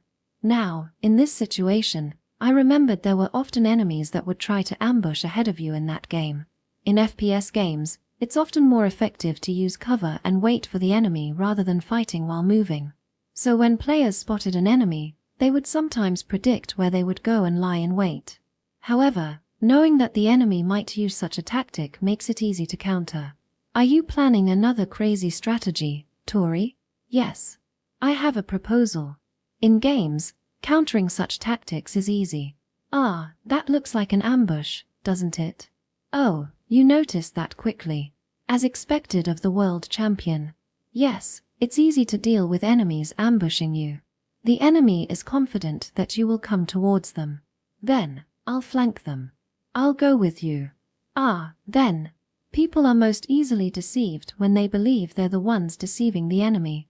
In this case, pretending to fall into their trap and then turning the tables is a classic tactic. In other words, we'll rely on decoys. Whoa, got it. Make sure to revive me, okay? I will, don't worry. As long as the team doesn't lose, fallen comrades can be revived. Using decoys for diversion is very effective in exploiting that game mechanic. The strategy is decoys. Who are the decoys in this situation? Touri. My intuition was telling me. This plan would surely work. Send a small group of decoys to the west to mislead the enemy into thinking our escape route is along the Tar River. The enemy will spread out west to block our path to the Tar River. Taking advantage of that distraction, the main force will head south, towards Parchen. After realizing the decoy's westward advance was a trap, the enemy would inevitably chase after the main force heading to Parchen. Therefore, it is necessary to stall them to prevent casualties among our allies. This means the decoy squad will need to intercept the enemy charging towards the main force. Any more strategies? There is one. I must suggest this. I must propose that using decoys to divert the enemy will allow for a safe escape. Yes, we should. This world is not a game. If someone dies, they will never come back to life. Do I have to suggest here and now that, if we use a decoy, we can escape safely? You're crying again, Shorty. What's wrong this time? Suddenly, someone kicked me in the butt. When I turned around, I saw Rodri. Lieutenant Verdi. She's been emotionally unstable lately. She suddenly starts crying like this. I don't think it's appropriate to kick a woman in the butt, Private Rodri. It's fine for a shorty like her to be treated this way. With that chest, you can't treat her like a woman. Rodri looked at me with an exasperated face. Seeing that face, I felt my heart calm down a little. It's a decoy. What? I'm sure if we use some decoys, the main force will be able to escape safely. Taking the opportunity to regain some composure, I gradually explained the outline of our plan. We'll send a platoon-sized force ahead to the west and pretend that we're scouting. That way they'll mistakenly think we're heading west. If we do that, the enemy will move to surround us in the direction of the Tar River. We can then use that opportunity to send our main force south. All I can do is propose the plan. The decision to execute it lies with Verdi. The decoy unit will then intercept the enemy forces that will come to attack the main force once they realize our strategy. As long as they can buy some time, the main force will be able to escape. In that plan, what will happen to the decoy? They will be annihilated. But I'm sure Verdi, who originally planned to intercept the Sebastian soldiers with the intention of being annihilated. If there are no other good ideas, we will go with that. Chief Medic Touri's ideas today have been spot on. Thank you. Would likely accept the sacrifice of a few. Well then, may I volunteer for the short end of the stick? Private Rodri? I had a feeling this would happen. If I suggested this plan. Well, it's better if you feel a little less guilty. Rodri, you. Alright, I'll go. No, I want to go. He would definitely volunteer. Rodri. Didn't you say you wanted to die peacefully like your grandfather? That's only if the war is over. It's a different story during the war. His nature is incredibly considerate of his comrades. Not many soldiers have the resolve to face certain death at this crucial moment. I'm confident I can kill a decent number of enemies and buy us time. I'm the right person for the job. Rather, I would find it much more painful to sacrifice my comrades and run away alone. He is a very kind boy who cares about his comrades more than anyone else. It's annoying to let Rodri have all the cool moments. Senior Alan. As the platoon leader, I should chip in too. Yeah, even if I survive, I'll be a hard life ahead of me. Seeing Rodri volunteer, Senior Alan hesitated for a moment before also volunteering for the suicide mission I proposed. Are you two really sure about this? Yes, Lieutenant Verdi. We don't have much time, so we have to decide quickly. We need a few more. Ideally, a platoon's worth. Any other volunteers? Even Verdi seemed to find it hard to send off two close friends as decoys. However, don't get the wrong idea, Shorty. I'm volunteering on my own. Rodri, you. It's not your fault for proposing the plan. I just let my desire to be a hero get the better of me and acted on it. Remember that well. I was so choked up that I couldn't say anything to the two of them. The two of them volunteered with such beaming faces. I'm an orphan. Platoon leader Alan and squad leader Rodri, I'll accompany you. Oh, Rata, you're coming too. Is there anyone else who wants this shitty short straw? I felt all my organs become heavy. A nauseous feeling, as if I had swallowed a lump of lead, made me feel dizzy and ate away at my soul. Alright, just need 2 or 3 more. We've gathered quite a few quickly. This shitty job is surprisingly popular. Now I think I can understand a little bit of how platoon leader Garbak was feeling at that time. I feel more clear-headed than I expected. Unlike me, Rodri was smiling brilliantly. He has decided to die, which is why he can laugh so easily. How irresponsible. He would never understand how I feel about being the one who survived. To survive alone. No. I see. So this is how I feel. I'm sorry, Lieutenant Verdi. What's wrong, Touri? If you follow the road from here, you will reach Parchen. If there are any uncertainties about the route, Medic First Class Kale can answer them. Touri, I'm scared to leave my comrades behind as they die. I can't bear the thought of Rodri and Senior Alan sacrificing themselves to keep me alive. I would also like to volunteer to be a decoy. In that case, I should fight together with them until the end. The moment I made that decision, my heart felt so much lighter. Ha! Hey, Shorty, what's the point of you coming? If we bring along a medic, it will be even harder for them to realize that our retreat destination is fake. Besides, I also have a gun, even if it only has training rounds. If you do that. Verdi gasped and stared at me. I could feel a warning alarm sounding throughout my entire body. Beyond this choice lies certain death. Comrades are like family, aren't they, Rodri? In that case, why don't we stay together until the end? And yet, my heart is as clear as a sunny day. Ha, what a fool. That goes for you too, Rodri. True enough. For the first time in a long time, perhaps ever since I joined the military, I smiled from the bottom of my heart. Chapter 77. I wonder when it was that I realized this war was going to end in hell. It's kind of nostalgic to have Touri in the squad. I feel the same way, Senior Alan. There is no chance of survival ahead of us. Being ordered on perilous missions where death is a possibility is part of a soldier's duty. Just look at you now, Shorty. You seem to have more muscle than before. Well, I was trained by a scary platoon leader. Some time ago, Senior Grey said something like this. There's no way we'll survive until the war ends. Our deaths are certain. Therefore, for soldiers, death is the right to be liberated from hell, in other words, salvation. Does anything here regret doing this? Of course not, Senior Alan. Well then, let's do our jobs, you death seekers. I still don't have as much experience as Senior Grey, but now, I feel like I understand his feelings a little bit. 11 soldiers volunteered for this suicide mission. There were people of all ages there, from veterans like Senior Alan to rookies who had just joined the military. We'll proceed ahead towards the Western Fork Road, towards the Tar River. Understood. If they suspect our advance is a diversion, it'll all be for nothing. Trusting the enemy's reconnaissance skills, we'll advance while hiding ourselves. It's common for advance units to move while hiding. If we advance openly without concealment, it'll be obvious it's a diversion. Touri, can you join the reconnaissance? You think you can handle it? Yes, Senior Alan. So believing that the enemy will detect us, we moved through the forest, using the vegetation as cover.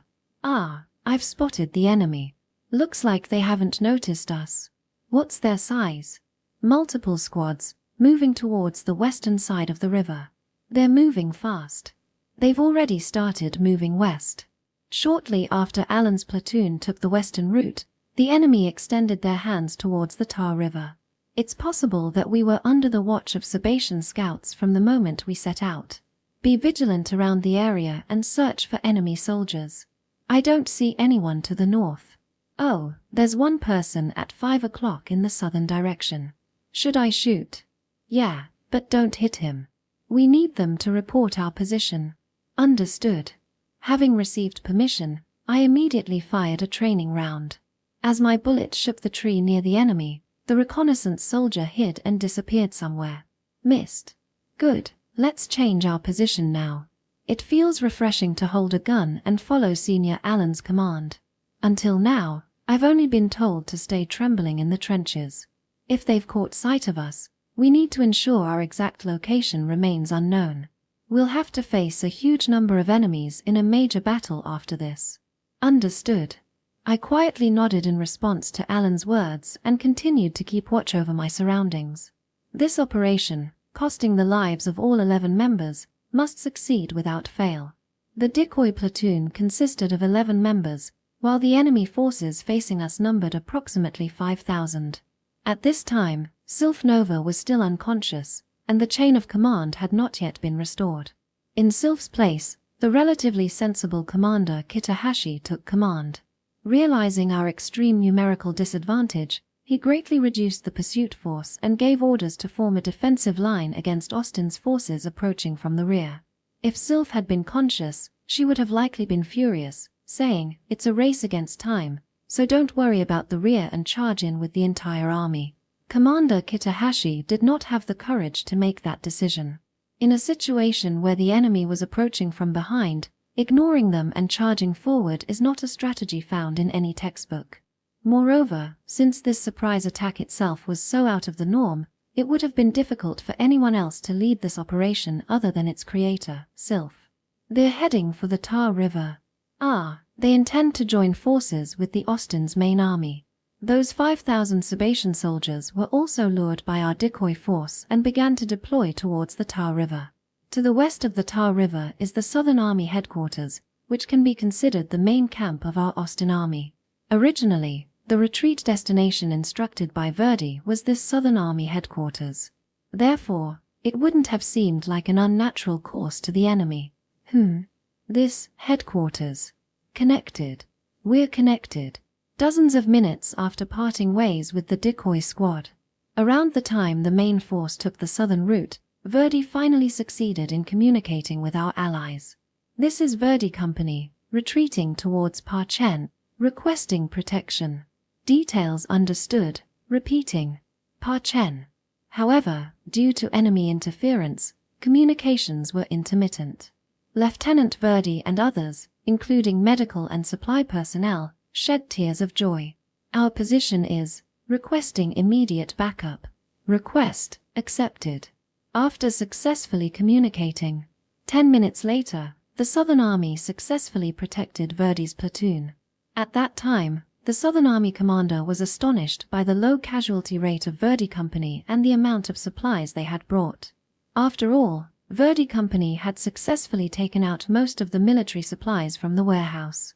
Not only did you retreat, but you also brought supplies with you. Yes. These are necessary for us going forward. At that moment, Verdi did not boast about his achievements at all. With eyes swollen from tears, he simply said, "This scrap metal is heavier than the lives of our comrades. Please handle it with care," he told the commanding officer of the reinforcements. This report was immediately delivered to headquarters. Thanks to Lieutenant Verdi's report, the Sabatian army's positions and routes were detailed, and Austin's counterattack was about to begin.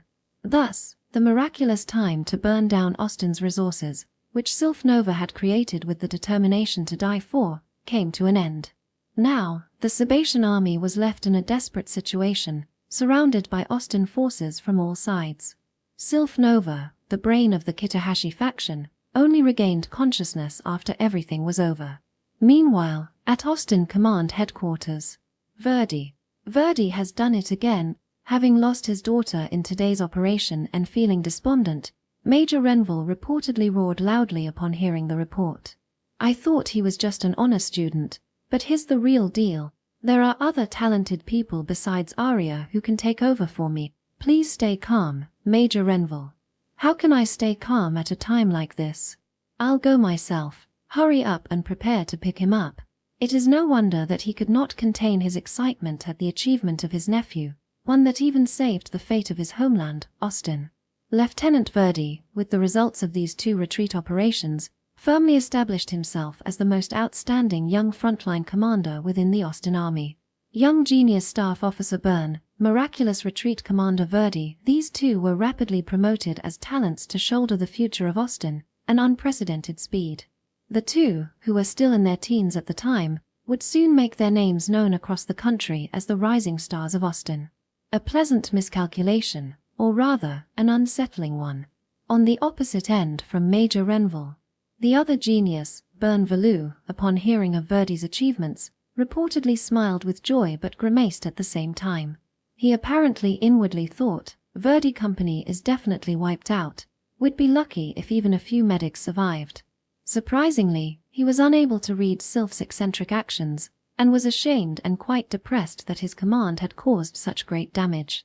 At that moment, upon hearing that Verdi had returned nearly unscathed with supplies, Byrne initially couldn't comprehend the report.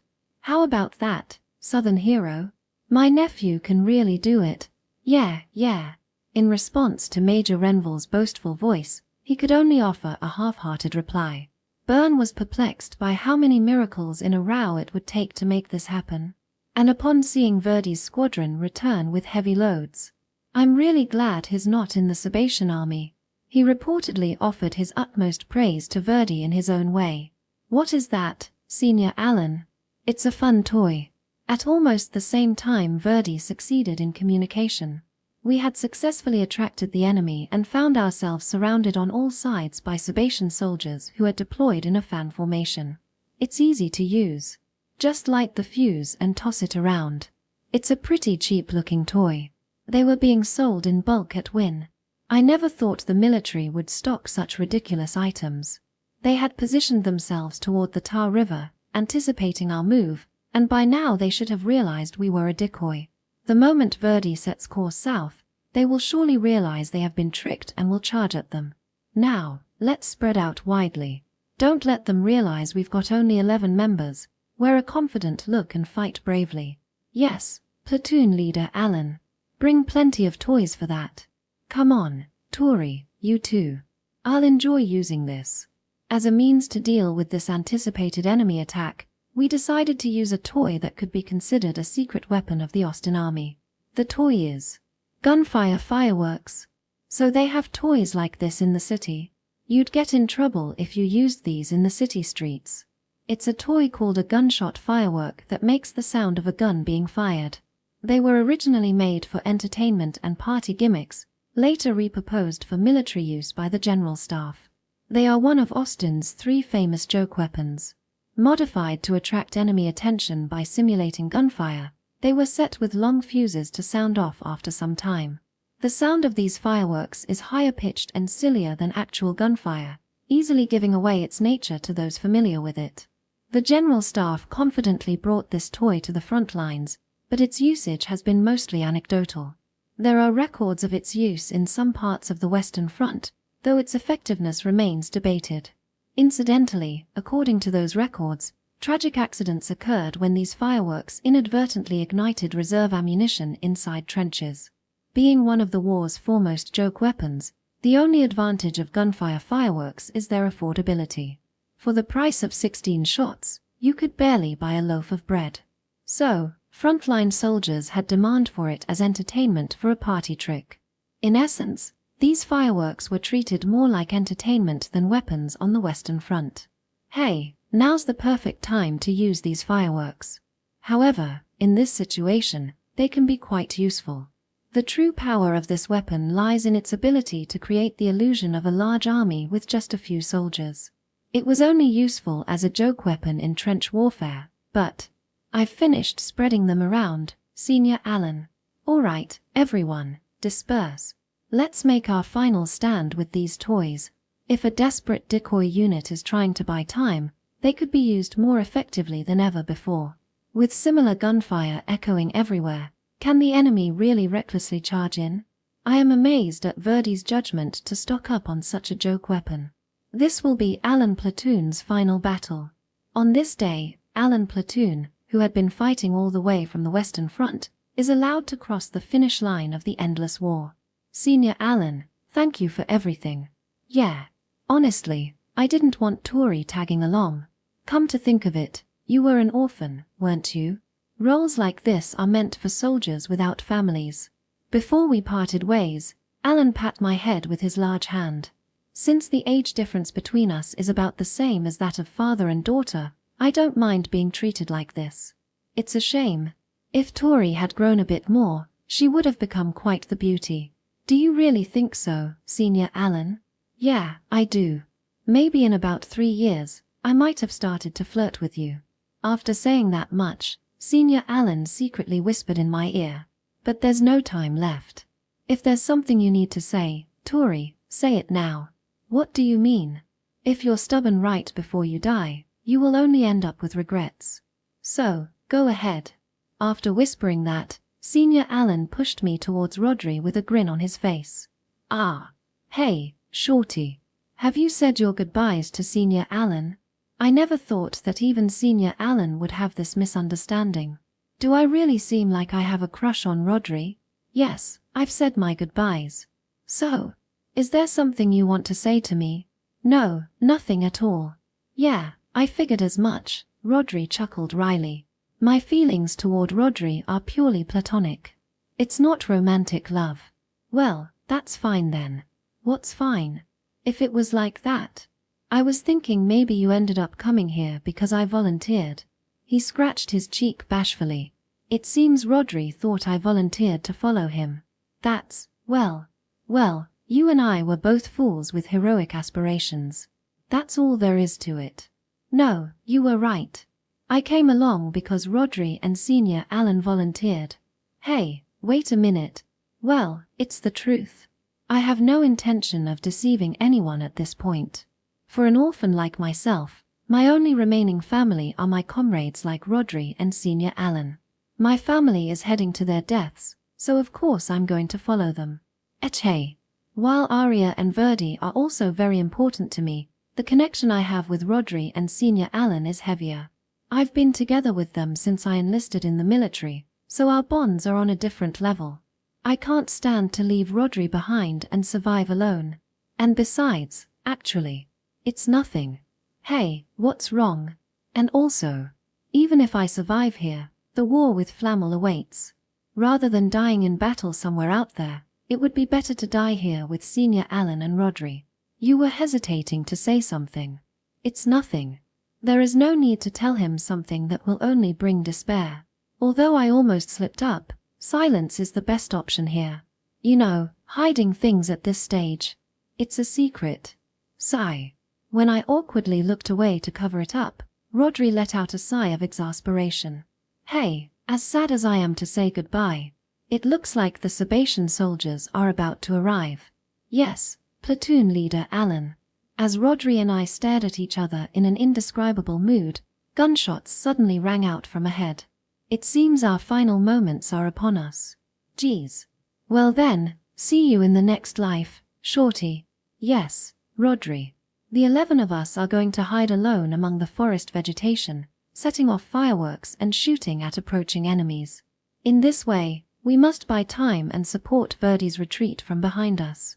How much time we can buy here will determine the future of Austin. You know, our next life may be in a peaceful and civilized world, one where bullets exist only in games. Shorty, I'd like to be born in a place like that and meet you again. With that wish quietly spoken, we dispersed in all directions and began intercepting the advancing Sebastian soldiers. Chapter 78. I had once witnessed such a scene on the Western Front. In this world, guns are assisted by magic, glowing when fired. Surely, it's a sight many soldiers see in their dying moments, a beautiful and cold starry sky, shining amidst the rain of bullets like an aurora.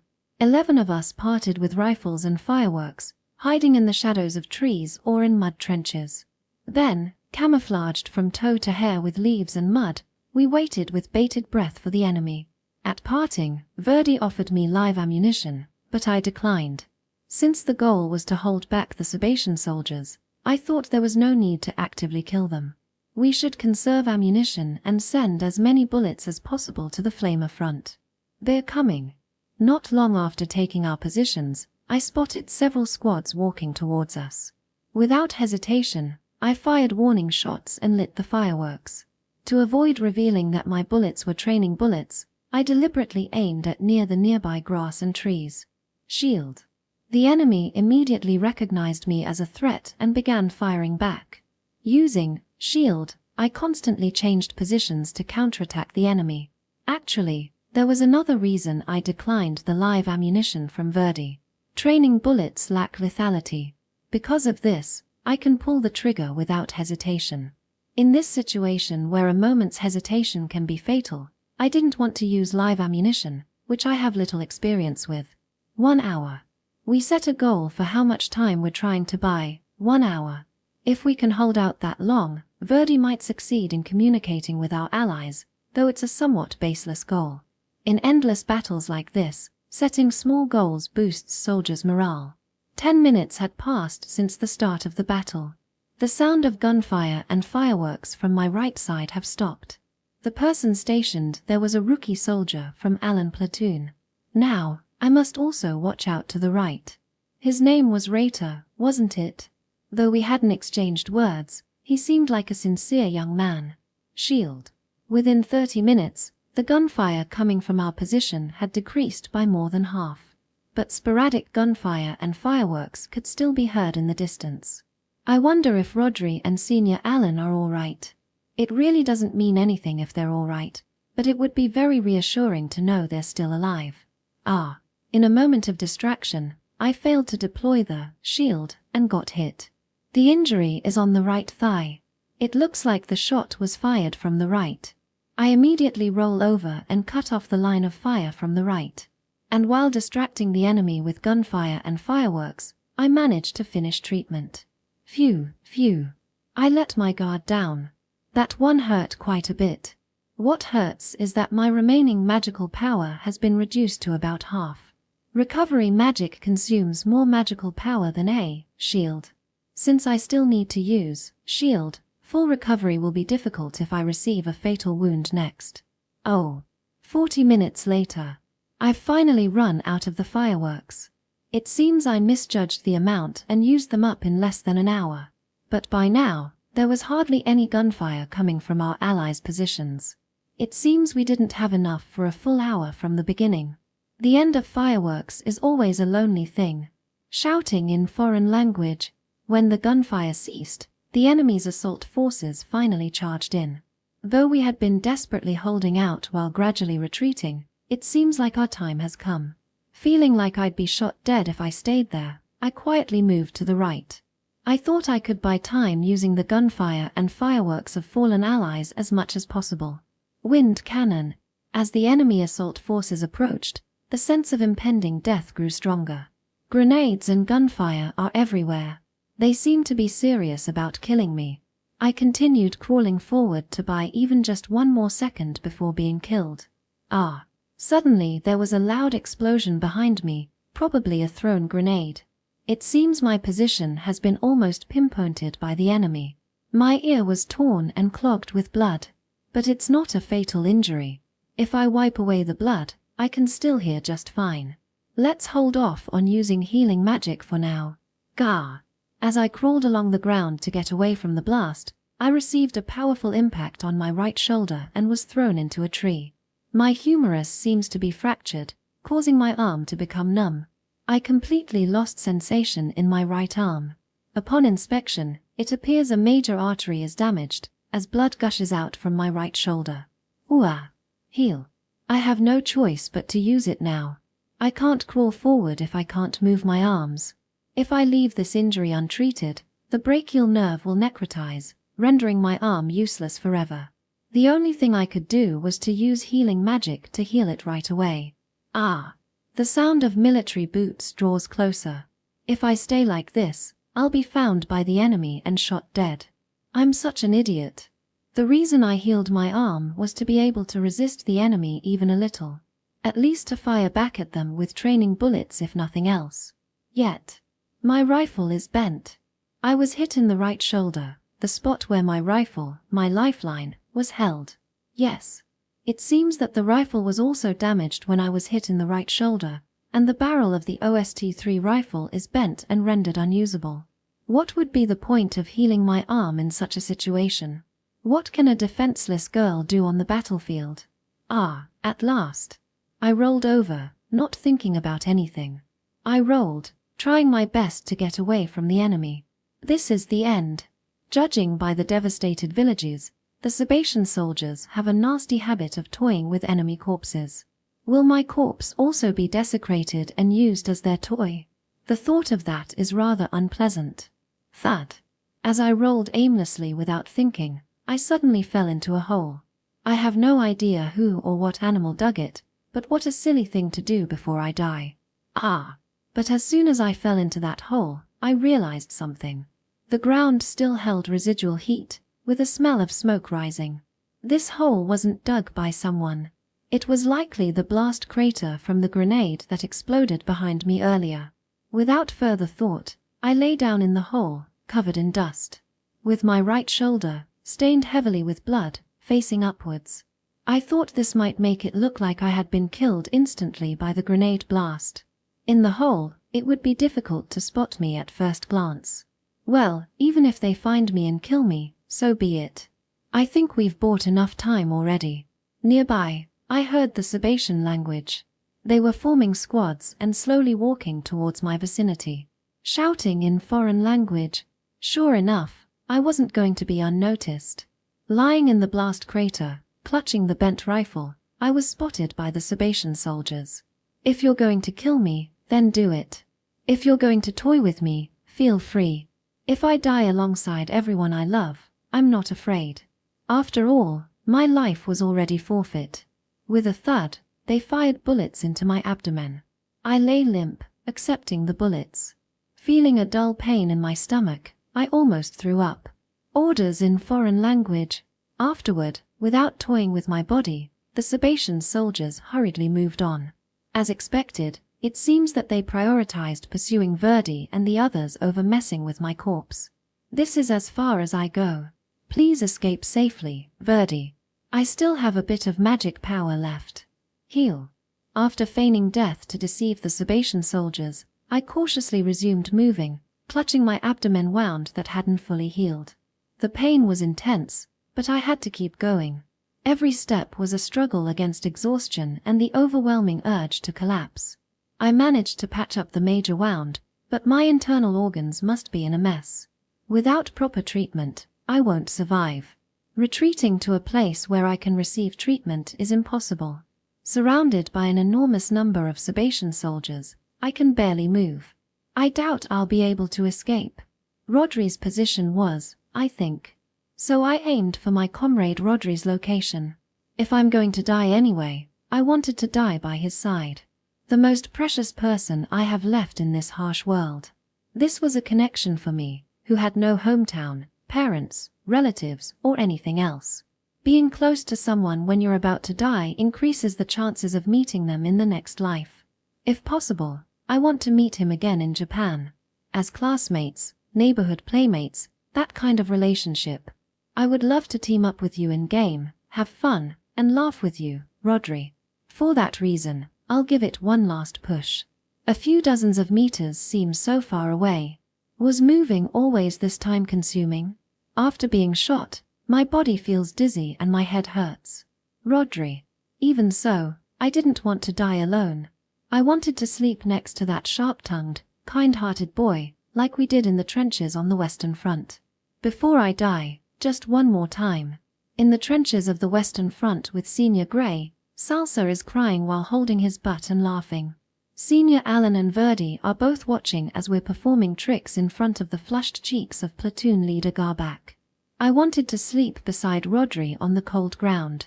Ha! Hey, shorty.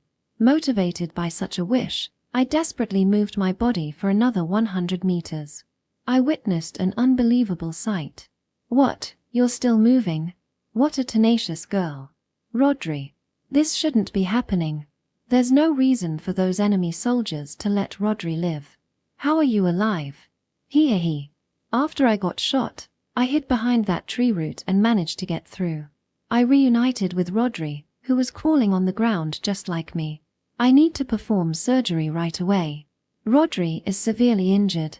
His face is blue, and there were subcutaneous hemorrhages on his abdomen.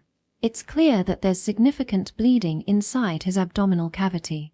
He'll die if I don't treat him immediately with a surgical kit. Do you have surgical tools? If I go back, I could get them. That's impossible, idiot. Even though it must be difficult for Rodri to even breathe, he laughed as he looked at me. You look pale yourself. I managed to patch up the major wounds, so I should be able to last a bit longer. Looks like you have fatal wounds on your shoulder and abdomen. Yeah, both of those are fatal injuries. This is hopeless. Rodri kept laughing as he looked at me, despite his face turning blue.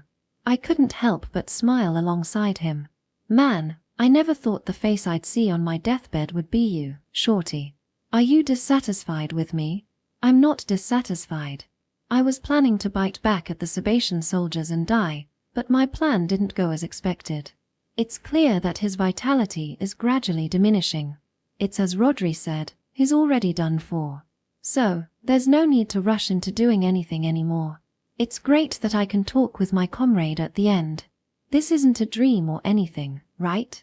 When I saw Rodri alive and moving, I also thought I was dreaming. Yeah, we're both incredibly lucky. While his face remained blue, Rodri slowly raised his head and sat with his back against the tree. I sat next to him, leaning against him. As expected of the lucky carry, right? Amidst gunfire echoing from all directions, the two of us looked up at the blue sky together. Oh, right. Shorty, before we head out, what was it that you wanted to tell me? What? You shouldn't hide something in our last moments together.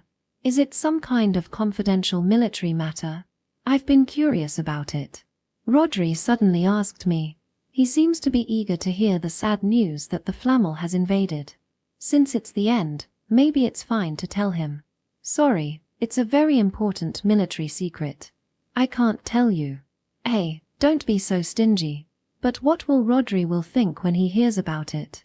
At the very least, he won't feel happy. No, I'm sure he'll be terribly saddened. Well, alright then. Will you regret hearing it? Who knows? It's true that telling him about the Flamer invasion might put my mind at ease. Dying without holding any secrets from Rodri is certainly appealing. Even if that's the case. Well, it's just that. Yes. I loved you, Rodri. That's all. I didn't want to force such a reality on someone who's on the verge of death. What? That's the classified military information? Yes, it's a highly classified and crucial military secret. What's with that? I lied to Rodri until the very end. There is no Flamer invasion. The hesitant words were just a trivial excuse for not admitting my feelings to Rodri out of stubbornness. You suddenly burst into tears, so I thought it was something really serious. What are you talking about? Isn't this an incredibly important matter? Ah, what a letdown. Rodri looked at me with a bewildered expression.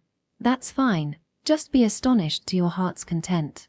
Don't think about the Flamer invasion. You don't seem very surprised, Rodri. Well, sorry, but I already knew. Ha! Sorry, but I already knew, he says. Unfortunately, there is a misunderstanding on Rodri's part, but let's not point it out. That kind of misunderstanding is quite embarrassing, you know? Well, if that's the case, it's good that you said it before dying. If you died without saying anything, you'd end up regretting it. I thought being rejected right before dying would be too much. You're going to reject me, right, Rodri? No. There's no use in being embarrassed anymore. No one will carry back the foolish tale of me being in love with Rodri. So, let's make the dying Rodri feel good about himself to the fullest. If you had said that, we might have ended up discussing marriage. What? Well, there's no time to catch another woman now. It wouldn't hurt to have a wife to brag about to Senior Grey in the afterlife. You're really hopeless, Rodri. What's that supposed to mean? As it turns out, Rodri is quite rude. He bluntly declared he would compromise on finding a wife just to brag about it. To a normal woman, that would be an unpleasant statement deserving of a slap in the face. That's fine by me. What? If Rodri insists so much, I suppose there's no choice. Shall we make it official? Why does it sound like I'm the one proposing? But, well, he's saved my life many times before, so I'll let it slide. Then let's get married. There, it's settled. Oh. I took Rodri's hand and gazed into his eyes. There's a slight blush on his face. Well, we're now husband and wife. Do you have any thoughts about this, Rodri? Isn't it a bit sudden? Shouldn't there be, like, a ring or something? We don't have one. A ring, I mean. Right, of course. Rodri makes a slightly awkward face and scratches his cheek. But he doesn't seem displeased. Rodri, what is your family name again? It's Lowe. Rodri Lowe. Then from today on, I'll also go by Touri Noel until the day I die. We're already almost at that point. Seeing Rodri's face turning pale, I gently rested his head on my lap. It's a lap pillow. Oh, right. I'll cross out Noel on my dog tag and change it to Lowe. Oh. If they understand the meaning behind it, maybe they'll put our tombstones together. As his eyes gradually lost their light, I kept speaking gently to him. That sounds nice. What does? Getting married, having a wife. It's nice. In a faint voice, Rodri spoke while staring blankly into space. His eyes are no longer focused on me. Thanks, Shorty. For liking someone like me. That's wrong, I'm not shorty. Ah. My name is Touri Noel. Got it, sorry. It seems Rodri has reached his limit after all. Before my eyes, his life's flame is slowly fading. It's a bit of a dream come true. Even if I don't have any children or grandchildren, and I'm not in bed, I'm happy that my wife, who has a small ass and small breasts, is here to send me off. Geez. Holding his fading life in my arms. His rude even at the end. I let out a sob as I watched Rodri stop moving. See you, Touri. Let's meet again, Rodri. Quietly, I press my lips against his. Ah. When I released my lips, he was already dead. His eyes stared into the void, his body went limp, and he became extremely heavy. Aranoma's a liar. I kissed him once more, after he had already passed. It was a sad kiss, tinged with the taste of blood, soil, and tears. That was my first kiss. Ah, what a fond memory. On our last holiday together, we went on a date to see Aranoma's play in the capital. Even though the hero Igel brought his lover back from the dead. You're not coming back to life at all, Rodri. I didn't care about the possibility of being found by enemies. Embracing Rodri's lifeless body, I cried loudly. My stomach feels incredibly heavy, dizzy, and with a headache. I feel like I was going to throw up. Phew. I was trying to avoid the enemy's patrols. Carrying Rodri, I kept walking. Just a little further, Rodri. Using a leather strap, I carried Rodri's body on my back, step by step, aiming forward. I can feel his body heat on my back fading. It was so unbearably sad that I bit my lip. Many Sabatian soldiers were still deployed near the Tar River. Death's dense presence loomed everywhere, to the right, left, front, and behind. In that hellish place, I continued to stagger forward, relying on my intuition to find safety. My legs felt heavy as lead. The taste of blood filled my mouth, and a dull pain assailed my stomach. But even so, I had a place I wanted to go. That place was... Look, Rodri. We've arrived. The sound of the water was so peaceful and calm that it was hard to believe we were in the middle of a war. This is the banks of the Tar River, where the war between the Sabbath and Austin began. Don't you think it's a beautiful place? I slowly stepped into the river while talking to Rodri on my back. I realized that my life was soon coming to an end. The moment I relaxed, thinking I had reached the finish line, I felt like I was going to lose consciousness and fall asleep. But I had to keep going, just a few more steps. I won't let the enemy desecrate your body. My goal is to give Rodri a water burial. If I just left him in the mountains and the enemy started playing football with his head, I would never be able to die in peace. To be honest, I wanted to mourn for Senior Alan and the others as well, but that was physically impossible. And it wouldn't be good for my body to be messed with either.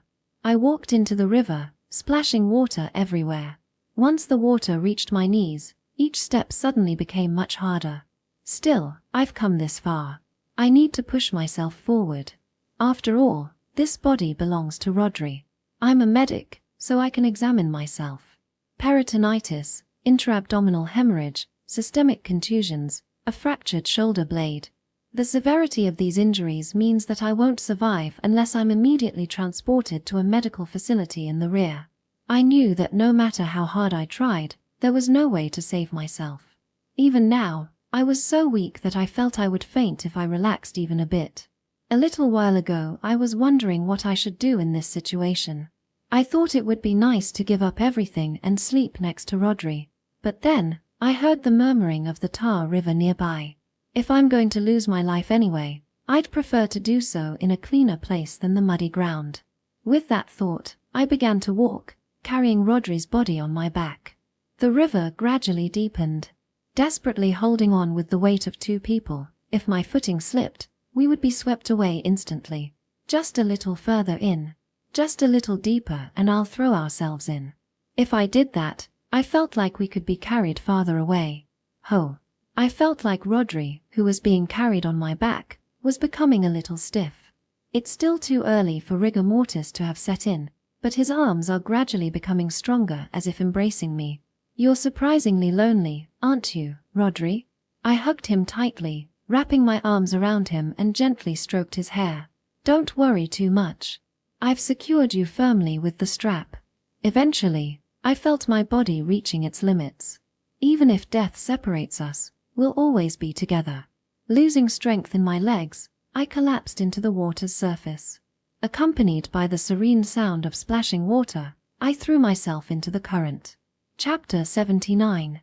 Thus, the Battle of the North that determined the fate of Austin and Sabbath ended in a sweeping victory for Austin. After the surprise attack failed, Sylph's forces were counterattacked by Austin's forces, suffering heavy losses.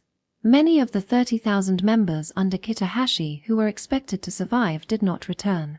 In return, they managed to burn down a small part of Austin's resources, which was far from compensating for their losses. Sylph Nova woke up after the outcome of the battle had already been decided. Surrounded by Austin's soldiers and amidst the roaring gunfire, Sylph regained consciousness. There, Kitahashi tearfully apologized to her. "I'm sorry for my incompetence. I ruined the plan you devised. Is there any way to escape from here? Wait, let me think for a bit." Realizing that the situation was beyond repair, she immediately commanded a retreat. Although the Austin army had her surrounded, their formation was distorted as they were simultaneously searching for the Verdi unit. Sylph saw through the weak point in their encirclement and broke through with a single concentrated effort to escape the predicament. Afterward, she managed to evade Austin's pursuit and hid for a while, moving around Austin's territory before stowing away and returning to her homeland, the Sabbath. "My command was shallow. Next time, it won't be like this." Her father, General Burstav Nova, who was the commander-in-chief, was also shot and killed in the chaos. Not only him, but many Sabatian officers also perished in this battle. On the return ship, Sylph vowed with clenched teeth to take revenge on Austin someday. If Sylph had stayed at her post, would Brustov have avoided being killed in the line of duty? In reality, the demon Bern Valu had set up many traps, so he likely would have lost his life anyway. Once Arya succeeded in destroying the bridge, his fate was likely sealed.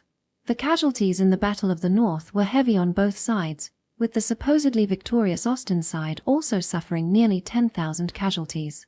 Austin's losses were not light, with some losing their lives in the charge before escorting Arya to the riverbank, some being thrown into the river along with Arya, and some lost their lives in the desperate resistance against the Sabatian soldiers. The military also lost many valuable personnel, including the death of an ace, Captain Arya. Despite all that death and sorrow, Austin emerged victorious. On the other hand, the defeated Sabatian army suffered tremendous losses: 12,000 dead, 20,000 wounded, and 30,000 missing. Their main army was essentially annihilated. Among the remnants, many could not return to their homeland and were left behind in Austin territory. The wounded soldiers ran wild as bandits for a while, causing trouble for the people of Austin. It was only after some time that they managed to return to their homeland. Many of the missing are said to be soldiers who committed suicide by jumping into the river. While a few Sabatian soldiers managed to survive by crossing the river at the risk of their lives, most are believed to have perished. After the Battle of the North, Rodri and I were reported missing. It seems that our comrades found our dog tags by the riverside. Those who go missing during operations are treated as having died in the line of duty after a certain period of time, and their families are given proper compensation for their losses. Although neither Rodri's nor my body was found, it was presumed that we died in the line of duty based on the situation of volunteering for the decoy unit. Upon seeing my corrected tag with the name Touri Noel, Verdi instructed that our graves be placed side by side. Thus, the East-West War, which brought about many sacrifices and sorrows, came to an end. With such heavy losses, it seems even the Sabbath Federation is no longer able to continue the war.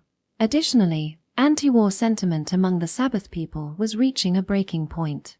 This was because word spread that the government rejected Austin's unconditional surrender, leading to riots breaking out across the Sabbath. The extremist organization that spread the rumor, known as the Workers' Congress, rapidly grew in power with the enthusiastic support of the public. It was only a matter of time before the fanatic Remy Uliakov and her comrades who would go down in Sabatian history took control of the country. Following the Battle of the North, Austin's leadership immediately sent their main forces to the Flamer border. They knew that the Flamer front wouldn't hold for long. Flamer, though inexperienced in modern warfare, was a large nation with a population and production capacity surpassing Austin's. It was rich in mineral resources and active in metal processing, with high potential for mass-producing firearms. If they learned modern warfare, they would undoubtedly become a formidable enemy. And just as we had feared, they seized our OST-3 rifles and began researching them. Flamel gradually learned the techniques and equipment of modern warfare. Austin managed to buy some time with the desperate resistance of the local populace, but this also gave Flamel time to understand modern warfare. Their technological progress was astonishingly fast. At the beginning of the war, the Flamer army repeatedly launched frontal assaults, avoiding trenches, believing they would lower their offensive spirit. Such foolish tactics allowed even farmers armed with rifles to fend them off, leading to a stalemate. However, Flamel soon adopted modern warfare tactics, using trenches and primarily relying on riflemen. With their overwhelming force of 200,000 troops, superior national power, and production capacity, Austin stood no chance. Although Flamel's main weapon was a single-shot rifle, the disparity in troop numbers gradually pushed the front lines back. And about 2 months have passed since the war with Flamel began. Using the OST-3 as a reference, Flamer engineers succeeded in developing an external part that would allow for multiple loading of existing Flamer rifles. This allowed the Flamer rifle to fire up to 3 shots in rapid succession, narrowing the performance gap with the Austin rifle. From this period onwards, the Flamer front began to be seriously pushed back. 1 month after the development of the external part, Flamel managed to break through a section of the front lines. By the 3rd month of the war, Flamel had occupied parts of southern Austin cities. Once Flamel understood modern warfare, they continued to win battles at a rapid pace. They steadily expanded their territory and advanced their invasion. Perhaps they were overconfident in their victories.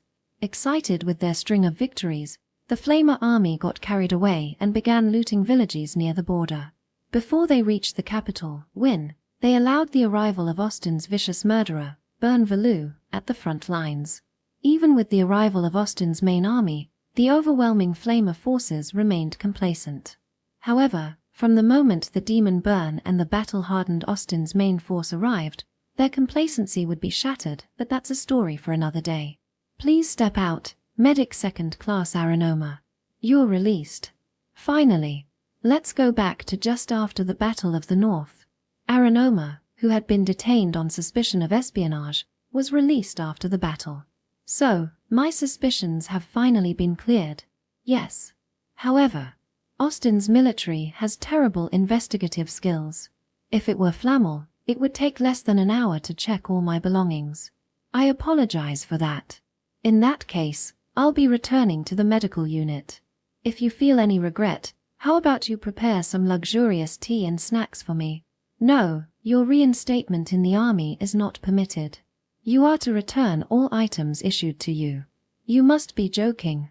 It was only natural that Aranoma, who had the potential to betray and side with Flamel, was expelled from the military.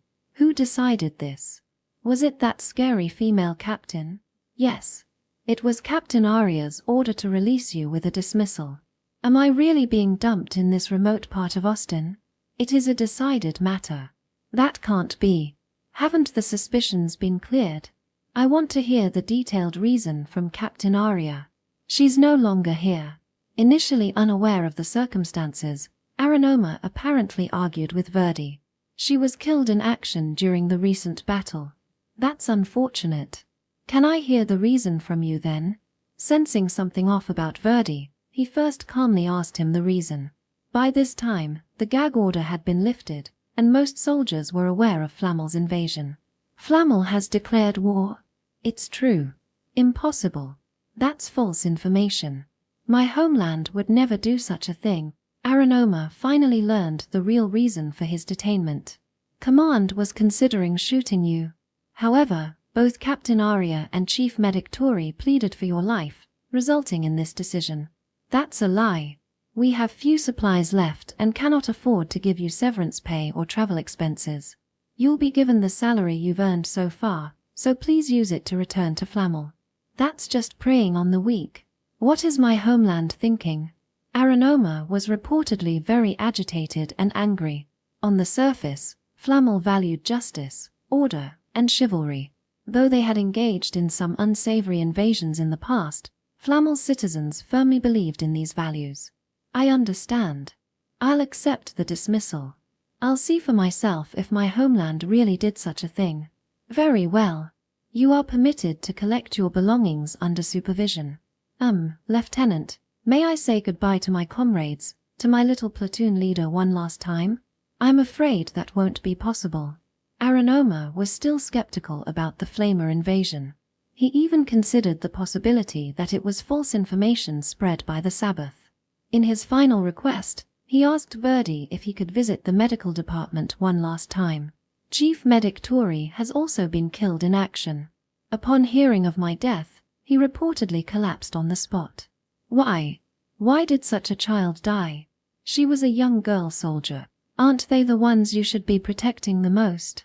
That's right, Medic Second Class Aranoma. In the first place, why was the medical department attacked? What were you, the infantryman, doing? Regaining his senses, Aranoma grabbed Verdi by the collar. But I'll tell you something good, former Medic Aranoma. Captain Aria had planned for Touri escape from the military. Then why didn't she escape? How could a 15-year-old girl survive on her own after escaping?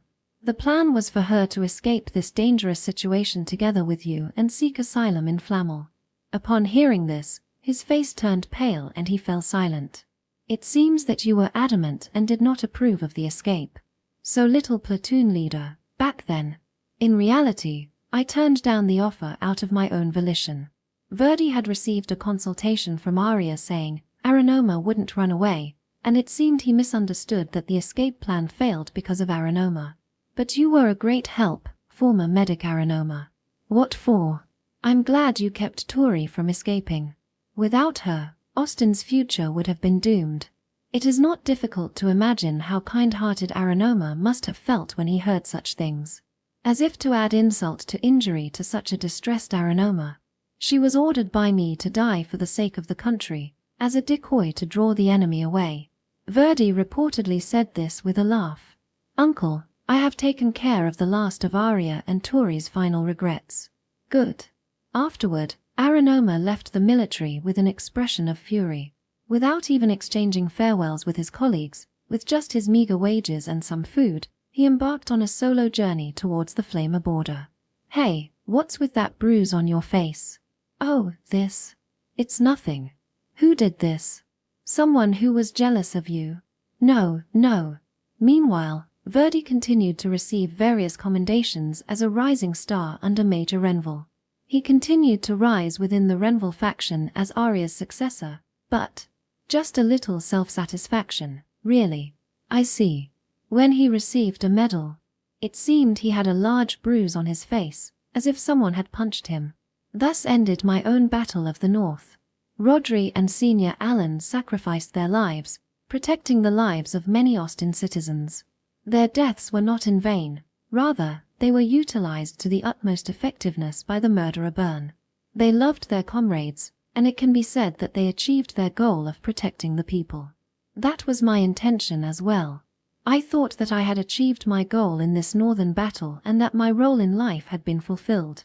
Next, I hope to be reborn in a peaceful country and enjoy a new life with modest happiness. Hey, look. It's a soldier. However, even though Senior Allen and Rodri had already crossed the finish line, just before going with them, someone grabbed my wrist. As if to condemn me for still having things to do before dying. Two dead soldiers are clinging together. Damn, their flesh is all torn apart. It's a mess. At that moment, I couldn't see anything anymore. Breathing was difficult, and my chest was as cold as if frozen. I lost all sensation in my body, only vaguely feeling the bright white sunlight. No, look closer. The girl being held, seems like she's still breathing. Really? Hey, healer, help her. Don't be stupid. Rodri must still be beside me. I had no feeling in my whole body, so I couldn't even tell. She's nearly dead.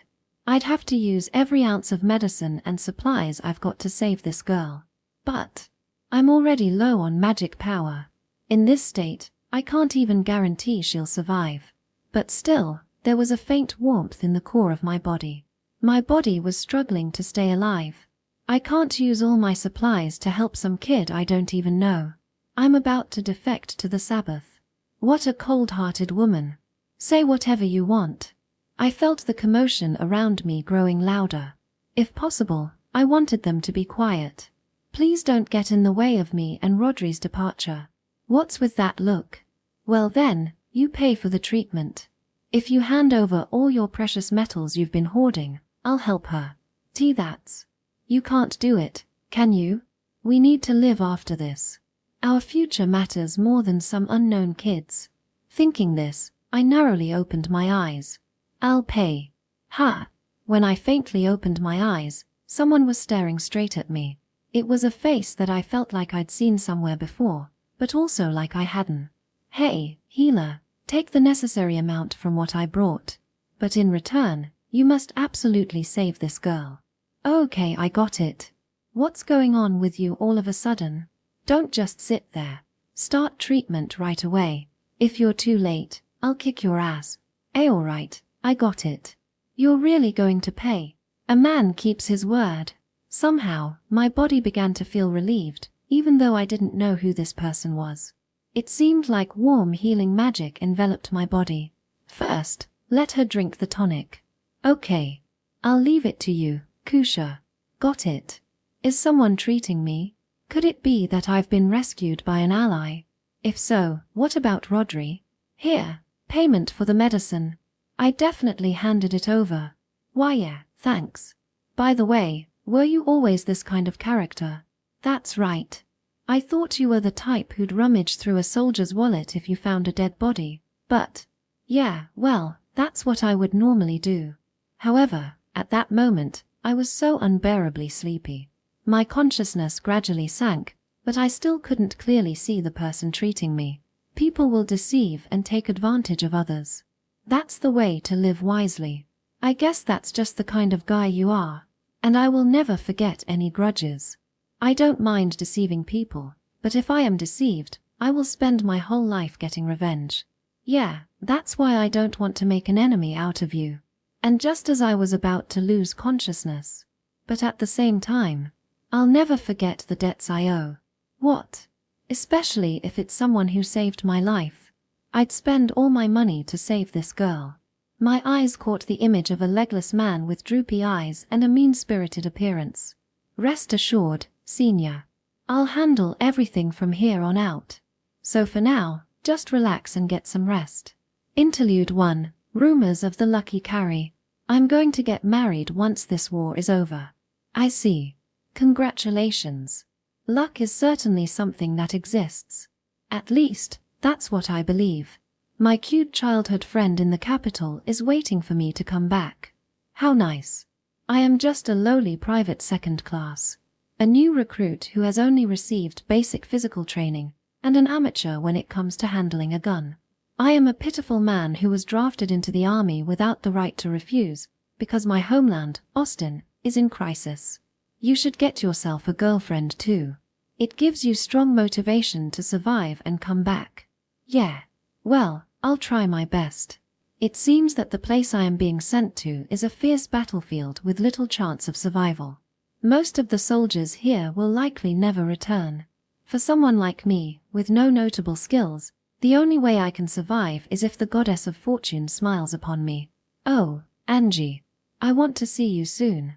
By the way, it's said that bragging about one's lover on the battlefield is a bad idea. The reason is that in dramas, soldiers who start bragging about their lovers end up dying. One of my comrades who had always bragged about his lover was no exception.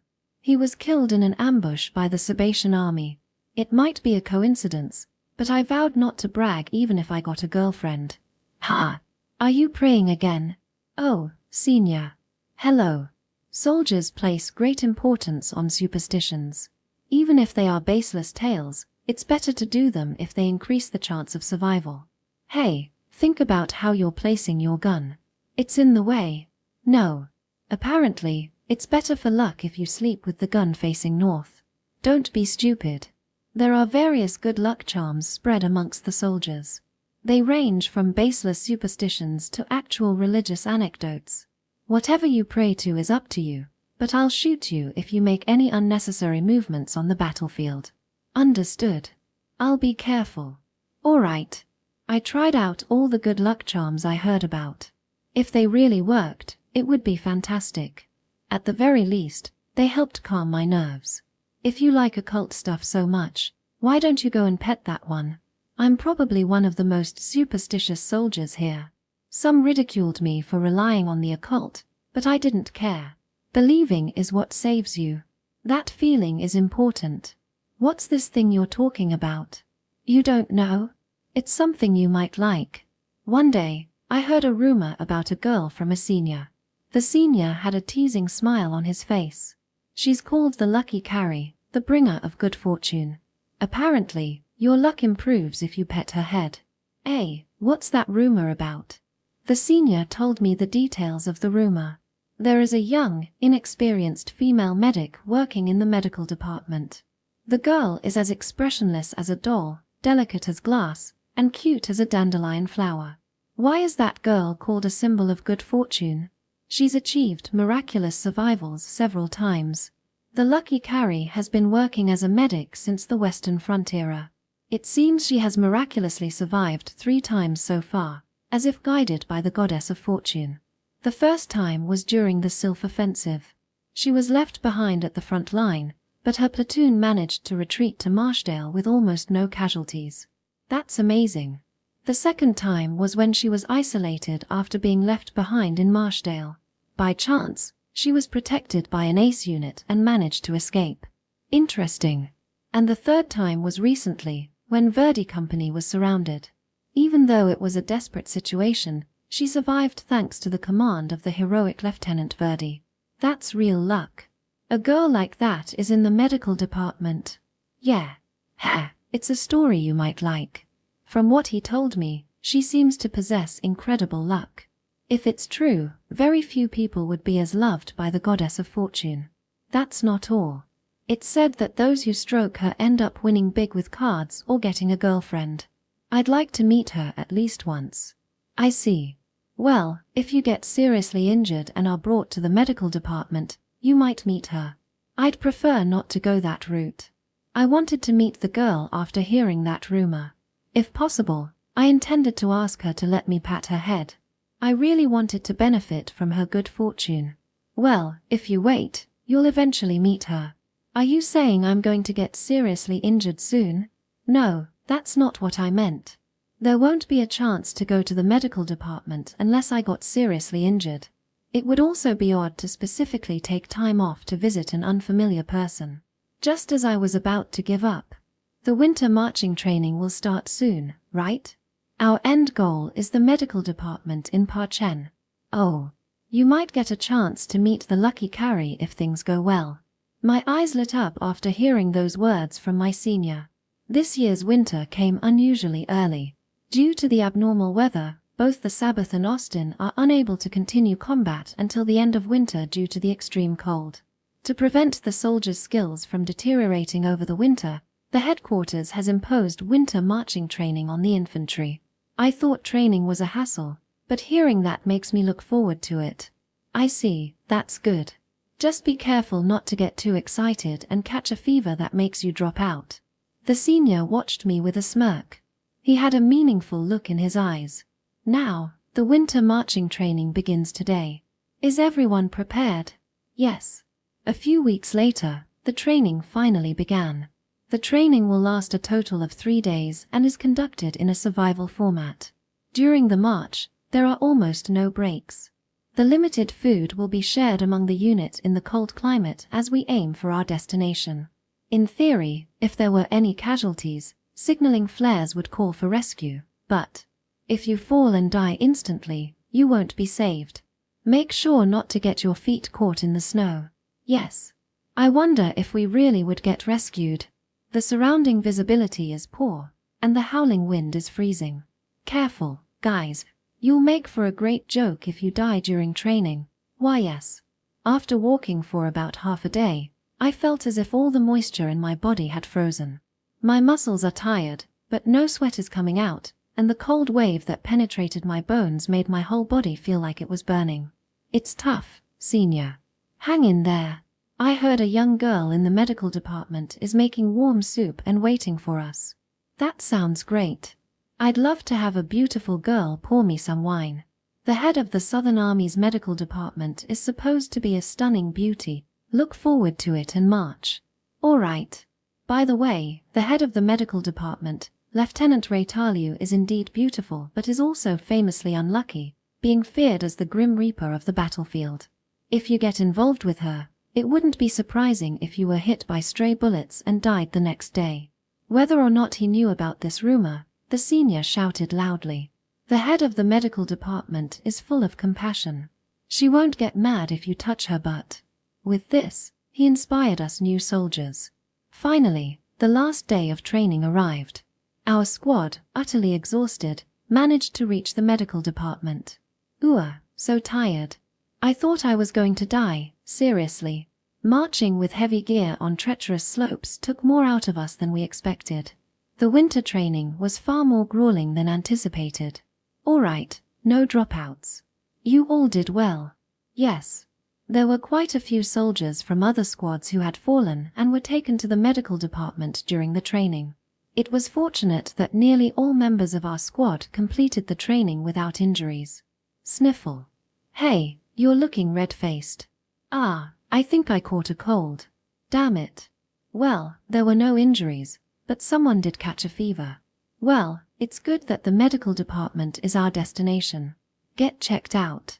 Understood, Senior Alan. My head hurts. Senior Rodri, whom I often talked with, had been feeling unwell during the training.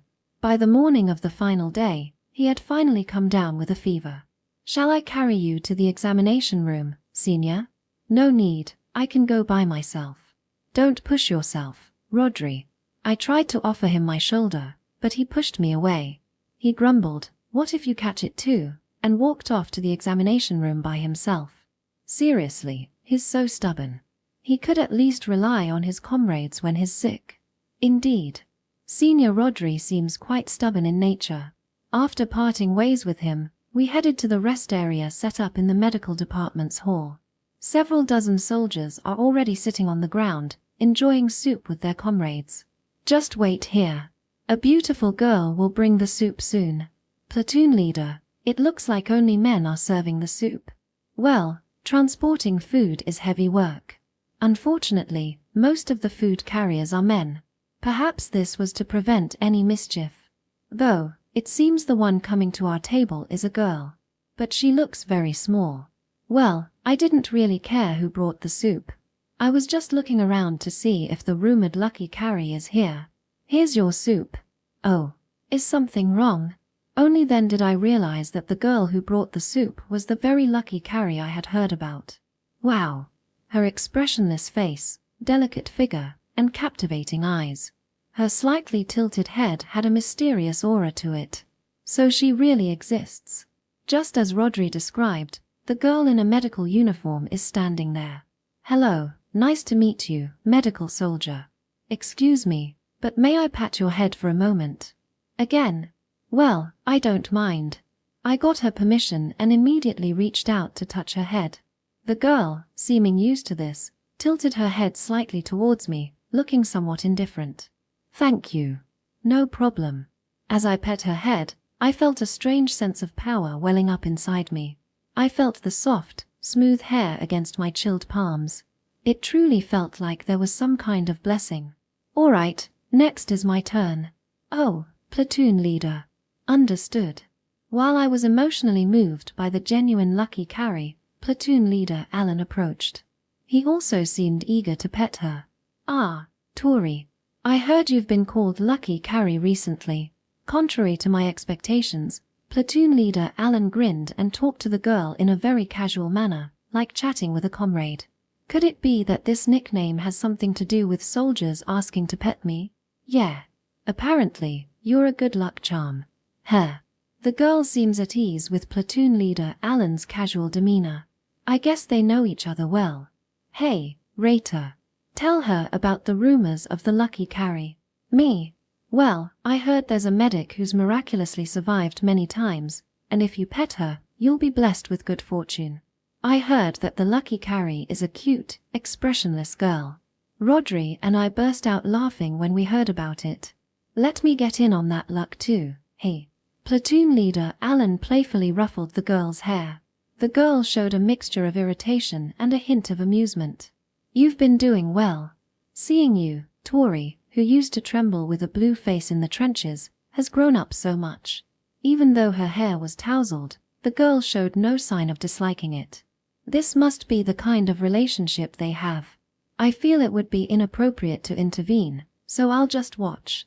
By the way, what happened to Rodri? Rodri? That idiot caught a fever during the training. He's now in line for treatment. After being pet for a while, the girl glanced around and mentioned this. It seemed she also knew Senior Rodri. Is he all right? He's just got a fever. He's still the same cocky and foul-mouthed Rodri.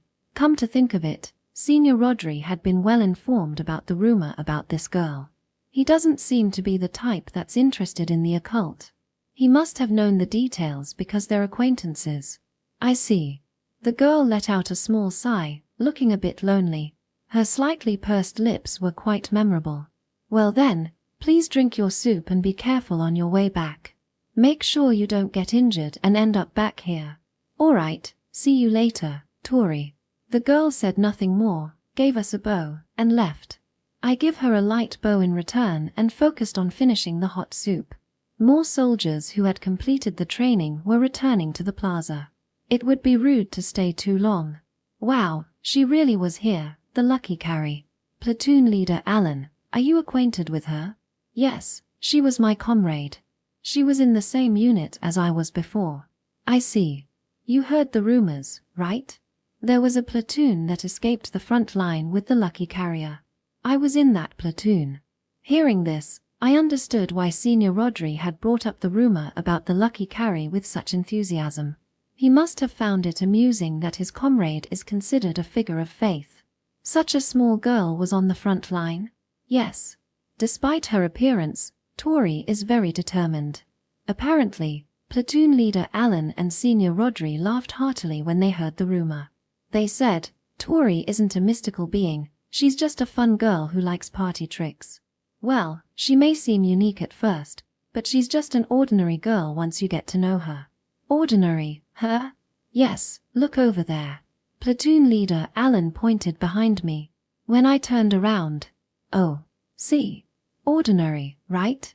The lucky carry stood with puffed cheeks, looking very displeased. In front of her, Senior Rodri is ogling the Lieutenant Raytalu with a stupid grin on his face. So that means, from the time we were in the same platoon, she was like that. Even the lucky carry is a teenage girl. Ha ha ha. Seeing the girl pulling on Senior Rodri's cheek with a scowl made me smile.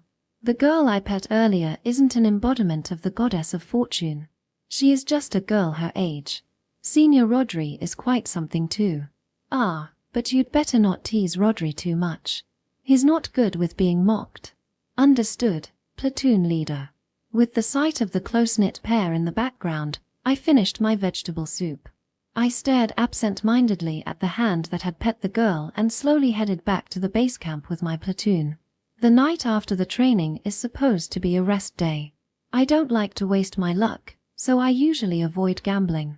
But tonight, maybe it would be alright to try playing cards. Interlude 2, The Struggles of an Earnest Medic. It's done. Oh, splendid. The woman let out a small cry of joy. In front of her hand, a small, thin barrier was forming. You're quick to grasp things. As expected of Gail, the hope of the medical department. Thank you. The woman's name is Gail. She is a mature-looking woman with a distinctive mole, which made a strong impression. The shield spell manifests in those who have a strong desire to protect someone. Yes, Director Dolman. Gail, you must become a medic who can protect others. The aging soldier, Dolman, said this as he grasped Gail's shoulder. Never become a medic like me, he added in a self-deprecating tone. Gale's family had been elite members of the military for generations. I'm Medic First Class Gale. I will be joining the medical department from now on. Please take care of me. Oh, so you're the one they've been talking about. Even among this elite family, she is celebrated as a prodigy. With her rare aptitude for healing magic, abundance of magical energy, quick thinking, and strong sense of responsibility, she stood out. Her diligent nature and amiable personality earned her deep trust from her colleagues. Gale, could you give me a hand with this patient? The bones seem a bit tricky. Leave it to me. Upon joining the medical department, Gale quickly distinguished herself. She rapidly improved her skills and, within a few years, became a central figure in the medical department. With someone like you joining, the medical division is secure. I'm honored. Dolman, the director of the medical department, took a special interest in Gale. He treated her as his most important apprentice and passed on all of his medical knowledge to her. It wasn't favoritism, it was purely because of her exceptional abilities. If I had to choose someone to inherit the position of director, it would have to be you. Dolman had such high expectations for Gale, despite her only being a few years into her career. Private First Class Noel here. I graduated from the military academy this year. It's been a few years since Gale began her service. A young soldier came to greet Gale. How do I look, sister? Does it suit me? Yes. The boy, who was smiling cheerfully and without a care in the world, was her younger brother, Niall. He had been assigned to the front lines as an infantryman. I'm determined to do my best for the country. Niall, make sure not to do anything reckless. Prioritize your survival above all else. Yes. Niall is a straightforward and bright boy. He is smart and serious, much like Gale. Stay safe until you're reassigned to a rear position. Like Gale, Niall was also from an elite family and had graduated from the military academy. After gaining experience on the front lines, his plan was to move into a more central role in the military. Don't worry, sister. It seems I've been assigned to a unit with a low mortality rate. Oh, really? Perhaps our overly cautious father pulled some strings. He proudly mentioned the name of the unit he was assigned to. Gale recognized the name of that soldier. It's the famous Ace, Sergeant Garback's unit. Oh my! The Ace Garback, known for his reckless assaults and rumored to abandon his subordinates. The soldier her brother mentioned is infamous for such negative rumors. Hearing that name, Gale looked at her brother with concern. But, is something wrong, sister? No, it's nothing. Her calm side made her hold back, thinking, I shouldn't give him unnecessary worry or cause discord. Do your best, Niall. Yes. Gale put on a smile and tried to hide her concern, not realizing it would lead to significant regret. Niall. What's with that injury? Ahaha. A few days later, Niall was brought to the medical unit with severe injuries. Are you okay? You've got broken bones and severe bruising all over. Wait, I'll fix this right away. Calm down, first-class medic Gale. The treatment is already complete. When Gale tried to use healing magic in her panic, she was stopped by a stern-faced medic who grabbed her hand. Gale glared at the medic with sharp eyes. He's still in bad shape. These are injuries that will heal naturally. Healing magic is not necessary. But, please calm down, sister. I'm fine. Healing magic is a precious resource on the battlefield. The rule is not to use it for injuries that would heal naturally within a few days. Gale knew this, but it was a different story when her own family was injured. Naturally, she wanted to heal them. Besides, he seems to be in better spirits than he looks. Hey! During the treatment, he kept staring at my chest. However, it seems that her brother was distracted by the attractive medic's chest. An awkward silence followed for a few seconds. I wasn't staring. Don't worry, I'm not concerned. I consider it gentlemanly that you didn't touch me. Gale relaxed, while Niall continued to stammer with a flushed face. This wasn't a side of her brother she wanted to know about. Well, Raytalu does have a rather impressive figure. Sigh, it's becoming ridiculous to worry. I'm really sorry. Then, I'll take my leave now, Gale. Blushing deeply, Niall bowed and apologized quietly to the departing Reincarnates. Seeing her brother like this, Gale asked with an exasperated expression about the reason for the punishment. The reason I got beaten was my fault. I misheard the platoon leader's instructions and ran the wrong way in the trench alone. I see. It seems he thought I was fleeing from the enemy, and I was beaten up. From what Gale heard, Niall's severe injuries were the result of punishment from Garbak. It seems Niall is not entirely blameless. Platoon leader Garbak is very harsh. I was made to stand for hours until I finally got permission for treatment. Everyone makes mistakes sometimes. That was definitely too much. I'm okay with it, for the most part. Niall offered a somewhat vague smile. It seems he had some internal reservations. Well, if you have the energy to look at other people's chests, you're fine. Please don't tease me about that. It was just, she was such a beautiful woman. Reincarnates is quite popular, you know? It's not like that. Rookies are often toughened up through punishment. Knowing that's how things are on the battlefield, Niall had the discretion to keep his complaints to himself. Well, I'm heading home for today. Sorry for the trouble, sister. Yes, be careful next time.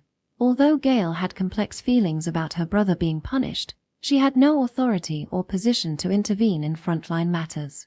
She watched her brother leave with a worried expression. From that day on, Niall occasionally showed up at the field hospital with a swollen face. It isn't uncommon for new recruits to be brought to the hospital due to corporal punishment. Nevertheless, the punishment dealt out by Garbak was particularly severe. You're here again, Niall. Have I been found out? Today as well, Niall had been beaten mercilessly and was in a pitiful state. No matter how much this might be considered normal for a new soldier, Gale couldn't help but worry. That's going too far. I'll speak to Garbak about it. It's fine, sister, don't be so overprotective. I'm not the only one getting beaten. Gale had tried several times to request Garbak to avoid such severe training. However, it was Niall himself who stopped her from doing so. If you do that, they'll end up killing me. Niall, I don't want to stand out. Please, just don't do anything unnecessary, sister. Niall seemed to be terribly afraid of Garbak. Listening to his pleas, Gale ultimately swallowed her complaints about Garbak. It's better not to intervene. Really? The troubled Gale decided to consult the head of the medical department, Dolman, about Niall. Dolman had achieved great accomplishments during his time in the military. He held significant influence over frontline soldiers. Gale thought it would be better for him to address the issue rather than her. However, Dolman's response was blunt. I've experienced the frontline myself, and I think some degree of corporal punishment is unavoidable. That Garbak platoon is one of the units with a low mortality rate, isn't it? There are rules for infantry. It's not very good for someone like Gale, who doesn't know the frontline, to interfere. A low mortality rate indicates that Garbak is skilled in training his subordinates. Severe as it may be, it seems he is providing appropriate instruction. Is that so? You shouldn't bring peacetime common sense into the front line. With that, Dolman dismissed Gale's concerns. Gale's feelings are complicated. She was worried about Niall. Seeing her brother being repeatedly subjected to harsh treatment pained her deeply. However, she also wished for him to survive.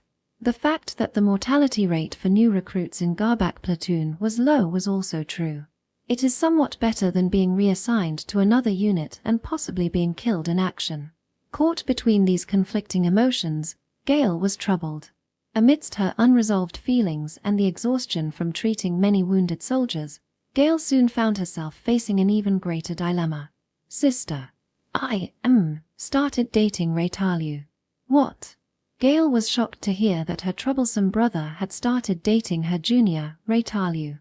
During a break, Gale was taken aback when Reincarnates and Niall reported this news, making her do a double take. What do you mean? Well, I confessed, and it went well. It was quite a shock. She couldn't understand how it happened, or if they even had time for a relationship. Trying to maintain her composure, she questioned her brother, who began to mumble while averting his gaze. The trigger was Niall's treatment. Niall didn't want his sister to know about the injuries from corporal punishment. So, when he went to the medical department, he lined up in a less noticeable corner of the examination queue. Reincarnates was in charge of that queue, so they ended up seeing each other frequently. Niall fell for her after she repeatedly treated him. She's so cool, and her appearance is great. Her treatment is thorough and gentle. Before I knew it, I couldn't think about anything but her, and I started making mistakes and got beaten up even more. I thought it was bad to leave things like this and tried to sort out my feelings by confessing, even if it meant being rejected. But for some reason, she said okay. I see.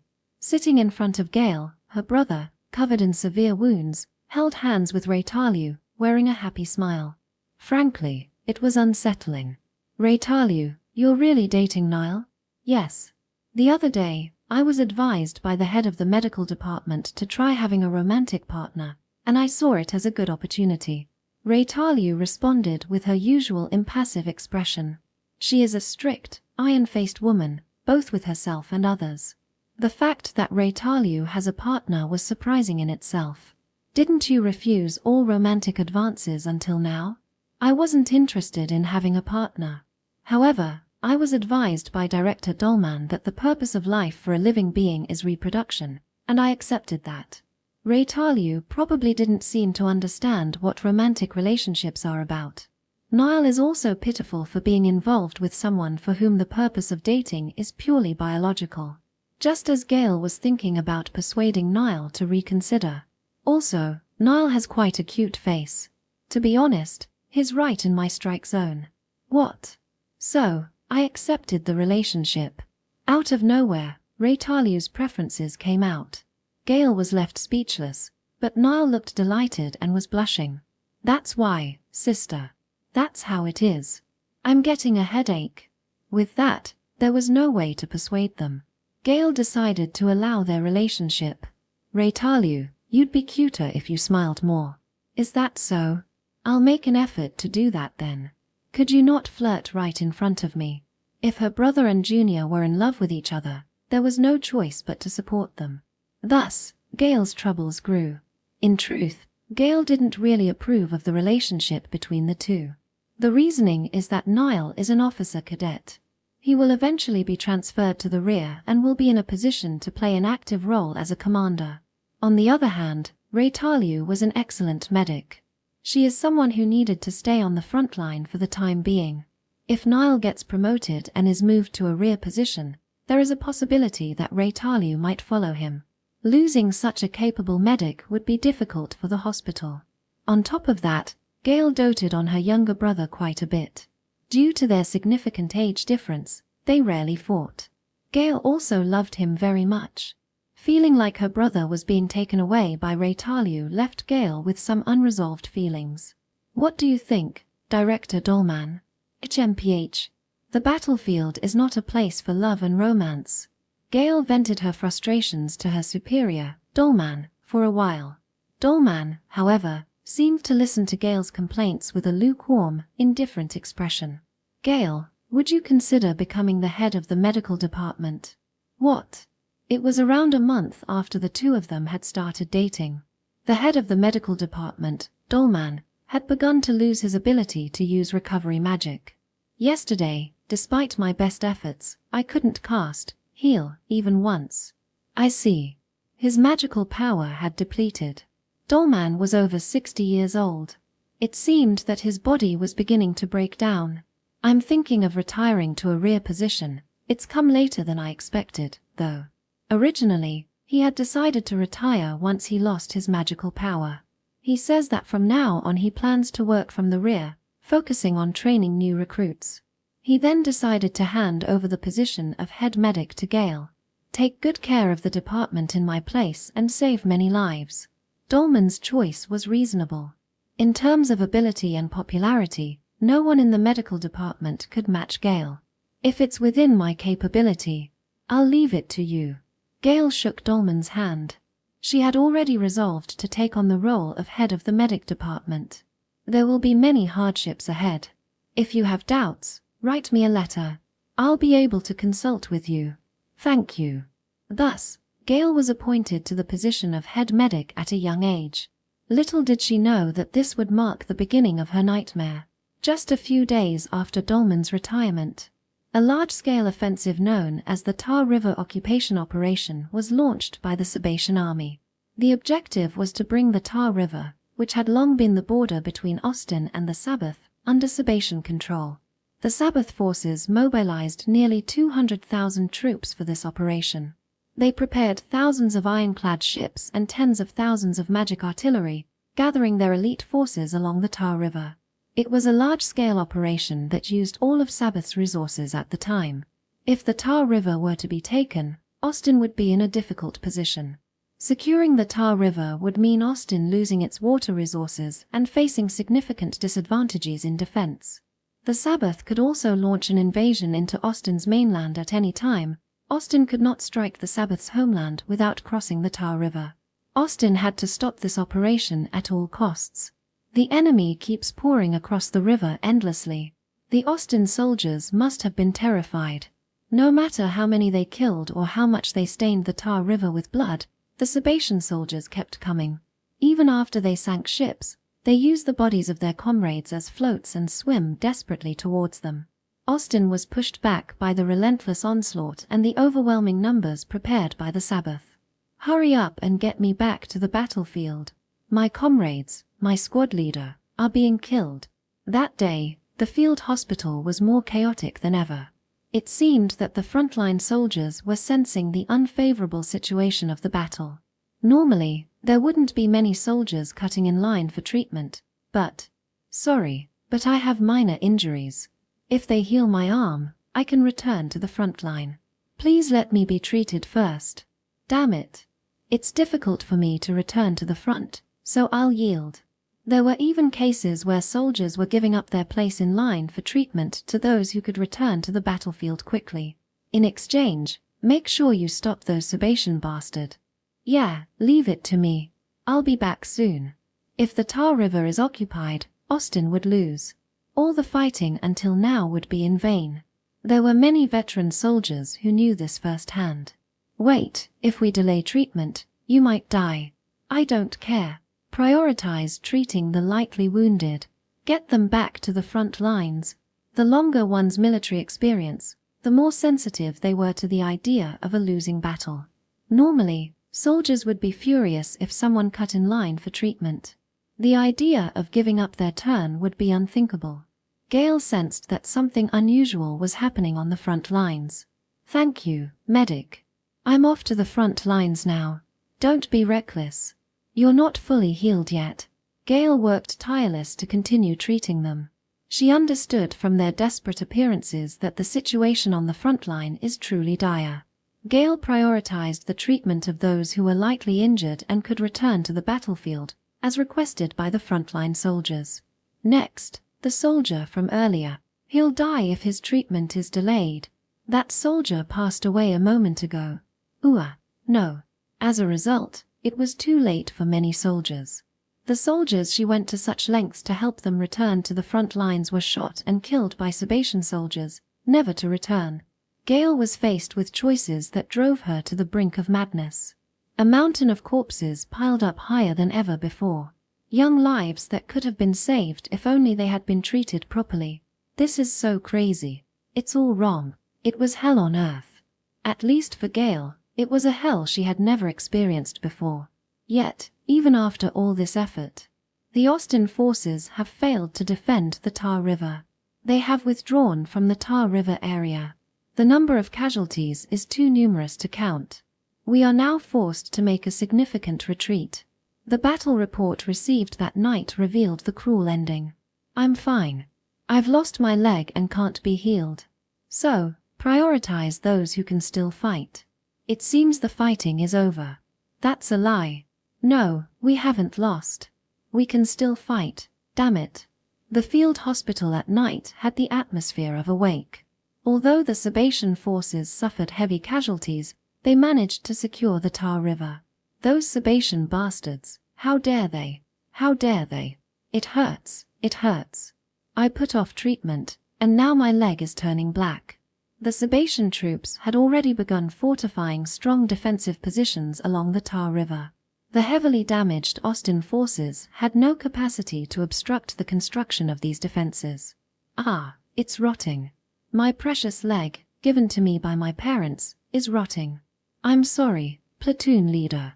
I'm sorry, new recruits." The soldiers receiving treatment were crying. Their faces were smeared with mud and tears as they cried, their lips pressed tightly and their teeth clattering. "I'm going to get some elixir. Could you take over the treatment for a bit?" "Yes, Director Gale." Gale herself continued to treat the soldiers, pushing through her exhaustion. She was filled with frustration and, even more, growing anxiety. The Austin forces had lost a battle they couldn't afford to lose. How would Austin fight from now on? If they continued to lose, what kind of suffering would the people of Austin face? In the field hospital, where a sorrowful atmosphere hung in the air, Gale's face turned pale as she listened to the soldiers' lamentations. Ooh. On her way from picking up elixir, Gale passed by Raytalu. "What's wrong, Raytalu?" Unusually, Raytalu was bitterly crying. Even as she cried, she gritted his teeth and continued the treatment with trembling hands. It was the first time Gale had seen the usually stoic Raytalu display such raw emotion. "Is something wrong?" "I'm sorry, Director Gale." "What?" Raytalu gasped upon being questioned by Gale. Then, quietly, she pointed with her trembling fingers towards a body. Amidst the piled corpses that were almost too horrifying to look at, there was the body of a young boy. "I'm sorry." Where Raytalu was pointing was Niall, who was staring at Gale with vacant eyes. Niall said, "Put me last." Gale crumpled to her knees, listening to Raytalu's confession. "The front lines are in danger, so it would be no use for me to go there." With that, he continued handing over the treatment to those in the back. "No." And then, just about an hour ago, Niall stopped speaking and grew cold right next to me. Oh no. Niall." Gale staggered towards her brother's corpse. Niall's eyes were clouded, staring blankly in a distant direction. Niall's injuries could have been healed if he had received treatment immediately. "I delayed his treatment and let him die." Raytalu tearfully continued her confession. Hearing her words, Gale let out a primal scream. After that, Gale seemed possessed by a demon. She continued working with her hair disheveled, neglecting her appearance. Few people dared to approach her, fearful of her intense demeanor. "Director Gale, there will be a memorial service for the fallen today." The only one who spoke to Gale during this time was Raytalu. "Perhaps you should take a break from work and attend Niall's memorial." "Whose fault is it? Who is responsible for this?" "It's my fault. Niall's death is my responsibility." Just looking at Raytalu's face made Gale feel so angry that she wanted to vomit. If she could, she might have wanted to kill Raytalu, who had let her younger brother die. "I will go. At least for his final farewell. It's at 2 p.m. today." However, Raytalu, too, looked utterly exhausted. Gale was not the only one hurting. Despite her own turmoil, Gale had the composure not to lash out at her subordinates. Gale swallowed his mixed emotions and decided to attend the funeral. Although it was just a ceremony, it was a necessary process for sorting out her feelings. Memorial services on the battlefield are simple. The bodies are piled high like a mountain, and a soldier, acting as a makeshift priest, offers a few brief words before setting the pyre alight. That was the entirety of the ceremony. Gale stood beside Raytalu, facing Niall's body, and prayed for his soul's peace. "Are you Medical Director Gale?" The ceremony proceeded without incident. Many soldiers gathered around the pyre, watching as the flames slowly enveloped the bodies, their faces marked by deep sorrow. "And you are?" "I'm Sergeant Garback. Pleased to meet you." During such a funeral ceremony, a man with a rough appearance spoke to Gale. "What can I do for you?" "I came to tell you about your younger brother's valor. It was a promise I made to Private Niall." The man who called himself Garback was a young soldier. With sharp eyes and scars all over his body, he was the very image of an assault soldier.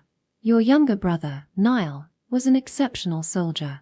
Without fear, he shot and killed 2 enemies and continued fighting until the end. Truly impressive. You're Niall's platoon leader, aren't you? Why didn't you protect him? Protecting lives isn't my job. Garbak dismissed Gale's grievance with a casual tone. Her irritation flared at his attitude. So, what exactly is your job? I will respond to the inquiry from my superior. It is my job to put the lives of my soldiers to good use. Put it to good use? Yeah. Gale, unable to contain her frustration, confronted Garbak. The man answered with an annoyed look on his face. Noel performed admirably. According to my orders, he held a trench alone, buying us about a minute. According to your orders? If he hadn't risked his life, our allies wouldn't have had the chance to regroup. As a result, the front line would have retreated by at least 15 meters. Garbak looked at Gale with piercing eyes. Noel's life gained us those 15 meters. If you are a soldier, shouldn't you be pleased with your brother's achievements? Garbak coldly stated. Garbak platoon had continued to hold off the Sebastian soldiers at the front line until the very last moment.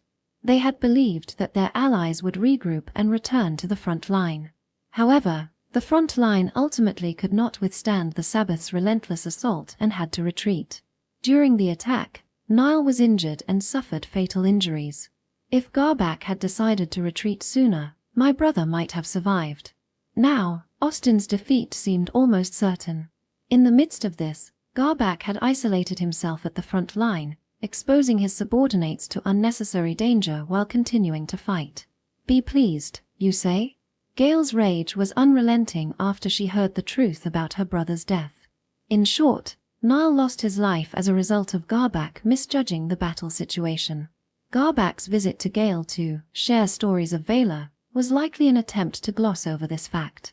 You want me to be pleased that my brother was killed so that we could gain a few meters of distance? From that day on, Gale no longer trusted Garbak at all. She openly berated him without concern for others. Those who knew her background could only watch in pity. Despite everything, Gale continued to fulfill her duties as head medic. She repeatedly petitioned the higher-ups to discipline Garbak, though this was met with bitter faces.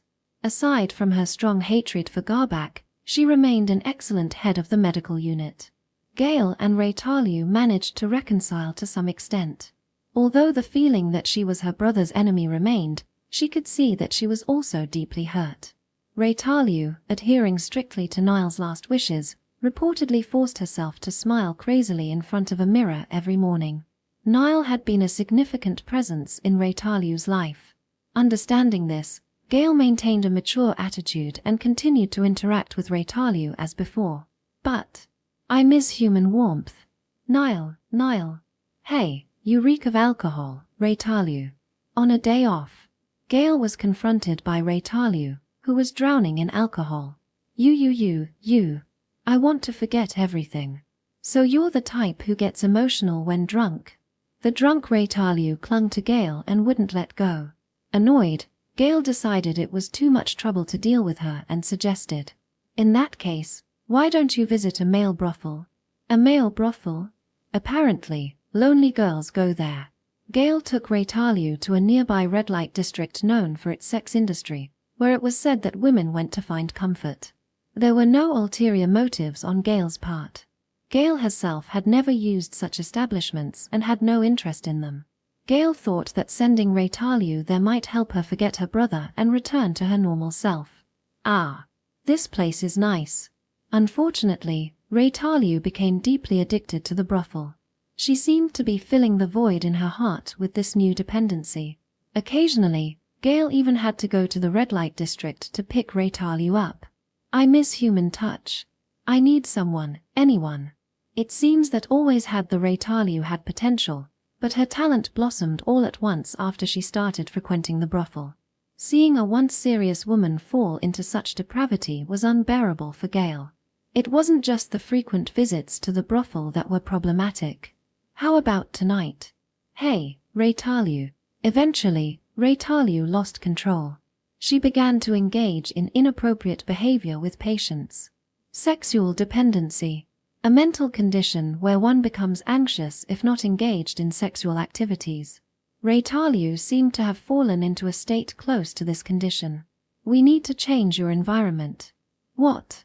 After some consideration, Gale decided to transfer Reincarnates to the Southern Army Medical Department, where there were no brothels nearby. It was painful to lose such an excellent subordinate, but she believed that Reincarnates would be broken if things continued as they were. Hey, a transfer? But I was just starting to get along with the people in that town. Shut up and go already. Also, you're prohibited from visiting brothels. What? Gale learned the hard way not to take a broken-hearted woman to such a place so easily. Watching a once excellent subordinate deteriorate was unbearable. The fact that she was partly responsible for this made it even worse. The consequences of Reincarnates' downfall were not limited to this. That wasn't the only negative effect of Reincarnates' downfall. I sometimes see you in the red light district, Director Gale. Ah, could it be that you, are also involved in prostitution? If that's the case, then please, even if just for one night. Ah, get this patient out of here. Such rumors about Gale were also being widespread. The soldier who brought up the topic in front of her was banned from the medical department. Ironically, this only made the rumors seem true.